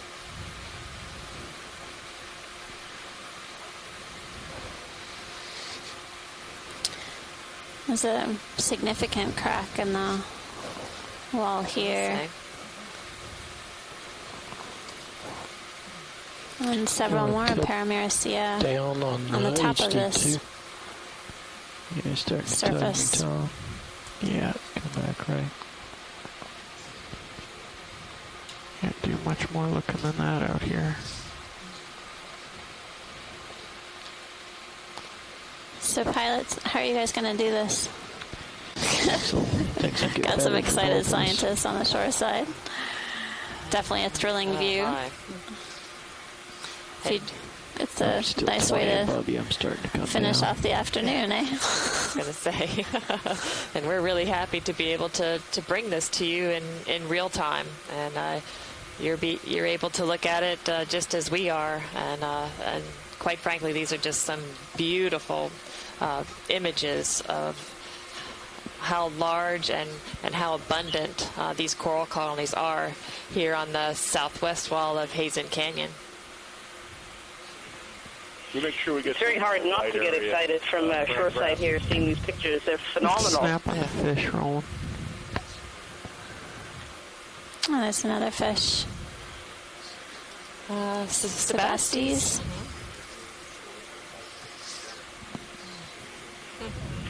Could we have some lasers on just to gauge a little bit on the size of some of these corals? They look massive from here and just very old.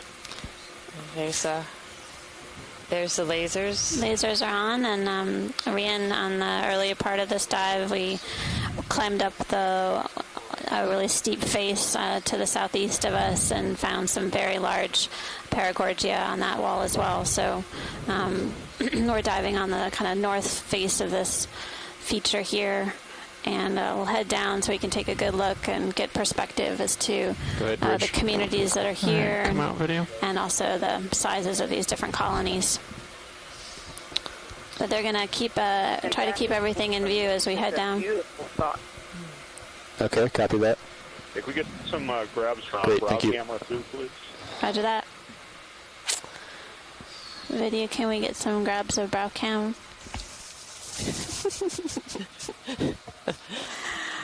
For sure.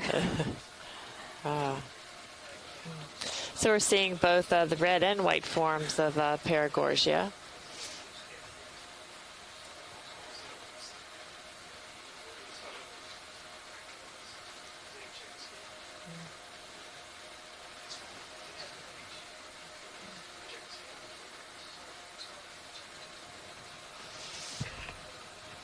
A lot of these Paragorgia are really similar sizes. They've been there for quite some time. Colors like here? That's a great question for our coral experts I'll online. just snap in and see what you can see. Any See if he's ideas back why we there have somewhere. two different color types of coral here? See his head poking out? Yep. Here it comes. That's a very good question, but one I don't think we can really answer. The different color morphs, That not shrimp just is a in different shrimp because species, it's got a we have the same white species of different colors. head. There's a little unknown. Nidarians in general can See the two on can the be a right whole also. variety of different colors within a single species, and right next door to each other too. It's not just different locations. So it's a really interesting question, shrimp? but one we just don't know the answer to. So it's possible that the white and the pink are the same species, correct? Is there? Yes, that's correct. That's in other locations. The same species, but two different colors. Yeah, I'm out pretty far. And getting further. Getting a feel for the current here. So as always, Pulling out. questions lead to more questions. That's right.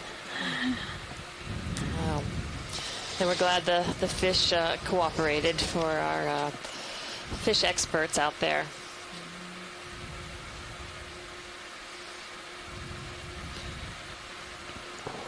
So the question is, pilot, that yellowish coral, could you zoom so we could get a look at that? Co-pilot, how do you feel about coming down some? Well, I'd like to see. It's worth pointing out that those cracks that you see in the What the wall, wall are directly instabilities in the below me wall. looks So like. at some point, Before I those come are down breaks too much. and will lead to My hope is to come down enough so we can start catching it on sonar and catching your lights, start to get a feel of where it lays. So I can do, it looks like we're going to have to do a small ship move away from it. So that's what I'm working towards. So we're definitely going to need a ship move away from it. I don't know if I can get close enough to get sonar. I don't know what's directly below me. So I'll come down a little bit and we can see. But I have to keep him in view to help him. Sure. Nice job, Jeff. Very close, Jeff. Yep. You to pull you wide for safety. Yeah, back up a little bit. Oh, up. Back. I'm backing. You can see my view. Yeah, I know. That's between your arms right now. Up. Pilot and co-pilot can figure out where the ROE needs to be. I don't need help. Video, please. More commands is not helpful. Just stresses me out more. Yeah, just come straight back. Yeah. I'm going to point your...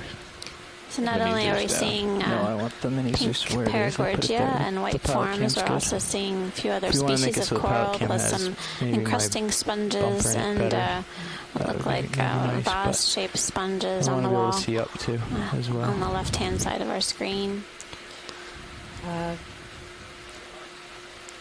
And remember, Pilot, there was a yellowish-orange coral more to the top that we wanted to zoom on before we move down the wall.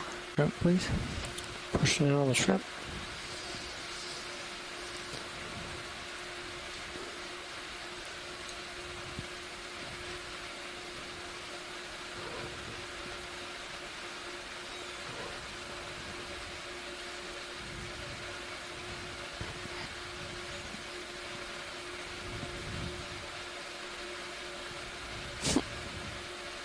One more? Yeah, a little more. Wow. It's maximum. Thank you.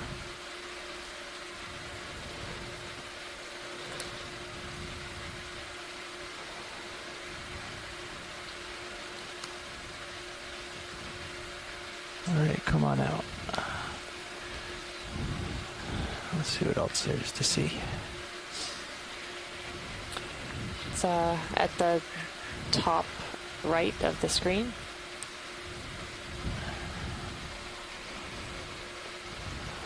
Watch lead, if you were talking to me, I couldn't hear you, sorry.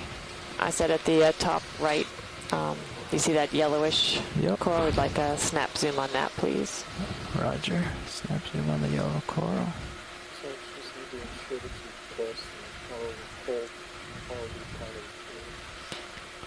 I turned to OKEX, so now I can hear as well.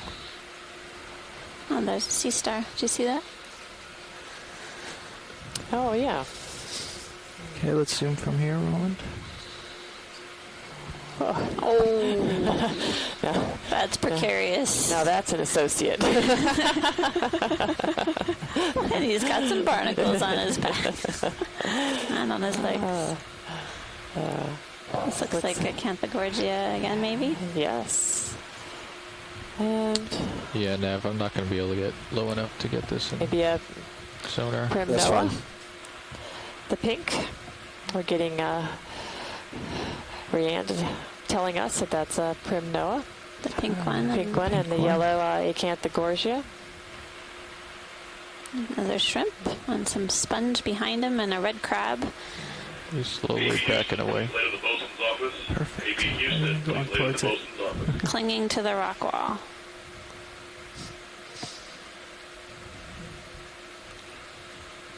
Okay, there you coming in. Come on out, Roland. And a sea star somewhere, we said? Right up. Oh, I see it. Yep. Is that a line coming down? Okay. Yeah. Oh, the fishing line, yeah. Some sort of fishing line or... That's disappointing. I'm sorry. Oh, not you. It's all your fault, pilot. You didn't put it there. I was just kidding. You're making sure that we're listening. This is an incredible spot. I don't on the north face of this coral, feature. Beginning of the dive, we headed up the sort of southeastern edge of it, and this is proving to be equally as amazing as the beginning of the dive. In terms of the sheer size and abundance and diversity of the different species we're seeing here, in particular the large corals. Fighting my camera and my head. It's absolutely incredible. Okay. Come in a little closer and then Roland. If you want to zoom on a sea star, please. On your command.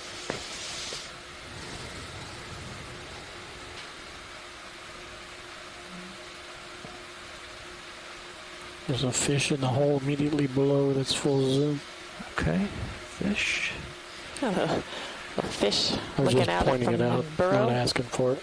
Perfect.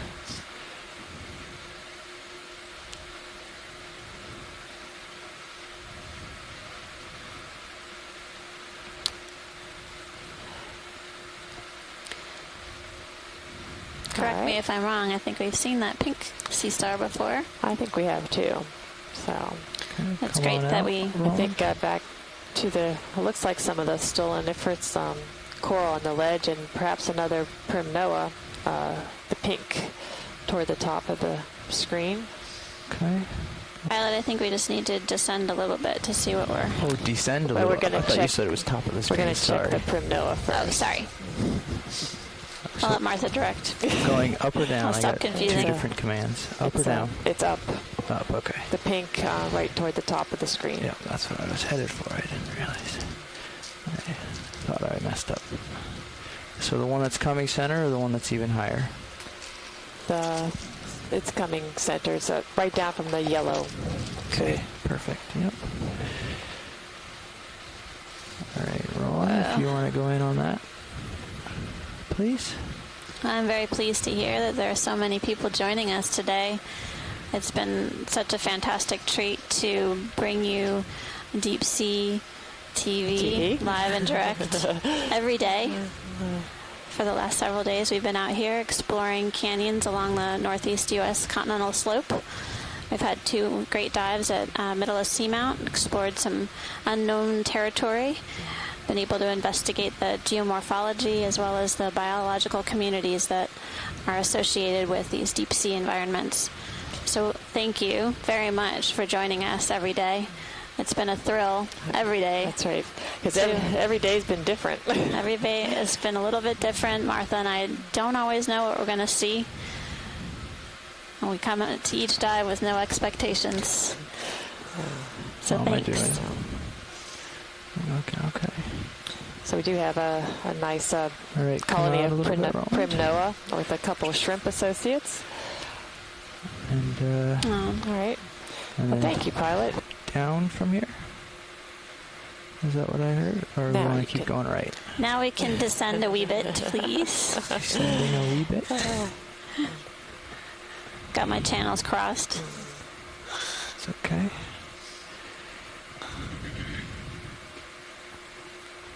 Should periodically rock left and right just to look around the edges. There's always something different that we see every day, and it's been so valuable to have shoreside scientists help us understand these systems and to have them on hand every day to get their input, feedback.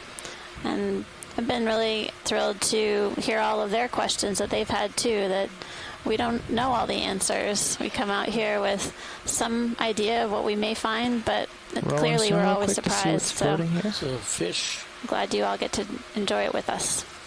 Oh, there's a fish.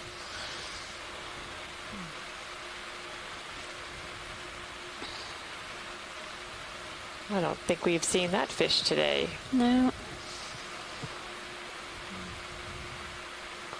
Is that a barracuda, maybe? What is that, Peter? Yeah, barracuda. Got it. Another vertical swimmer. Okay, come on out, Roland, just so I can. Thank you. All right, there's a fish. Yeah. There are two Sebastis, maybe. If somebody could log those, I got booted out of IM chat. Okay. We love to hear your voice, Peter, so chime in.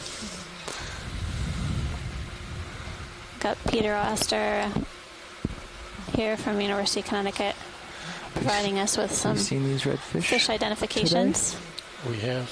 Okay. Snap zoom for 5 seconds. Yeah, absolutely. For an identifier. Peter, you're at the ISC today, is that correct? Yep, I Good. All right. I'm also with Sea Research Foundation at Mystic Aquarium, too. All right. Hello. Thanks for joining us. Thank you, Roland. Perfect. All right. Was it on the ledge to the right, or? I think so. That. Did we get away from what you were trying to see? Could we get a frame grab of these guys, too, hanging in the corals? Are you asking to get a frame grab of the Sebastis or something else? Yeah. Just this scene with the Sebastis amongst the corals here. Roger that, no problem.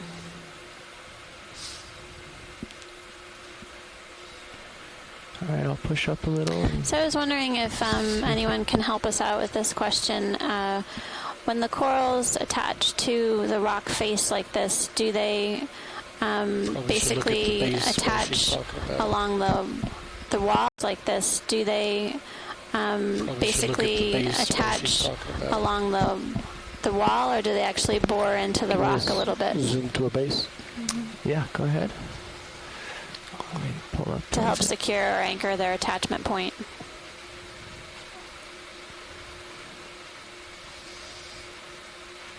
It's a good question. I don't really know the exact answer, but I know that Paragorgia tends to spread. There's a good shot of it right now on the live feed showing they have this kind of very large and wide base.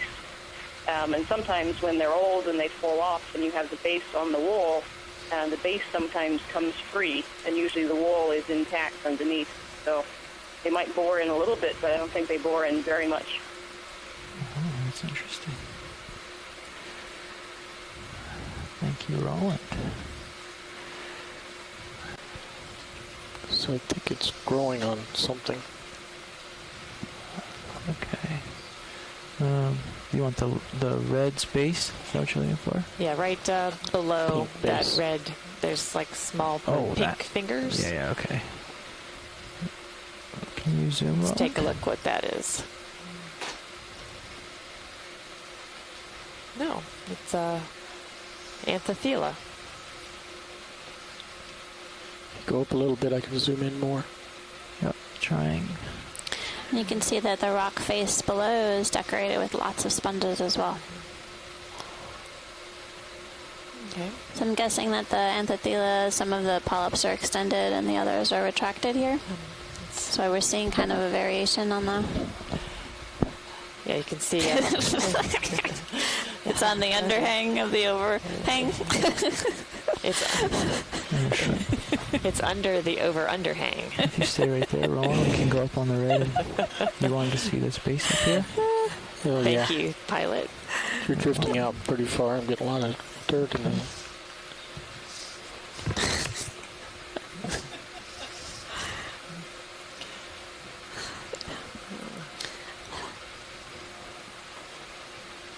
Oh, squid on the right hand side. Translucent squid.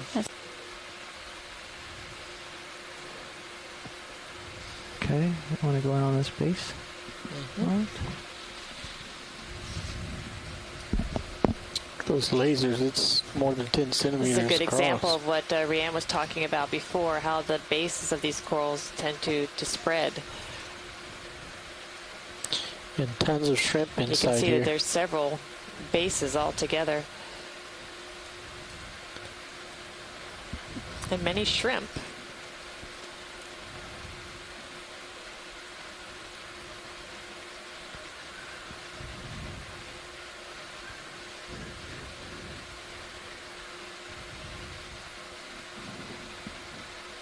shrimp.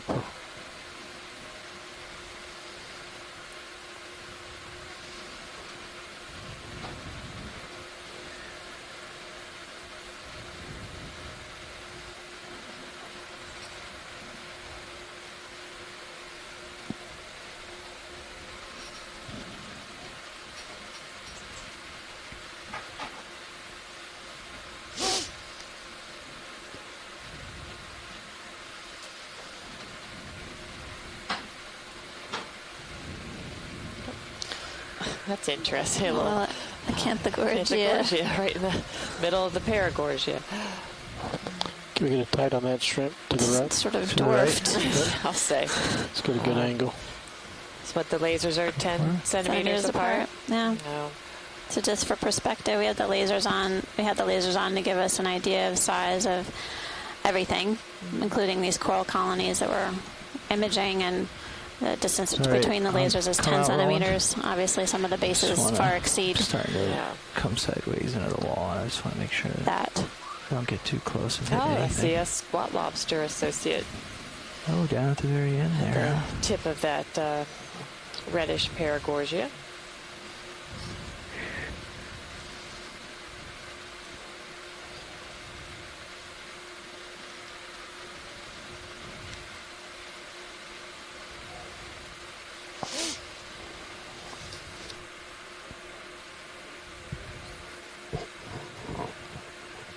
Thank you.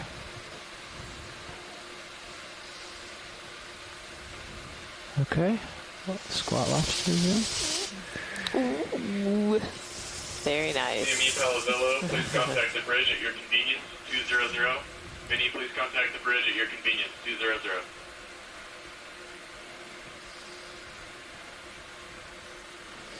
So we've been seeing a lot of shrimp on the corals He's today. dangling out there, huh? Yes, we have. He's having fun rock climbing or coral climbing. As far as the squat lobsters are concerned, I think they've been really scattered and patchy.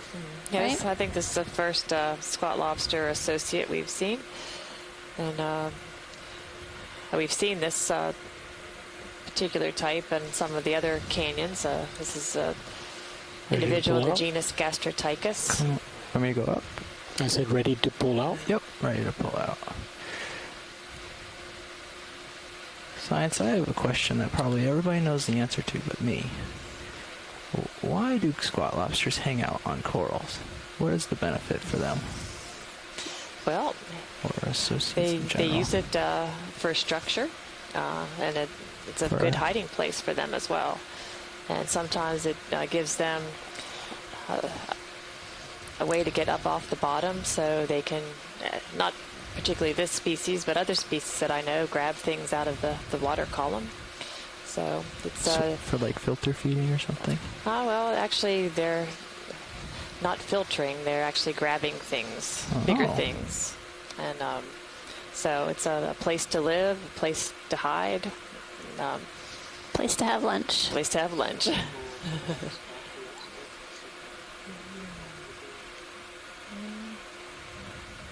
Well, and some of the squat lobsters that you've seen, had pictures of them actually grabbing midwater fish and eating them.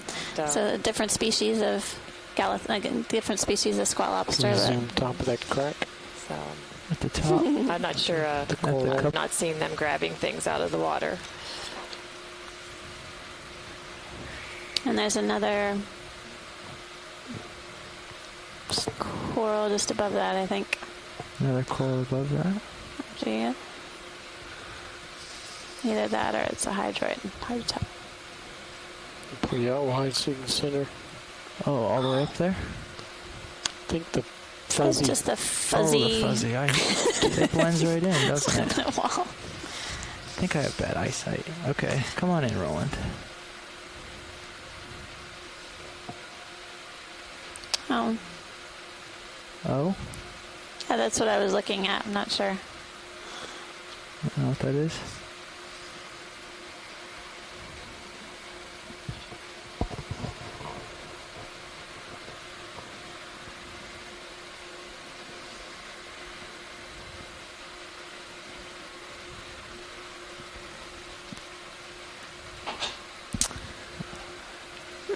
Looks like a bunch of hydroids.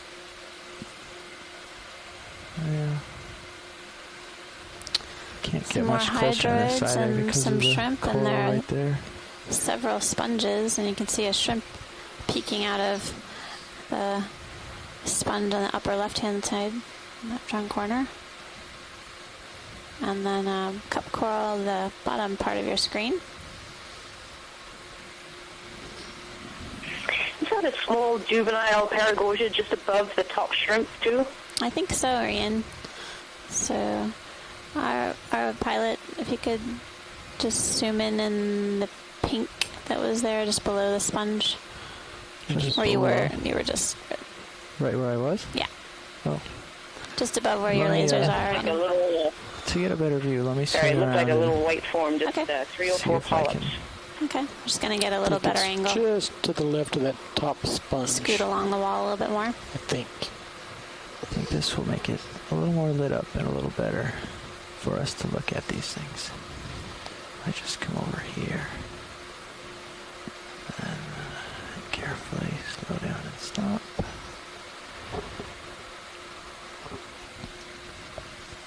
Okay, Roland.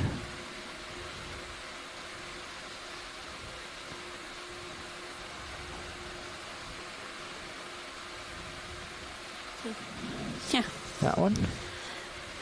Upper left-hand corner of your screen, I think is what she's talking about. That little polyp there? A small Paragorgia. Itty bitty. Yeah, it is. Just below the sponge. Yep. Max zoom. And then Max zoom, okay. another one by the shrimp.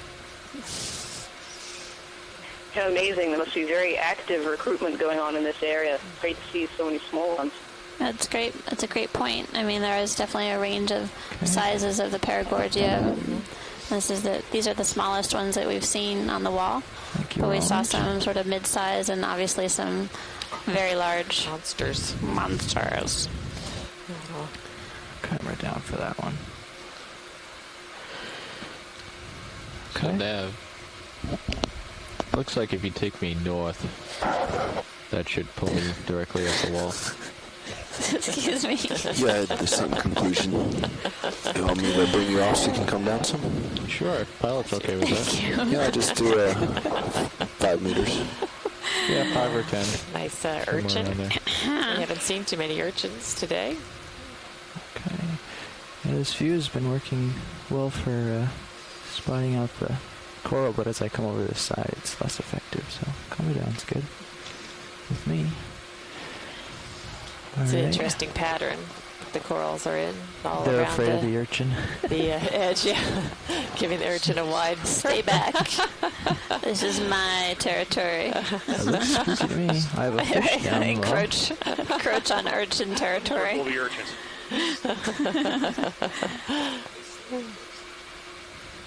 There's a fish in the lower part of the screen, I think. I'm trying to come down to it as we speak. Haven't heard from our geologists in a while. Any comments about what we're seeing here geologically? All right. You want to track that fish, Roland, as he comes up to my laser? Oh, wow, you can see the rock face has cracks in it on the right-hand side of the screen. Pretty Charlie Nav. He's getting away. Ship move, please. 10 meters, due north, 0.2. You can keep in on it, Roland. You're pretty far away.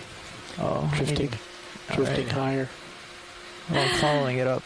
Can you get a good zoom of the, after you finish with the fish, of the rectangular cracks on the wall to the right? Of course. Thanks. You still want the fish, or you want me to go right to the fish has gone under a ledge. How are we doing with the fish? He's hiding in his... I scared him away. He didn't want to play. Take pretty pictures. Okay, Roland. Amanda, Martin, those are surfacing conjugate joints. They're joints, cracks that are more or less at right angles. They don't have to be generally around 60 degrees. Focus. As they surface at the wall here, you're looking at two intersecting what we call jet planes. Sorry, Jamie, you're very faint. I want to make sure people can hear you. What you're looking at here, how do you read me now? Very well, thanks. You're looking at here are multiple what we call joint planes. That's JOINT planes that cut the bedding planes at angle, and these are all depressurization structures in the rock. So that's what you're seeing, and it's why the talus ultimately forms along these walls, and these walls eventually are unstable. Come on out. Thank you for that. Oh, see a very clean face on the rock to the left crab as well. Zoom, please. What do you have for crab? Yep. We're currently working at a depth of 712 meters. How steep is this wall for him to be clinging like that? And we're coming to you live today from Heezen Canyon.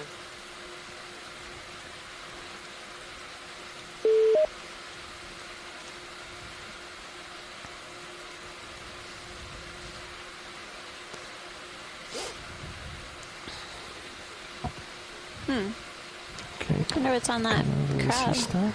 Yeah. And there's a crinoid on the right.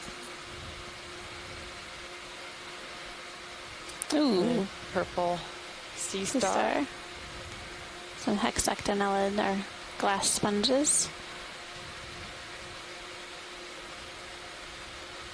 He's behind that too. Let me push up and look down. Go ahead, Bridge. Thank you.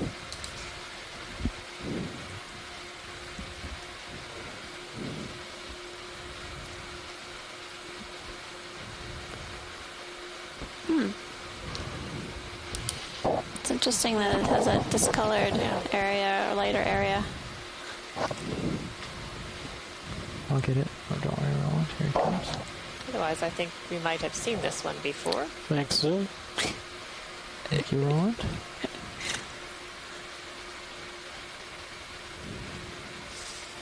Nice. Okay. Come on out. Let's see what else there is to see. Looks like all the corals went away. Yeah. I found the face without corals, didn't I? The face without corals, didn't I? Anything over this way? Some geology to look at maybe, but corals might be up higher. So Just for a section. There's a lot more out there. Other examples on the right there of these joints that are beginning to loosen talus blocks. And those blocks that you're seeing in the center screen now aren't very far away from moving down canyon. Facing what? Soft sediment flow, density-driven flow, and Do you want to talus just production. frame this? Jamie, does these type of rocks, would they move in, say, years, 10 years, 100 years? Well, it's quite the aggregation of shrimp here. They're having a party. I think it would be very periodic. I think they might move in response to an adjacent flow down slope, which could be actuated by anything from an earthquake to a storm, doing some kind of internal wave. Can we get it tight on those guys? And then get often something moving down very, very slowly. These cracks widening by a process known as creep, and that's simply gravity. They begin to dislodge, joints form, the cracks get wider very, very slowly, and then you'll get some kind of catastrophic downslope event actuated by something else. Thanks. That's a great description.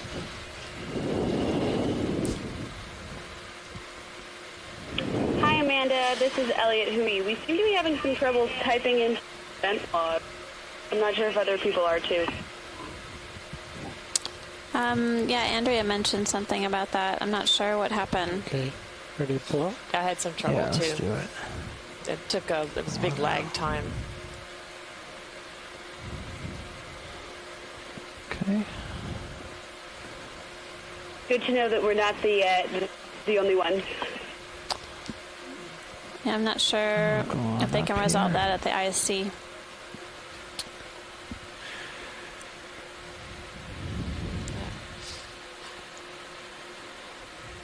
Don't want to get too close to this face here. Quite a few shrimp hanging out here on the side of the wall. Looks like a small Acanthogorgia and some sponges. Oops. Give a little extra on that one. Oh, nice sedimentary test.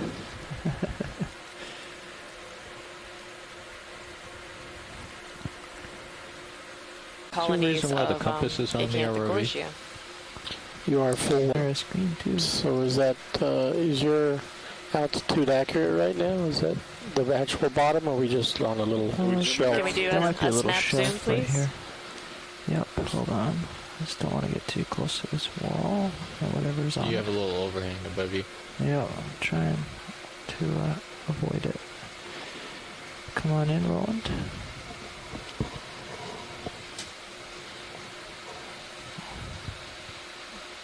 Oops.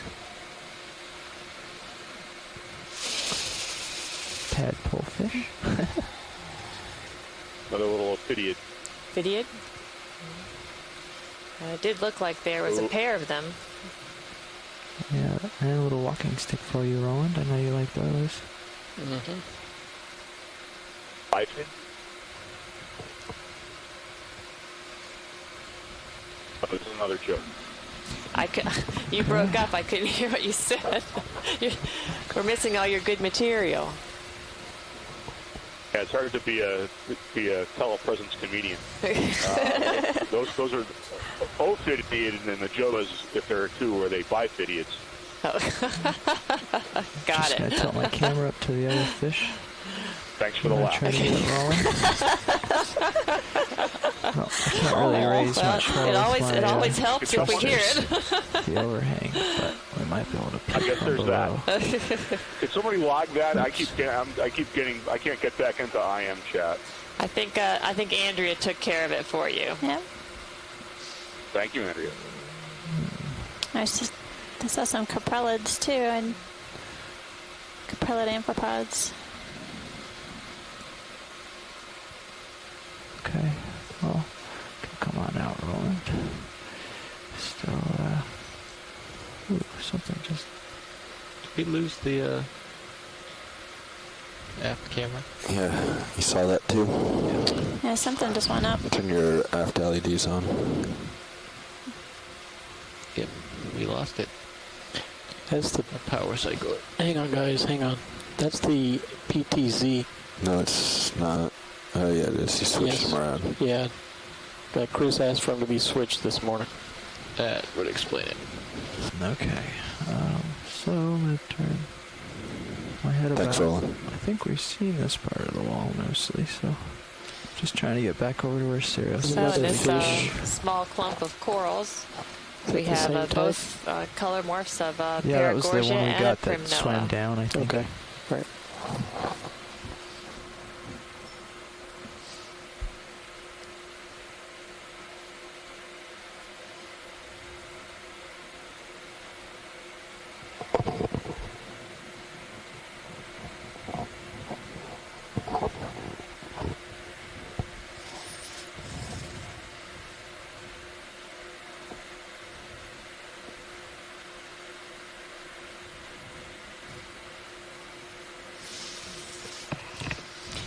It's a nice shot to give you a perspective of these corals growing on the side of this rock feature and growing perpendicular to the rock and hanging out in on the left with those scratch marks. in the area where the current will be passing by.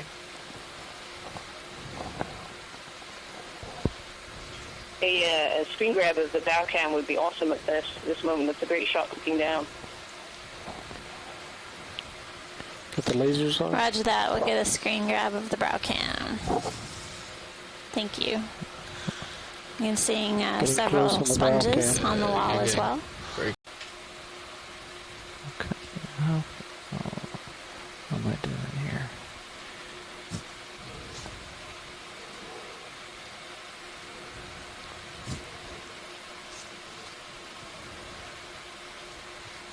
Still have that overhang above me? Yep. Oh yeah, I see it. I see it. Yep. Looks like all those coral that were hanging down, I'm right underneath now. Coral to your port. It's like another black belly rosefish. Copy coral on my port. just around this little Snap corner. zoom on the fish.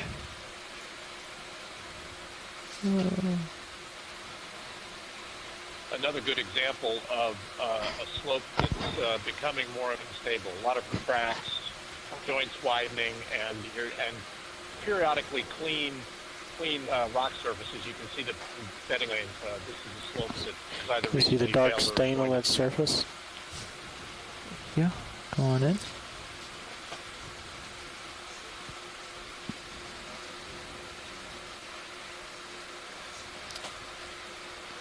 We're seeing that discolored surface just above the black-bellied rosefish. Getting some nice close-ups.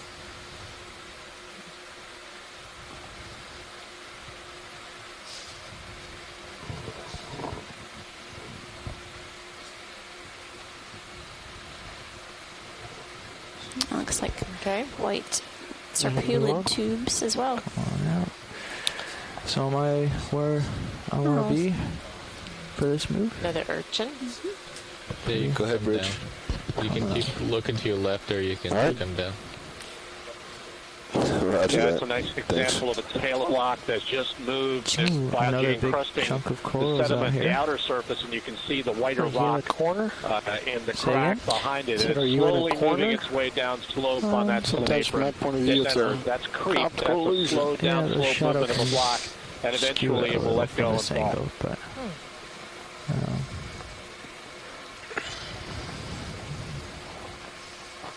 Should laser across that crack, the corner.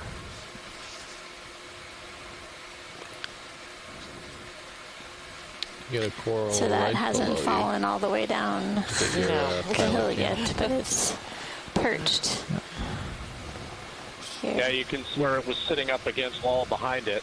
It's moved some, maybe a foot on top of that sediment apron underneath it. The biology doesn't know it yet, but it's on an unstable foundation. It'll be surprised, I guess. I look below, see more colonies of Paragorgia.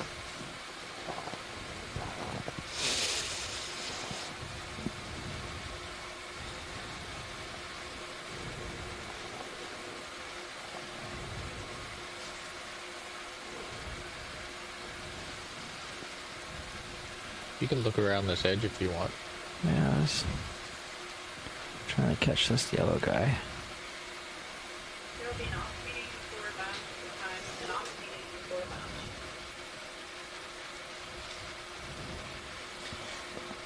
I have another colony of Paramusia. Well, actually, 3 colonies that we can see. Should see this shrimp at the top left while we're here. A few smaller colonies of Acanthogorgia. Okay. Doesn't Zoom appear on to the be shrimp. any. I guess there is a shrimp associate on this Paramusia. And a barnacle.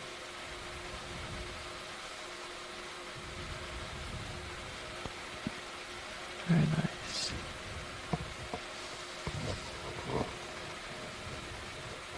Oops.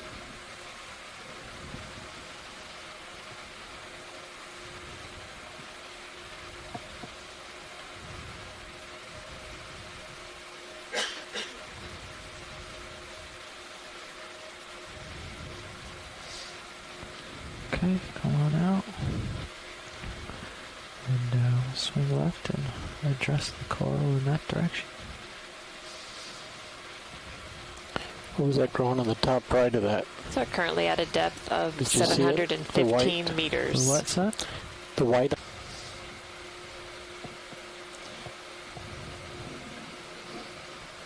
Just as a reminder, we're coming to you live Look from at the that big Okeanos rock. Explorer.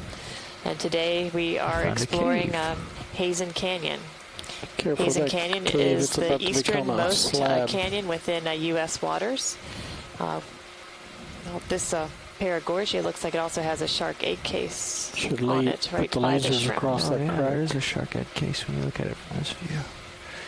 Yeah, that process off to the left there, that large vertical crack, that's a geologic process we call spalling, S-P-A-L-L-I-N-G. Zoom on your A command. column of rock that is backed by a large vertical crack joint, and it is in the process of separating from the wall. It will leave a wall behind it, but eventually it's a pillar of rock that will topple over and down. Next time we shift to the port side, if we haven't already, if we could get a grab looking across the wall, Okay. please. Certainly. Okay, come on out. Well, need to have some lasers on. Interspecies things never work out like between shrimp.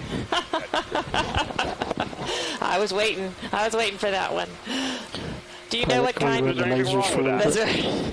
Do you know what kind of shark would be laying those egg cases, Peter? You talking to me, Jeff? Yeah, I didn't want to hit the lasers for a minute. Here in the region. That's my first guess. Okay. But we have not observed any of those. Second guess.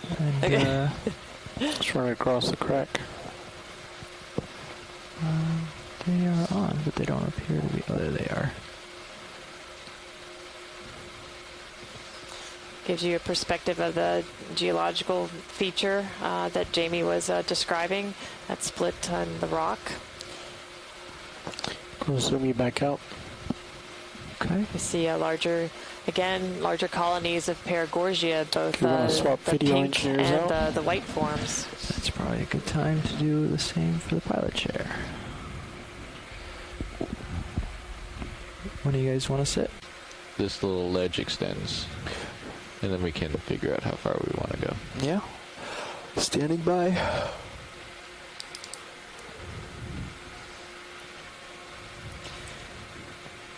Have a few of the larger colonies perched on that rock. Which there again, Jamie, is that one that's moving down slope? Yeah, this looks like actually there's some talus in the foreground that's been covered, some loose blocks that have been covered with sediment. That actually is a slope that looks ironically more stable than the slope we were just on, which was clean.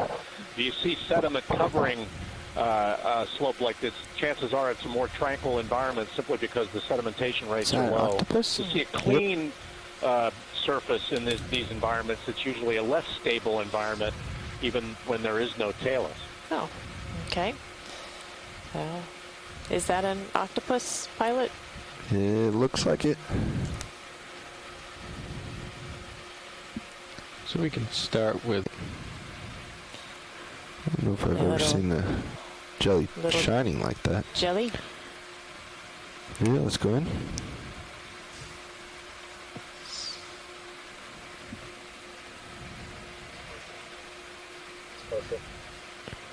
That's not a jelly. Ooh. That's a fish. That's a nice looking fish.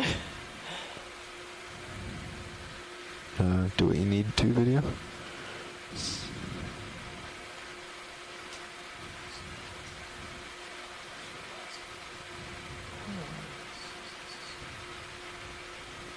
Pretty sure I can swim faster than this guy. The consensus is a hatchet fish. Hatchet fish. Fascinating. Surprised to see one out this far. Deep. That was a good find. Okay, let's come on. It's pretty. Could we snap zoom into purple? Yep.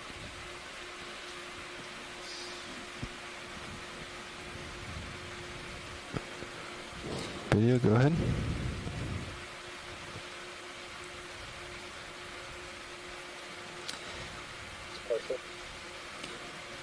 Hopefully, Les, that is the clavillaria that you were interested in.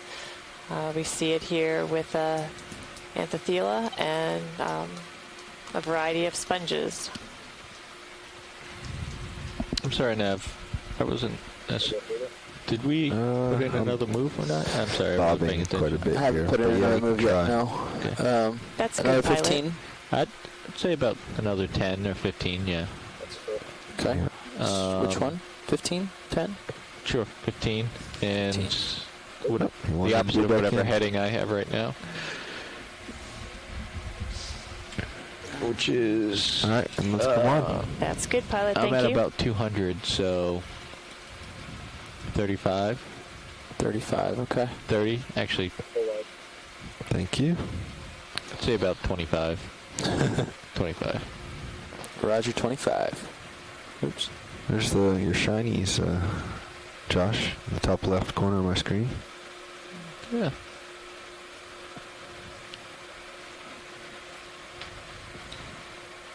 So moving along, this feature in Heezen Canyon. We're currently working at a depth of 737 meters. Bridge nav. Seeing several large colonies of Paramusia. That's the orangish octocoral. Can we do another ship move?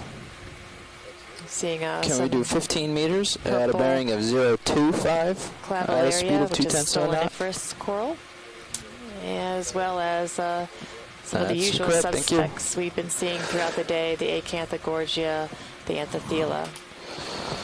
Looks to be some yellow zoanthids growing on that Paragorgia. And a lot of Clavillaria coming into view. The purple-colored coral. As we move further down, this is an arrangement that we've been seeing a lot of, with a lot of corals growing right on the edge of a ledge. And of course, there will be a few of those that are growing under the overhang or over the underhang.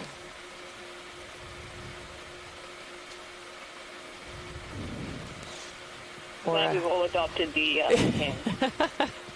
Just for you. Some more Paragorgia, and I think Primnoa as well, growing in close proximity to each other.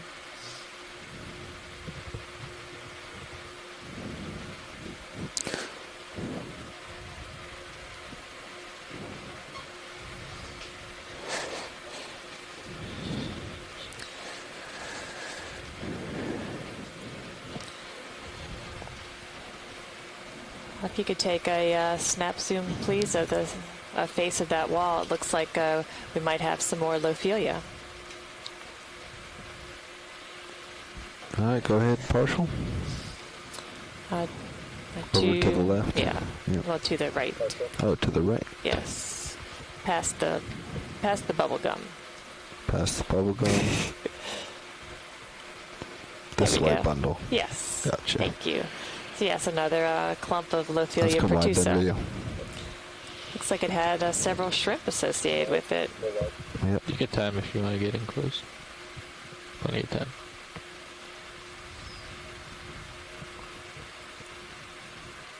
All right, let's go.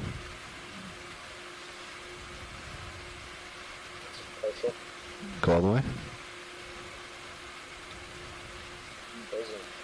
Yeah.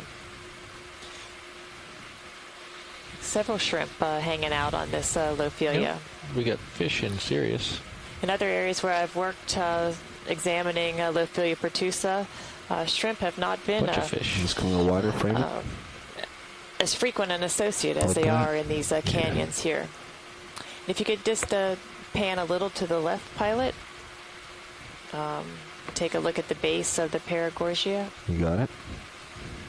There's a bunch of fish in the Sirius view. Can't really see them right now, though.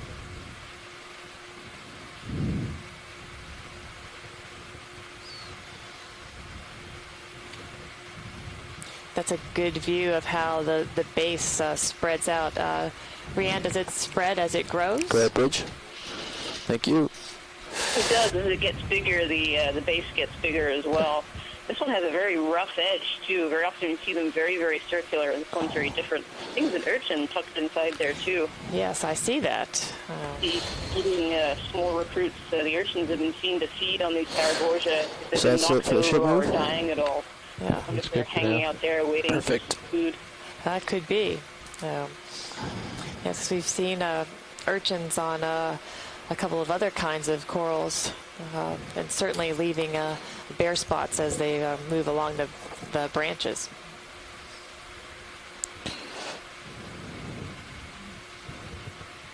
So much going on in the water column. All right, thank you, pilot. I was just going to, can you pull up running? Jump out the gains. Yeah, it looks like it cuts off there. Alright. Coming back into the rocks.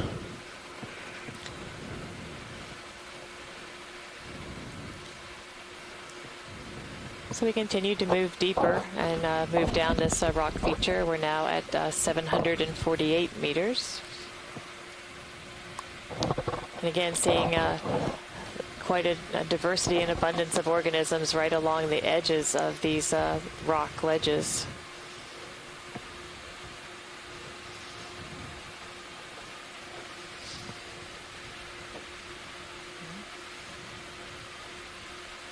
Another clump of Lophelia, as well as maybe smaller colonies of the Paragorgia.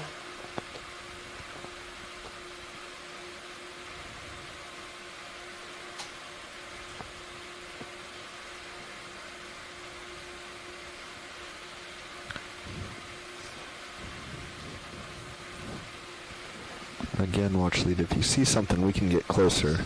Okay. Going down into unknown territory is a little bit harder because we have to stay farther away from the wall. Yes. But could you snap zoom on that pink coral center left? Center left, you got it.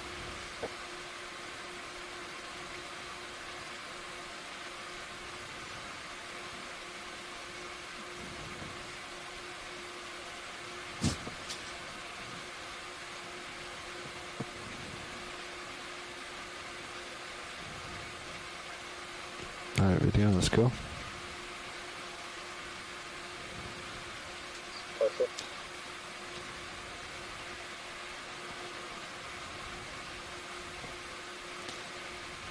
It's a nice colony of all the way. Primnoa. Has a shrimp on it. Oh, a couple shrimp.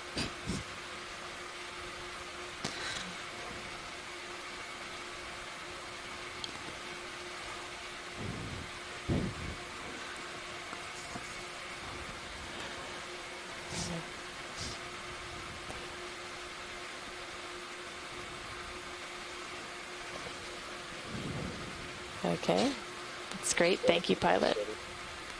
And then just let it head out of screen. Keep it zoomed. Yep. And let's come on.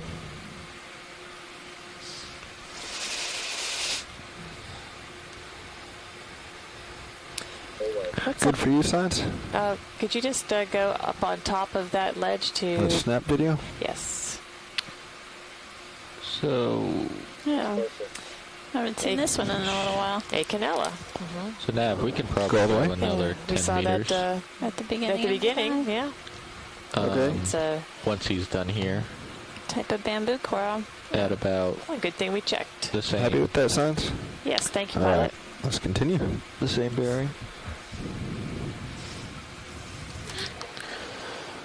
I know that new coral is waiting for us around the next corner. Squid. Looks like another... Yeah, see a squid. One of Martha's favorites.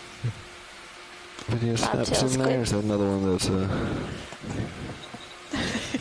Yep. I saw the real squid, not the bobtail squid. Yeah, looks like another one of Another those guys. Acanella as well. Guys, come on. Everyone's favorite, the bobtail squid.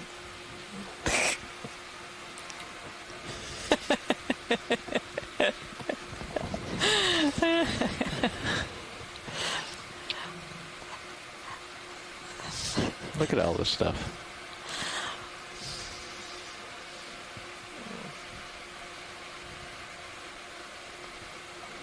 What's the fish on the right-hand side? I don't know. I was trying to get a look. Okay.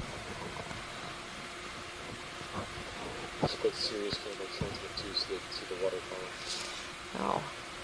Oh, lots of swimmers in the water column right now. If you take a look at stream 2, this is the Sirius feed.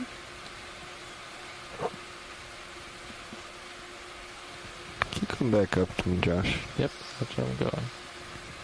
you're in the middle of a big chute here. This is a much larger feature than we've seen earlier.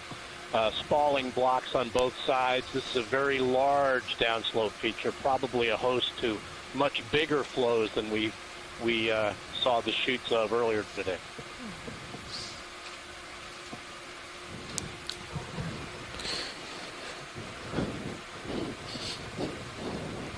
Fish in Sirius's view.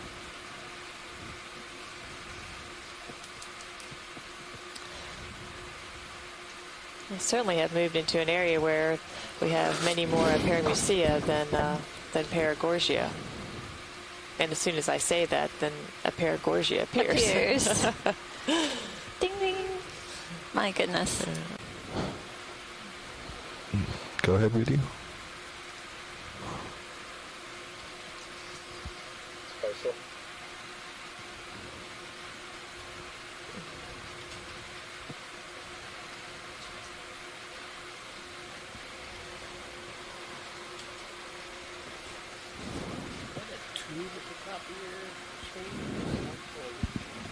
A tube. Okay. Oh. Oh. Going further. Photobomb. I'm not seeing the tube. Yeah.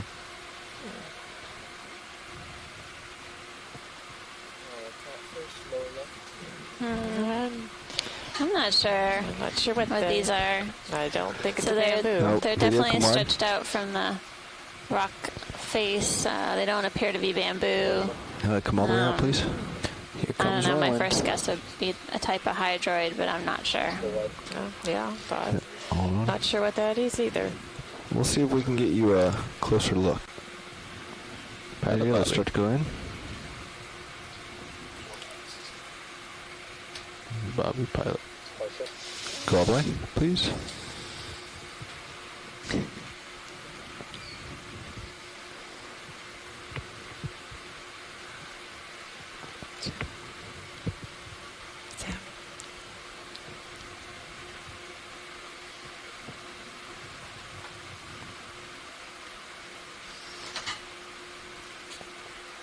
Giving you a better idea at all, Science? Very curious. Looks like there's a gastropod on the wall to the right, left of him. There's a. I have to say I'm not sure what that is. But thanks for zooming in. We'll have to examine that a little later when we have some more reference materials. Looks like a Hold there. Holothurian CC cubonger just behind it. And some more Let's go back in on this patch, this bigger one white down sponge. here.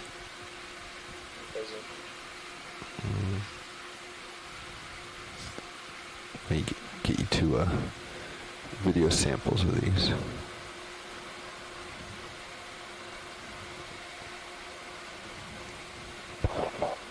So the Sorry, chain video, I'm making it dogfish actually very have difficult a on you. slightly shallower distribution than that we are. And Yeah, let's deep come on, I water start catch shark bouncing has a all slightly over. deeper distribution. So somebody's eating in the middle. Okay.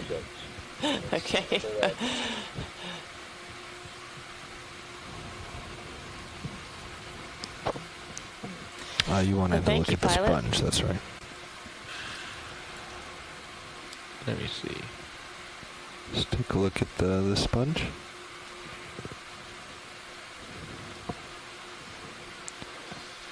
Again, very deep chute here. Large talus blocks detached from the wall and moving down slope.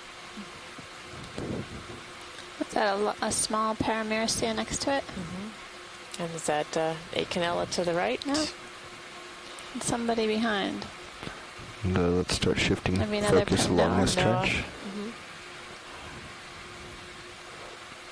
Or whatever those You can see the white talus in the back. sticks are. There's a lot of them. White branches extending from the substrate. On the surface of these rocks are 35. speckled with Come on. white dots. 035? I'm not sure if those are yeah. type of mollusk or Thank what. you. But 10 the meters larger out. spheres are obviously some Bridge type of nav. sponge.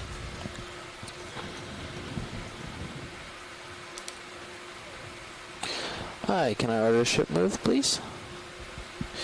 10 meters at a bearing of 035 degrees at a speed of 0.2 of a knot. That's correct. Thank you.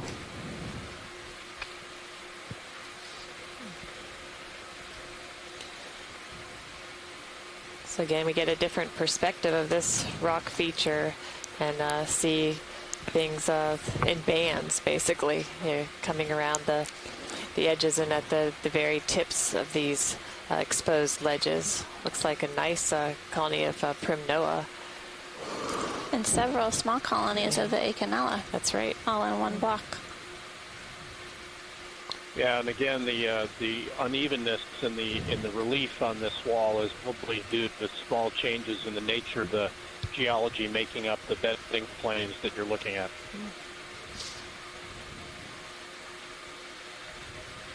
And 4 meters.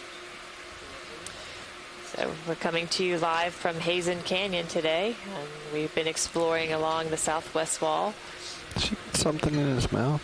Oh, or is that just something hanging what's out? in his? Let's take a look, Bobby. Take a look. Hold 1 second. You're fine. Yeah, it sounds My like heading started to swing about. Alright, yeah, let's start to go in. I'm going to bring the camera up so we can look hear on if him. someone was saying something on the... Peter. Oh, there. Yeah, if you could, Go in all the way? Yeah, let's go all the way. yeah, if you could stay on this guy, once again, something unusual. Yes. Is fish. If he actually ingests that would Go be ahead, Bridge. We've got video of Thank you. synapse running around with things in their mouth, but not actually ingesting anything. Oh, well. So this would be Unfortunately, I'm at the end of my tether here. We'll try. unique. You've seen it here first. Maybe we'll scare him back to the right. Looked like some kind of shrimp.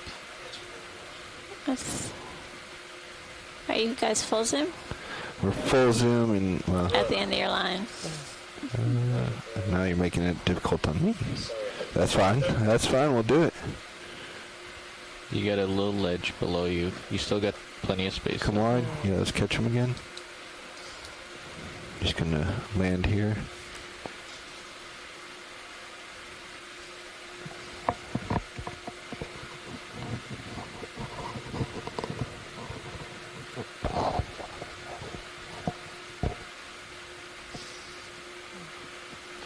Go ahead and go back in. So he's just used the bottom to get another grip on some prey. That was very cool. Oh. Well. That's behavior. Let's go in. Thank See you. if we can identify It's what rare he that we has. get to see That's that. right. Oh, no. That's right. It's incredible. Try this at home. He has to push your food onto the floor. Nope. And down it goes. Camera, come back.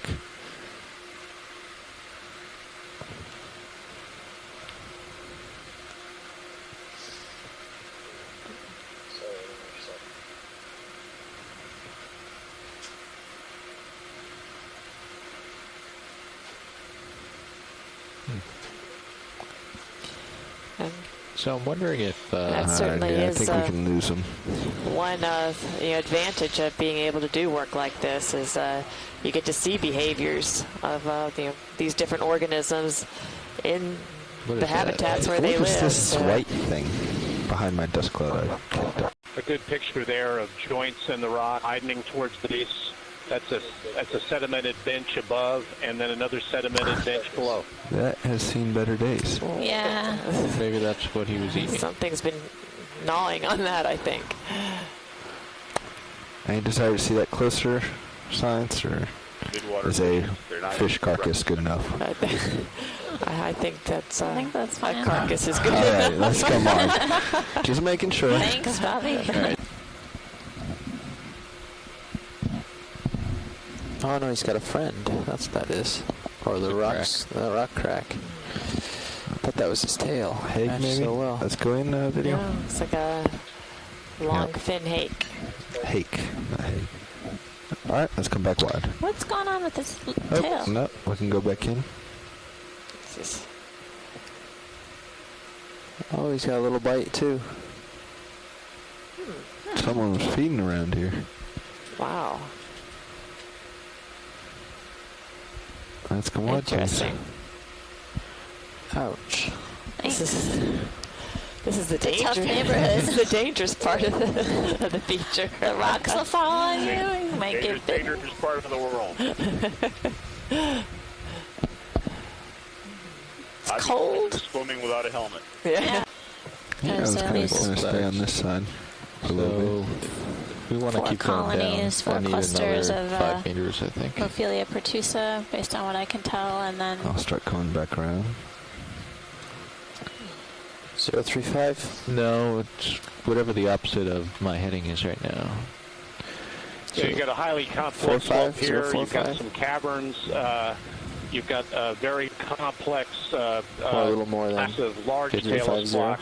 Some of this has been actuated in the past by, I mentioned yesterday, You could spring do sapping, the escape fluid in between bedding planes 10 meters. going on here. You might be looking for 10 instead of evidence of 5? fluid escaping Yeah. from some of the early Because it's slanting out a little bit. 10 at cavernous 050. openings.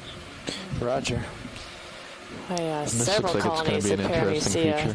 feature. Could we snap Approach zoom nav. and see what the white is growing on? Ate it. Video, let's go in and see what these little things are.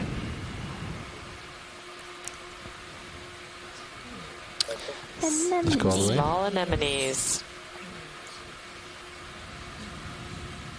there's several Paramucea.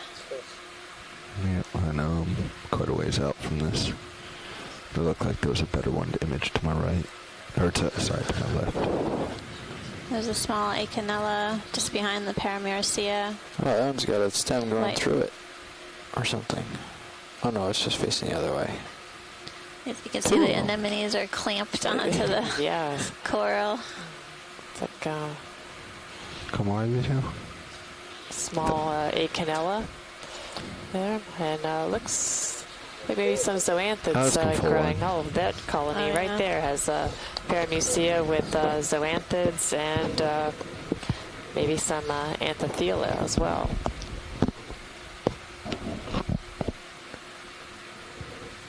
Looks like there's a Canthogorgia just below.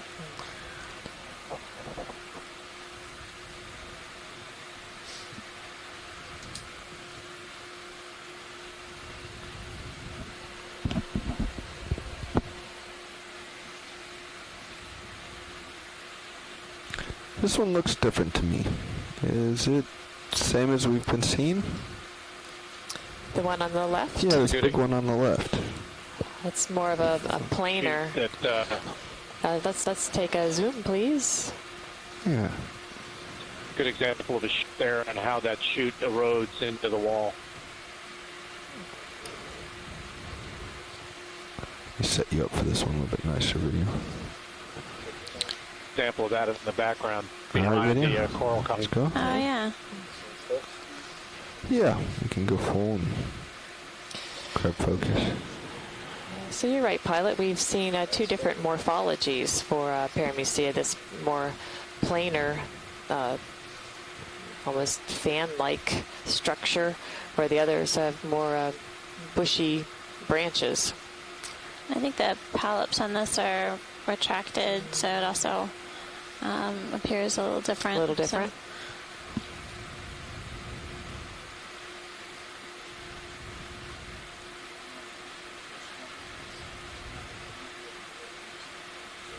Again, with some anemone associates. See the polyps are extended on the right-hand side of the screen next to that anemone, and then the rest of the polyps are retracted.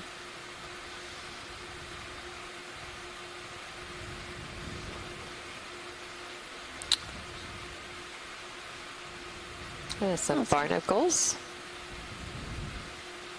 You can see them feeding. Let's check the base. I wonder if there's bear skeleton underneath the anemone. I don't know.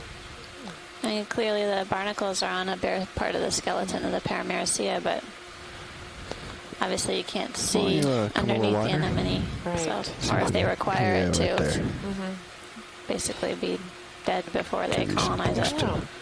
And that's Play that with your Clavularia. focus. Right, the purple stoloniferen coral. Looks like some Chrysogorgia there as well. You're way All kinds of things happening in this little pocket. Is it? I'm pushing in for Is it? Or is it Acanthogorgia on the right? That's what I said. Yeah, Acanthogorgia. I thought you said Chrysogorgia. No. I thought I said Acanthogorgia. Who knows? But the consensus is It's Acanthogorgia.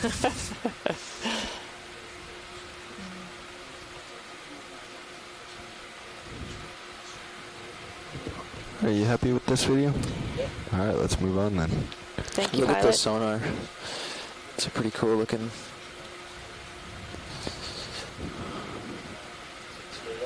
And here's the. So at this depth, what's our? Here's the rock I heard. 20 minutes to get off the bottom. Is that what you're wondering? Yeah. Heard sign. Seems like there are a lot of these scattered small colonies of Let's Okeanos. go. Start to go We in keep video. seeing it every time we move closer Yeah. to the wall.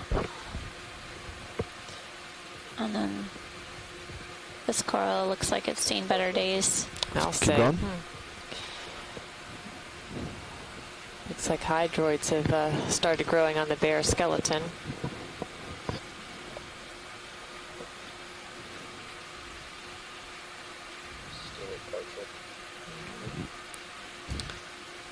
Yeah, if we can take a look at the base as well.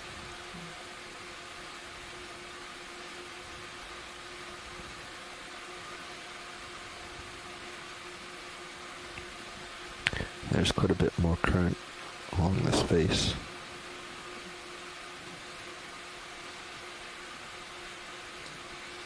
If you want to go in video. Oh wow, you had a lot more. Let's not quite go that far.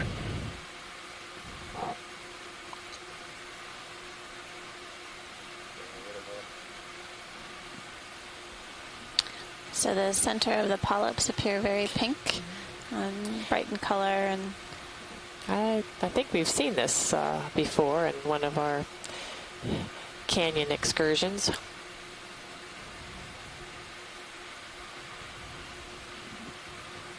About a foot. yeah, I think a better look at the base may give us a clue, as well as these good images of the polyps will help us better identify.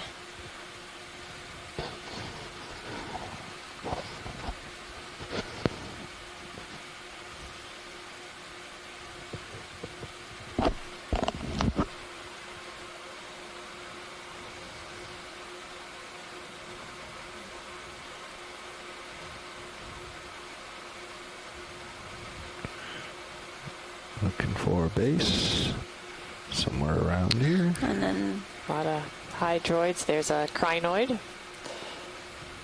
Several barnacles.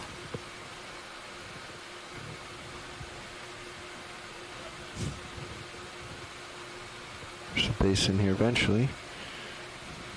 There we go. that's, yep. Is it this one, or did I get mixed up on my way up? Is it that one on the bottom right, or I think it's the one? I think it's the one where you Yeah, you right were. above. I'm drifting Looks out. like we're seeing nodes, so my best guess is it's a bamboo. Les Swatling's writing in. He thinks it's a bamboo as well, but it's Okay. hard to say which one. So we'll leave it as a bamboo coral. You can see the base of it as extensive white mass encrusting on the wall.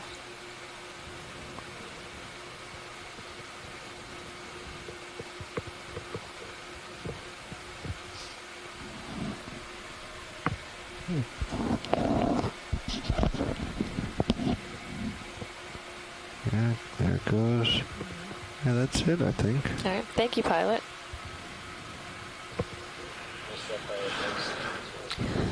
Early on, we saw a small bamboo. It was only a few polyps in size. Only a few polyps in About size. 5 I'm not minutes sure. for me to We're capture seeing the similar last species amazing up thing. here. We also saw Still Acanella, good. another type 9 of bamboo minutes, coral. Bobby. What It's can like you find? Primnoa there passing along at the top of the screen. Really awesome geology. I think is a Definitely a pile of rock debris and almost looks like rock sheets. Yes. Vertical pieces. That's cool. Like they could just chip right off the side of this wall. That's exactly what's happening.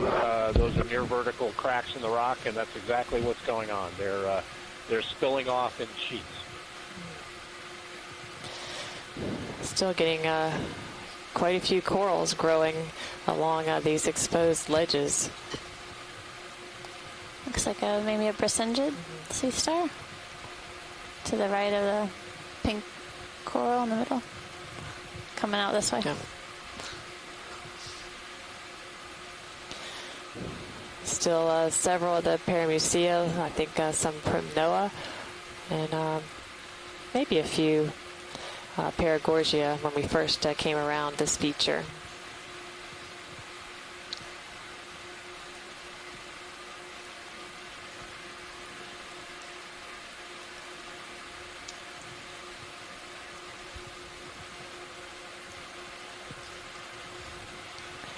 Looks like another small bamboo coral right at the bottom there, in between the two paramucea. Oh, yeah. So, slopes back on you. Looks like it's just another chunk. One of the other canyons, I believe. Right, video. Let me get you in closer.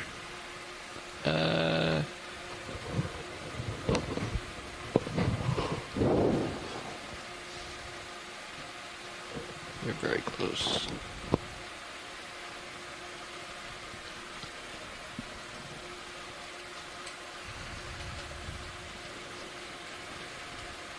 That's great, pilot, if we can get a view of the base as well as the coral polyps. I'm not sure what's below it. That's Anthophylla, maybe? Anthophylla again. And maybe a small... Supposed to sink that much. I won't say till we get a little closer view. I'll hold out. I just saw a very pink spheroid on the wall as well. A shrimp on this coral. We're at a depth of 811 meters. When we first started down this steep rock face, we were at 704 meters, I think. And as I do, let's go to the base. It's interesting.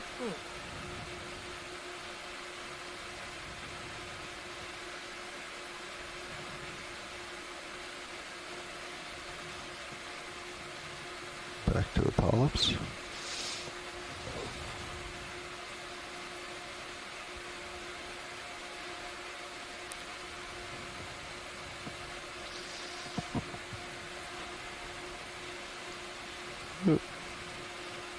Camera wants to control itself. All right, can you give me a ship move, Nav? See some barnacles on the what would you like? tip. The dead give me branch. 5 meters at Just below the shrimp and some more 050. barnacles toward the center of the screen. See one that's feeding appendage out. Oh, yeah? Yep. Just make it 10 meters. Yeah. I was typing. I didn't see. I want everyone to know where they are. Bridge nav. Oh, just come on. Yeah. Can we do another ship move? 10 meters at a bearing of 050. So a few different. At a speed of 20. Thank you. Sure. That'd be great. Pilot. Thanks. All right. And this is going to be our last bit, and then we're just going to have to come up. Do we have to? Sorry, we have to. But tell you what, we'll do it again tomorrow. All right. Promise. We'll hold you to that. All right. Go ahead, video.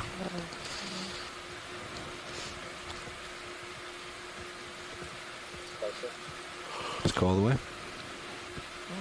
That's all right. Promise. We'll hold you to that. All right.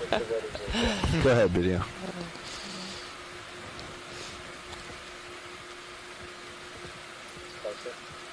Let's go all the way. Got some zoanthids in there.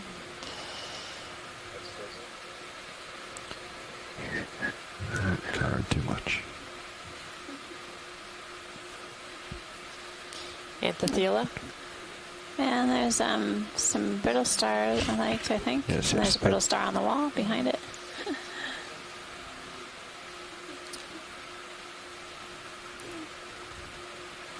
Maybe a Canthogorgia. I think so, with the Anthophylla.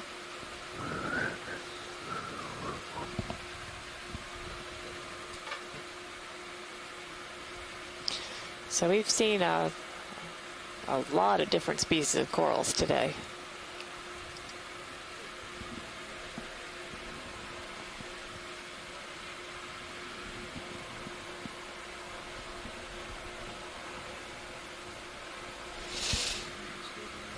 All right, let's come wide. Co-pilot, let's start heading up. Looks like there are a few different associates on that one. Yes, I think so. So I'll come right. So you get So a nice you can wide square shot up. of several bamboo. So, well, it's unfortunate, but a necessity that we have to end our dive today. And for those of you that have joined us on the shore side, you've just experienced a real treat. I mean, this was one of the most beautiful dives that we've had, as far as I'm concerned, with the variety of corals, the colors of the corals, and just the sizes of the colony. I think this is really something to behold, and you just don't see these kinds of images every day. No, I mean, the fact that we saw such a range in sizes of the different coral species, they're clearly of different ages, so that gives us a new or a different understanding of their recruitment in this area. And then we saw several different fish species as well as we traversed up and down this steep rock wall and got to learn more about the geology and understand a bit more about the stability of these environments. Yes.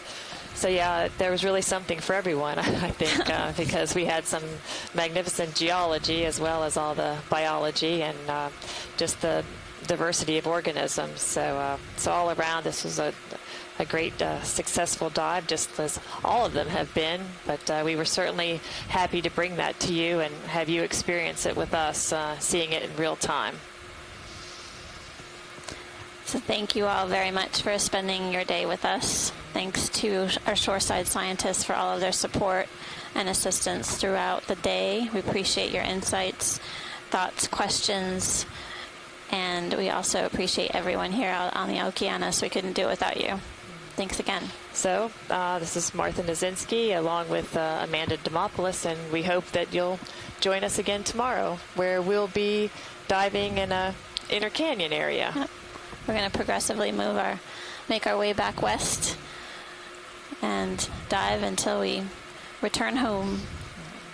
So conference call at 4:30? Yep, 4:30 today, everybody. Look forward to talking with you and recapping this dive and reviewing plans for the next couple of days. Thanks.